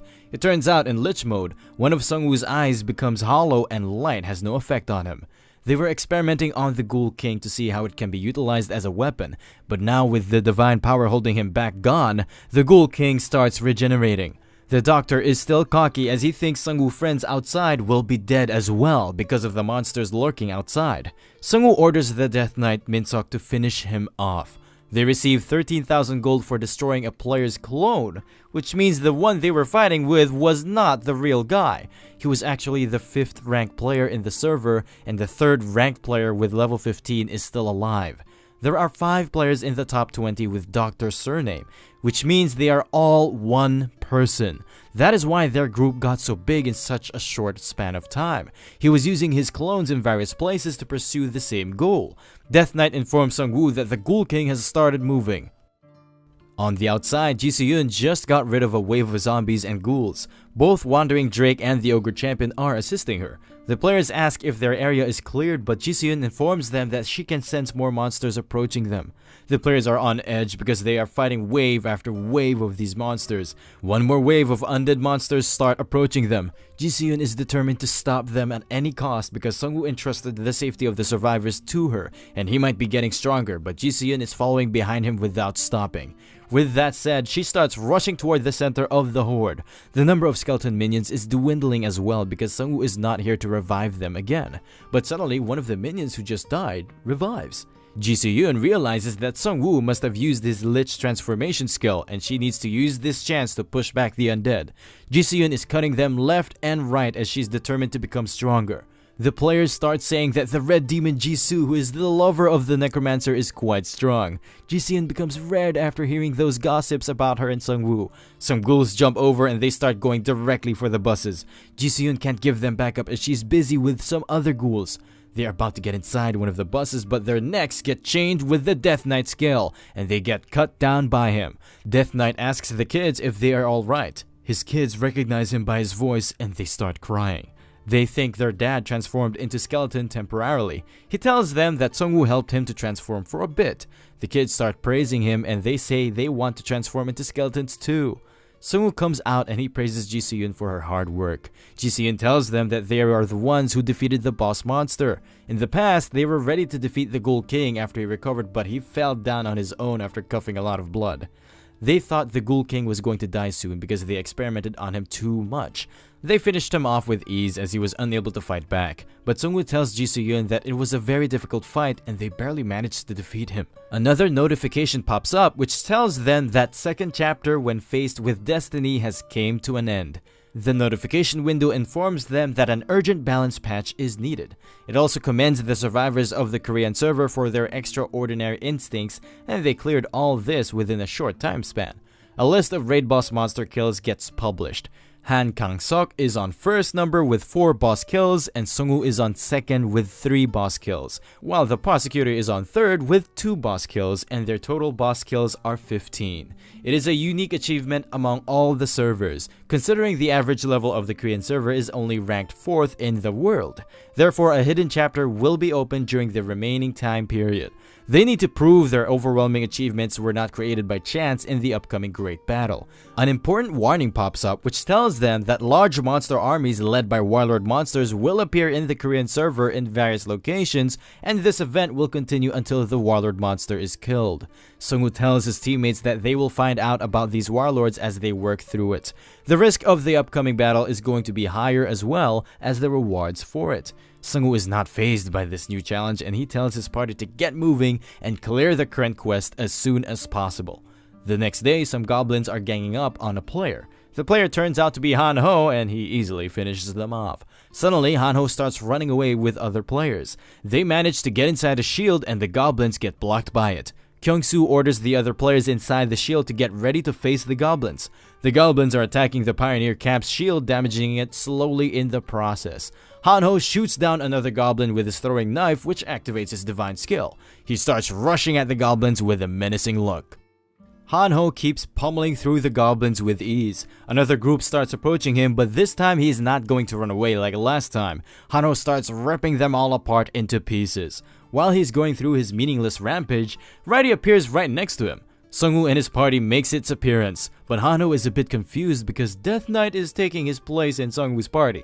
After a while, they are all having a meeting in their base. Spearman Kyung-soo informs them that it has been quite chaotic after the new main chapter started. Almost every other group of survivors have been suffering from these attacks throughout the country. The safety zones have become almost useless as their power is getting weaker and the monsters are becoming stronger. The Liberation Guild is currently fighting off thousands of orcs and they are currently looking for Sungwoo. They are the closest to what they can call allies, so Sungwoo needs to help them. If the Evolution Society makes a move at this time, then it is going to be fatal. But judging by the current situation, they might be facing off against the monsters as well. Lieutenant Kim comes in and he informs them that they have found the base of the goblins. According to their movement pattern, their base must be in Paldao-san. Yeongdong-po and other regions are in a pickle because of strong monsters like the orcs, but they are quite lucky because they got only goblins. This time there are mage-like goblins which ride on boars in the mix. Sungwoo tells them that their goal is not to win the fight. He's more focused on knowing how much gold experience points they can gain from fighting this goblin army. Spearman Kyung-soo applauds him for thinking of gaining gold and experience from this situation. But Sungwoo tells them that he's not thinking for himself, but for them.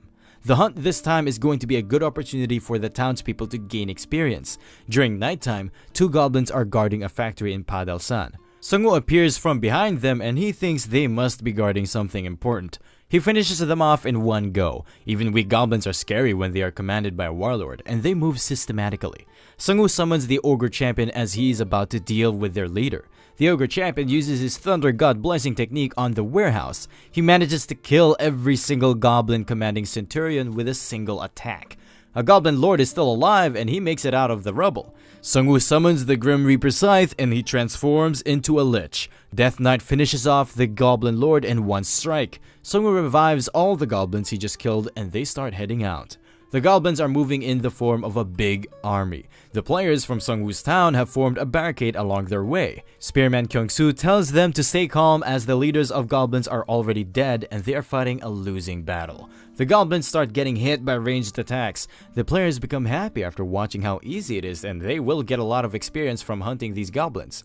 The poor goblins get hit by a lot of plenties as all of their commanders are already dead and they lose their will to fight. They keep getting nailed by the human players. All players are enjoying their easy grind fest.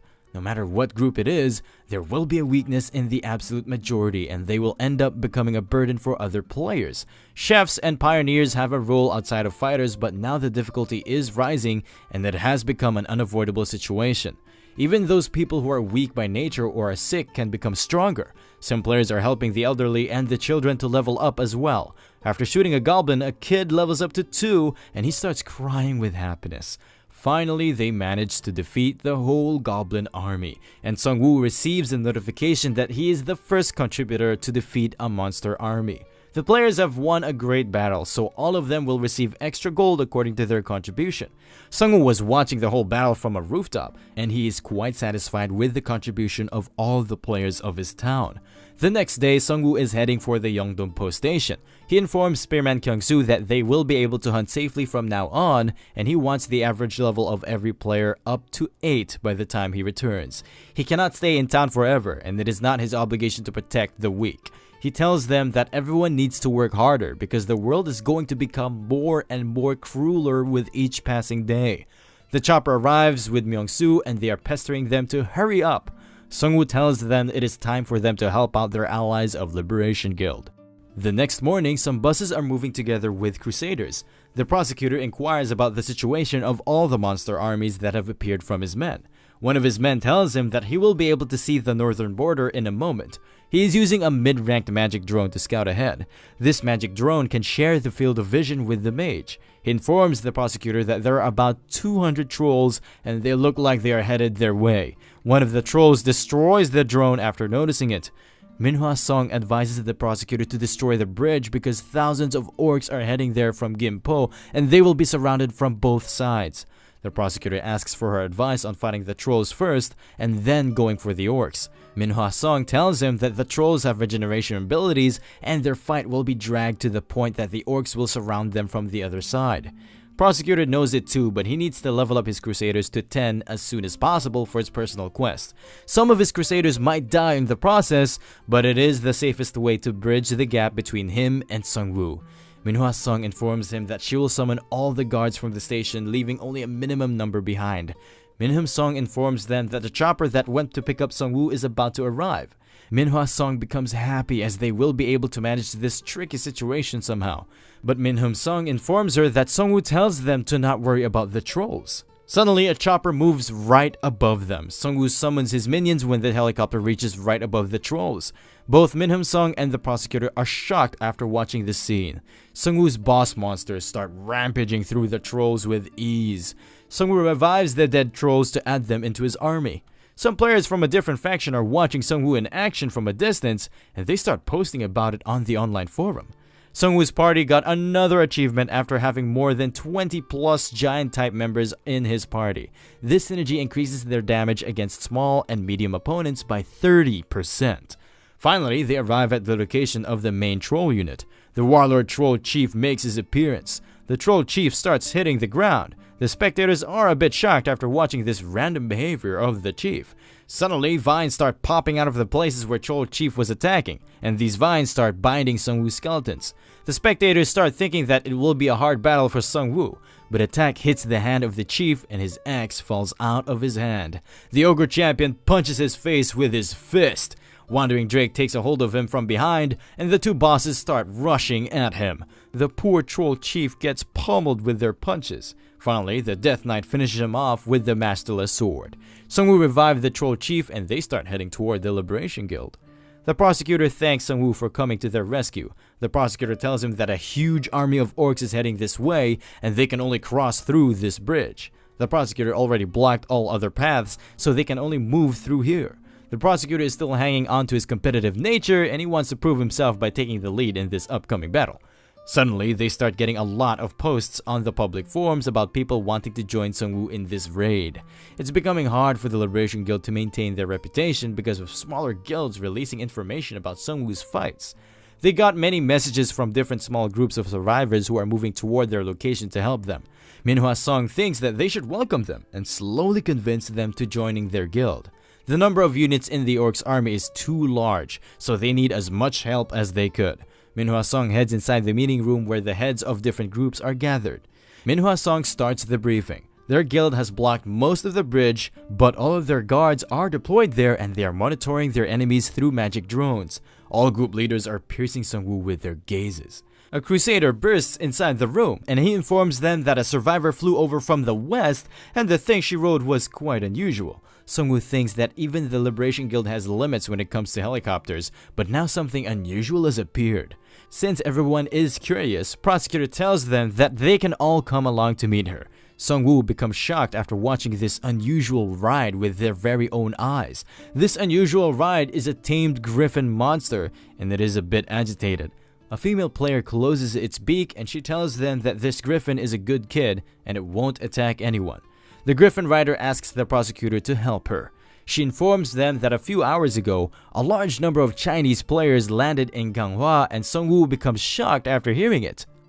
They move to a tent and the female player starts briefing them about their current situation. They live on Gyeodong Island, which is a small island connected to Ganghwa Island by land. The players from Ganghwa Island set up a small safe zone in Gyeodong Island. It is completely safe as long as they take care of a small number of monsters there and set up a blockade on the Gyeodong Highway. They have strong players on the island, but they decided to live quietly. A few hours ago, pirates landed on Gyeodong Island. They have dozens of fishing boats alone. The islanders tried to resist them, but they were defeated by the pirates, and their escape route through Gyeodong Highway was seized. The prosecutor asks her if she knows the exact number of the pirates. The female player informs him that there are probably more than 1,000 of them. The other leaders think that China has a large population, so their player numbers can be high and they can also invade their country. Minhwa Song thinks that is not the case and these are just mere pirates just like the raiders in their own country. Sungwoo tells them that these types of guys are the worst in this kind of situation and they come rushing in when they find a weakness. All other group leaders agree with Sungwoo.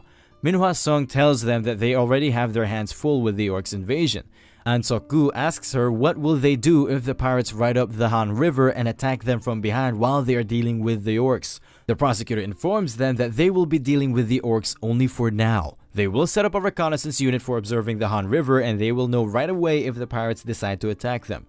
The female player becomes shocked after hearing it and she gets down on her knees as she has lost all hope.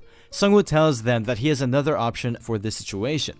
He suggests that they should dispatch a team to take care of the pirates and attack the Orcs from both front and back with the help of the survivors from the Ganghwa Island. An Sok-gu says that the whole island will be alerted if they send a helicopter, but Sungwoo can easily sneak in alone with his shadow skills. The prosecutor asks him if he is sure he can handle it alone. Sungwoo tells them that his necromancer skills are better suited to fight against human players. Sungwoo needs information from those Chinese players, or once they keep crossing the borders, it will become hard for Korean players to stop their assault. Just like Goblin leaders, Sungwoo needs to take care of the Orc leaders from the back through Ganghwa Island. Sungwoo asks the girl to take him to the island as quietly as she can on her griffin. The prosecutor agrees with his decision. The next day, they are about to leave for Gyeodong Island. Han Ho asks Sungwoo to leave riding behind and Ji Se-yoon tells Sungwoo to stay safe.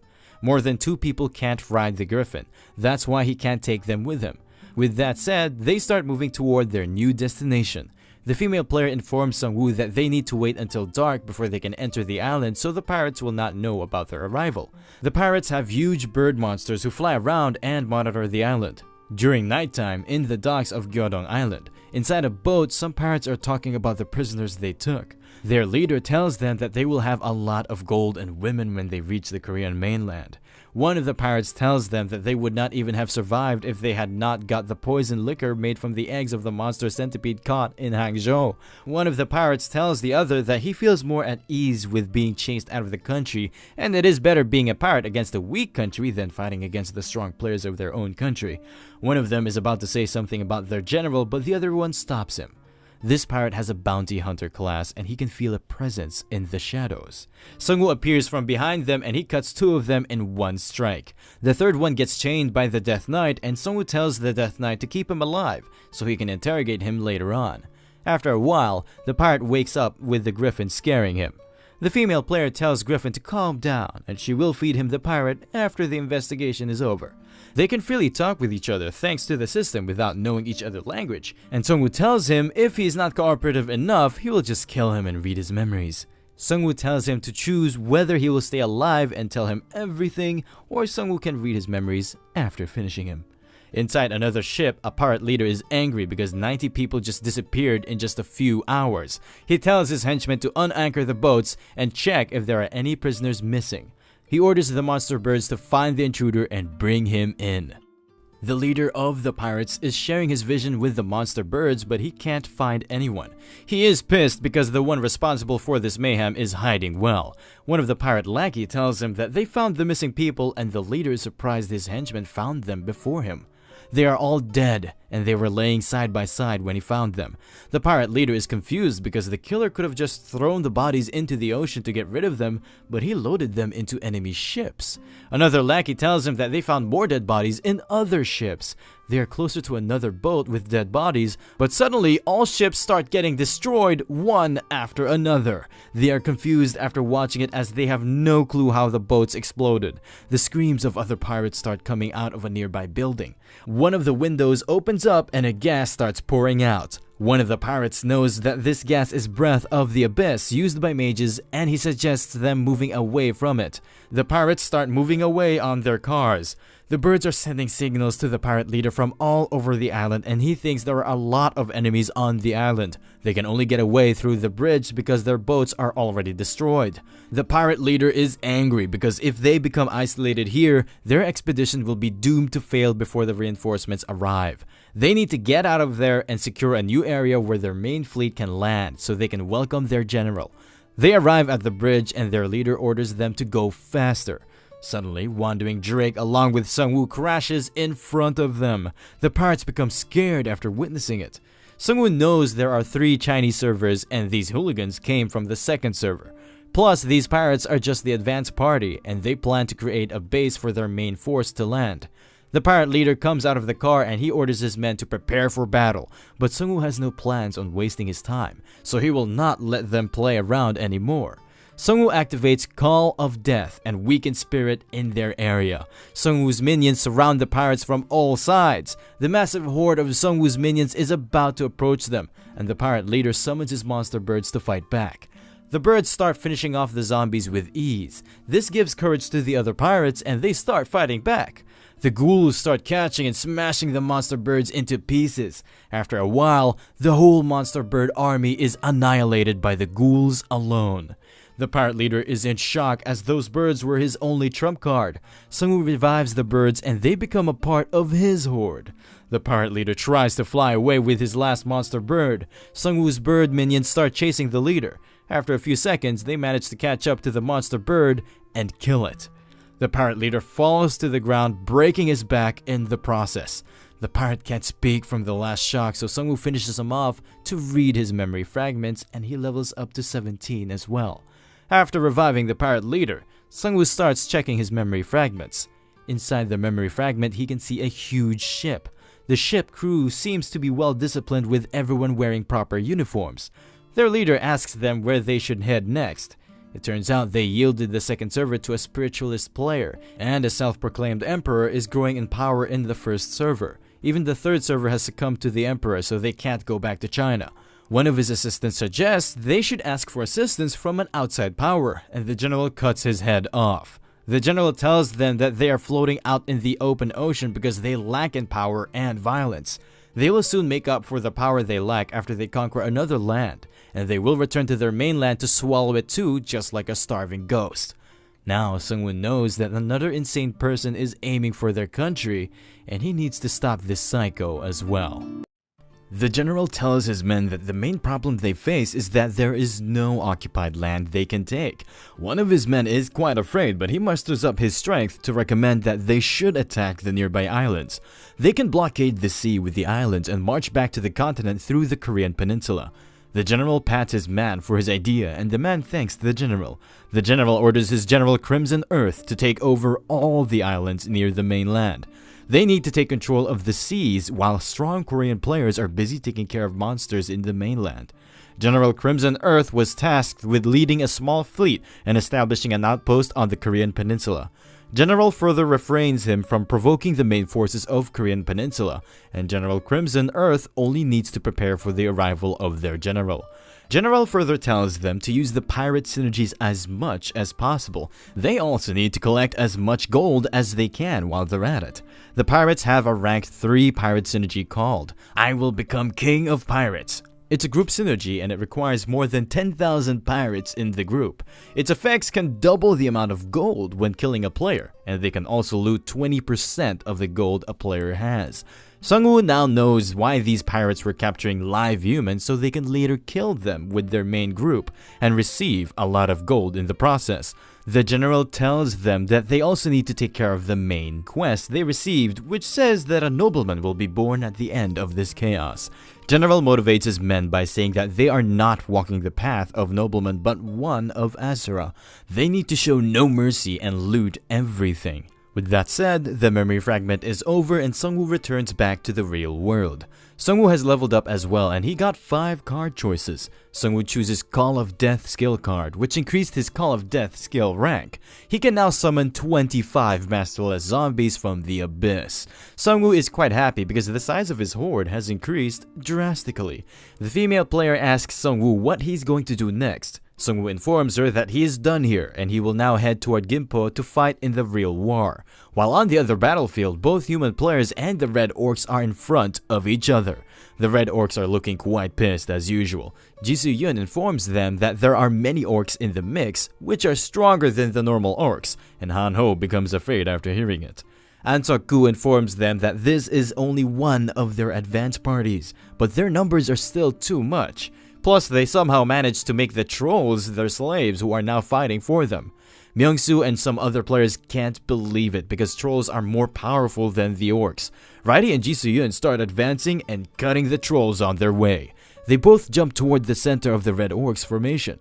Some Red Orcs get stabbed by flying daggers. These daggers were thrown by Han-ho, who is looking quite motivated now. Han-ho is even punching some orcs to death. Gang-eun Lee performs a wave of fire spell to burn the orcs. He burns a lot of orcs with his attack and each Red Orc warrior gives 1,200 gold. Gang-eun Lee becomes a bit cocky after defeating a few orcs, but An Seok-gu saves his life by catching a stray arrow which was about to hit him, and An Seok-gu tells him to be more careful. An Seok-gu starts pummeling the orcs with his fist attacks and he orders his fighters to protect the mages. The orcs are getting pushed back quite hard, but they are still fearless, and it seems like they are enjoying this fight. An orc chief tries to attack them, but he gets punched by Han-ho, and he tells them that he is enjoying this fight more than the orcs. The shield bearer squad is blocking the orcs' advance while the priest squad is buffing them up from behind with their pose skills. One of the fighters points out something in the distance.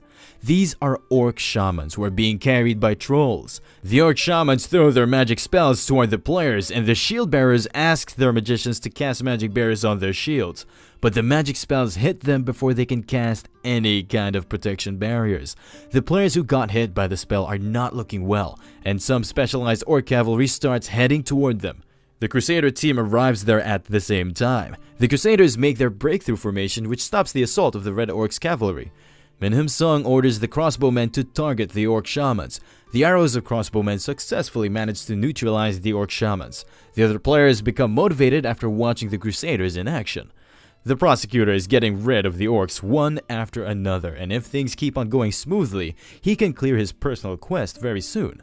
Prosecutor performs his cross spear skill to wipe out a group of Red Orc warriors. The last of his Crusaders, who was on level 9, kills a Red Orc warrior and he levels up to 10.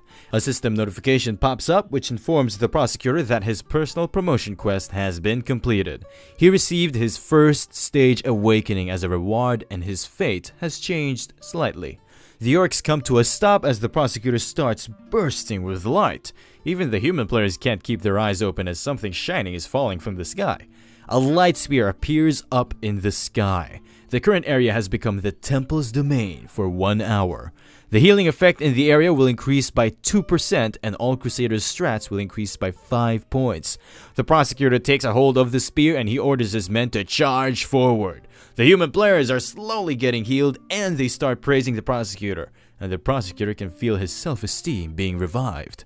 This new world needs a change, and the Liberation Guild will be the first step towards this change. Meanwhile, in China, a player informs Li Wei Nim that they received some information from the band of plunderers they defeated. The plunderers went to the Korean server after getting defeated in the Chinese second server. Li Wei is quite pissed because she thinks she should have gotten rid of those human-formed beasts right when they had the chance. The player informs her that there is no need to worry because the vanguard of plunderers were defeated in Korea. Li Wei is quite happy to know that there are still capable people in the Korean server. Meanwhile, back on the battlefield, the prosecutor receives 3,000 gold for killing the assault orc chief captain. After a few minutes, they are done with the current group of red orc warriors. Minhum Song informs the prosecutor that they got a complete victory, except for a few orcs who managed to escape. Prosecutor inquires about the casualties on their side.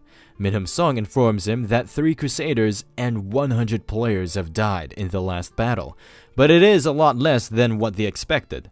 The prosecutor thinks that they should have decreased the casualties by as much as they can. They can't infinitely fill up their ranks like Sung-woo, and it takes a lot of time and resources to train the crusaders who die so easily. Ansaku informs them that the players need rest, because if the orc attacks them again, they will die from exhaustion. All of a sudden, they start hearing a lot of footstep sounds. They see another wave of red orcs approaching their location. One of the orcs sound a horn and he is riding a rhino. Ji Se-yoon informs them that the group they just fought was the advanced group, but now they're a part of their main forces here. Han Seok-gu and Gang Yeon-lee inform the prosecutor that it will be impossible to stop the assault of this group of orcs. Minhum Song suggests that they should retreat back and fight in the closed streets, but the prosecutor is a bit confused as if they retreat back to the buildings, the main force of the orcs can directly head for Yeongdong-po Station. Ji Se-yoon agrees with him because the orcs always go for the place with more people, and Yeongdong-po Station has a lot more refugees than the fighters present here. With that said, the prosecutor tells them they cannot back down from this point, or the non-combatant humans will suffer in their place. The red orcs start advancing toward the human players, and some humans become disheartened after watching their advance. Han-ho points out towards something important. A dead orc drops toward a red orc warrior riding a rhino. Sung-woo detonates the dead orc, which results in a big explosion. Some huge birds are flying up and they are carrying the dead bodies of orcs. The birds drop the dead orcs toward the army of the main force of the orcs and they explode after coming within their range. Everyone becomes happy as they know Sung-woo is back in this battle. Sung-woo makes an appearance there and he's riding the Drake along with the Death Knight. Prosecutor becomes a bit relaxed after watching Sung-woo in action. Magic drone belonging to different guilds are hovering over the battlefield. The whole battle is being live broadcasted on the community forums. They are discussing that maybe the Death Knight is the new main favorite skeleton of the Necromancer. Meanwhile, Raidi is losing his popularity because he used to be the main favorite skeleton soldier of Sung-woo in the past. The broadcasters are quite happy as their number of subscribers is increasing drastically. The chat is quite active and they are wondering if Sung-woo is this much stronger than how much stronger the #1 player can be. At the same time, someone starts banging on the door of the broadcasters and they become active. Minhwa Song barges in with the Crusaders team and tells them to put down their weapons. Minhwa Song tells them to turn down their broadcast or they will use force to stop them. The staff members start accusing her of monopolizing the press and fabricating the truth. Minhum Song corrects him by saying that Yeongdong-po Station was targeted due to the broadcast of Yeouido Island raid. Their locations can be easily revealed through these broadcasts. The member agrees with her and he tells them that they will cooperate with them. Minhum Song grins her teeth as she knows there are a lot of other private channels broadcasting the raid live and they cannot stop all of them. Both their enemies and players with unknown objectives are watching their stream right now. During nighttime, outside the Liberation Guild camp, Raidi is sitting next to the fire. Han-ho becomes afraid after knowing that the Beastmen and scientists can attack them from south, and they have an orc army rushing toward them from west, and Chinese pirates will come for their necks from the ocean. Hanho is pissed as he knows the difficulty of Korean servers is increasing drastically. Ji Se-yoon thinks they are strong in the Korean server, but they don't know about the power of the rest of the world, and their country size is small as well. She thinks that they need to hunt more and gain levels faster. Sungwoo agrees with her as their main goal since they left the college campus is to get stronger. But since Korea is a small country compared to the rest of the world, so the circulating golden experience points are small as well. That is why Sungwoo thinks that this war with the orcs is a blessing in disguise for them. After the last battle with the orcs, Sungwoo already discussed it with the prosecutor that they will be facing off against other countries soon enough. After dealing with the orcs, they need to travel to other countries if possible and get rid of all possible threats. But he also has no idea what they will face after defeating the hostile players. One of the crusaders outside hears something, but his fellow guard tells him that he didn't hear anything suspicious. All of a sudden, some roots start popping out of the ground. The roots become larger and they are growing randomly. Ji Se-yoon and Righty burst into the room of Sungwoo to alert him, but all of a sudden, a red orc appears behind Ji Se-yoon and he is about to attack her. Jisoo and Righty easily cut the orc with their swords. The Crusaders start informing others that the orcs are here. The orcs are finishing off the players and they are wondering how the orcs got inside the camp. Hanho points toward the location where orcs are coming from. There are some portals made up of roots and the orcs are coming out of these portals. Sungwoo is a bit taken aback after watching the orcs using portal magic. The orcs start heading for the camp of the prosecutor, but the prosecutor uses his skill to make the whole area into a temple's domain for 1 hour. The prosecutor is looking quite pissed at the orcs who disturbed their resting time. The human players become buffed and they are bursting with energy from the temple's domain skill. Kang In Lee uses waves of flame magic to turn the orcs into ashes, and he destroys one of the portals in the process. An Seok-gu was hurt during the surprise attack, but now he's getting healed from the buff, and he can feel like he had jumped from 2 or 3 levels at once. The prosecutor uses cross spear skill to tear apart the advancing red orc warriors, and he destroys a portal as well. Min Sung informs the Crusaders that 2 portals have been destroyed and they should focus on the other portals, but he is a bit confused to see that they cannot spot another portal. It turns out, Sungwoo and his party already destroyed the rest of the portals. The Liberation Guild only took care of 2 portals while Sungwoo destroyed all other portals in such a short span of time. The prosecutor and Sungwoo are both at their first awakening, but the difference between their powers is immense. Soon they notice a rock which is giving off a black smoke, and they are wondering if it is the thing that created these portals. Sungwoo picks up the rock and a red warning message pops up which informs them that this item contains dark energy and long-term contact with it can result in negative consequences. All of a sudden, a mission window pops up in front of all the players. The quest tells them that the Orc Lord is casting a large-scale black magic. If they don't stop it before 30 hours, all orcs will be buffed into a demonic state. Sungwoo remembers that the boss of the college campus was also a black mage orc. Sungwoo thinks that this Orc Lord is the perfect match for him. Min Sung receives an emergency call from Min Sung. He becomes shocked after hearing the message of Min Sung. It turns out the wyverns are heading their way. After some time, the wyverns start passing through their camp. An Seok-gu is worried because they are getting into one mess after another, but Kang In Lee tells him to stop bickering or the wyverns will hear them. Min Sung informs the prosecutor that the wyverns have left, but they should still stay hidden for a while. They have a lot of people and wyverns can come back after observing them from a distance. They don't have a lot of time left, but they have no other choice, and the prosecutor agrees with her decision. Hanho asks Sungwoo if it is still too early to kill the wyverns. Ji Se-yoon informs them that they can somehow take care of 1 or 2 of them, but there are dozens of them flying altogether. Plus, fighting enemies in air is a bit difficult for them.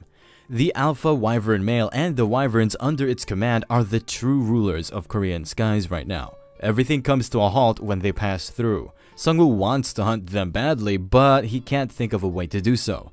The next morning, the wyverns are not in sight. Min Sung informs the prosecutor that they can start moving now, because the wyverns must have crossed the northern side of the Han River by now. The prosecutor agrees with her and he orders her to inform each team that they will be advancing ahead.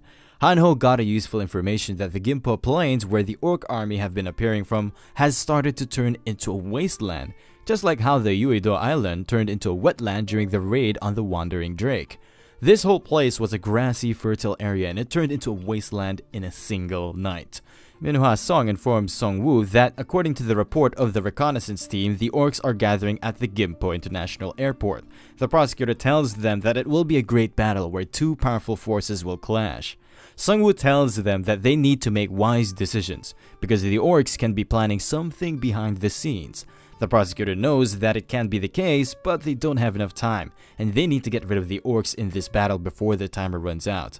The Red Orc Army is advancing toward the human players from the Gimpo International Airport. The human players are a bit taken back after watching the huge number of orcs. Sung-woo knows that some of these players are disheartened, and they want to run away from this battle, but there is no longer any place left for them to escape. If they retreat right now, they will later have to face the orcs, which will be buffed with dark magic. The prosecutor asks Sung-woo if he's going to start the fight with corpse explosion as usual. Sung-woo orders his birds to throw the dead orcs toward the advancing parties, but deep down, he knows that the orcs must have prepared something to counter corpse explosion this time. But he is still eager to find out what plans these unintelligent orcs can cook up. Sung-woo performs corpse explosion on the corpses, but after the smoke subsides, they see a shield around the orc army. This shield is one of the magics of the Black Mage orcs. Both prosecutor and Sung-woo realize that the orcs are not advancing forward, and they are maybe buying time for the completion of the black magic spell. This means they have to first initiate the attack and fight the orcs head-on. Minhwa Song suggests that they should think of a way to minimize their casualties, because even if they win here, there are too many enemies which are waiting for them to become weak. Sung-woo tells the prosecutor to focus on developing the alliance after the war with the orcs, and there is no need to worry about the foreign enemies. The prosecutor asks him why they don't need to worry about the invaders. Sung-woo tells them that the Loki survivors have started to gather because of the invading monster armies, but the main problem is that there is not a safe group which can manage these survivors. Prosecutor assures Sung-woo that as long as there are no direct threats toward him, he will develop a large-scale group which can make people feel at ease.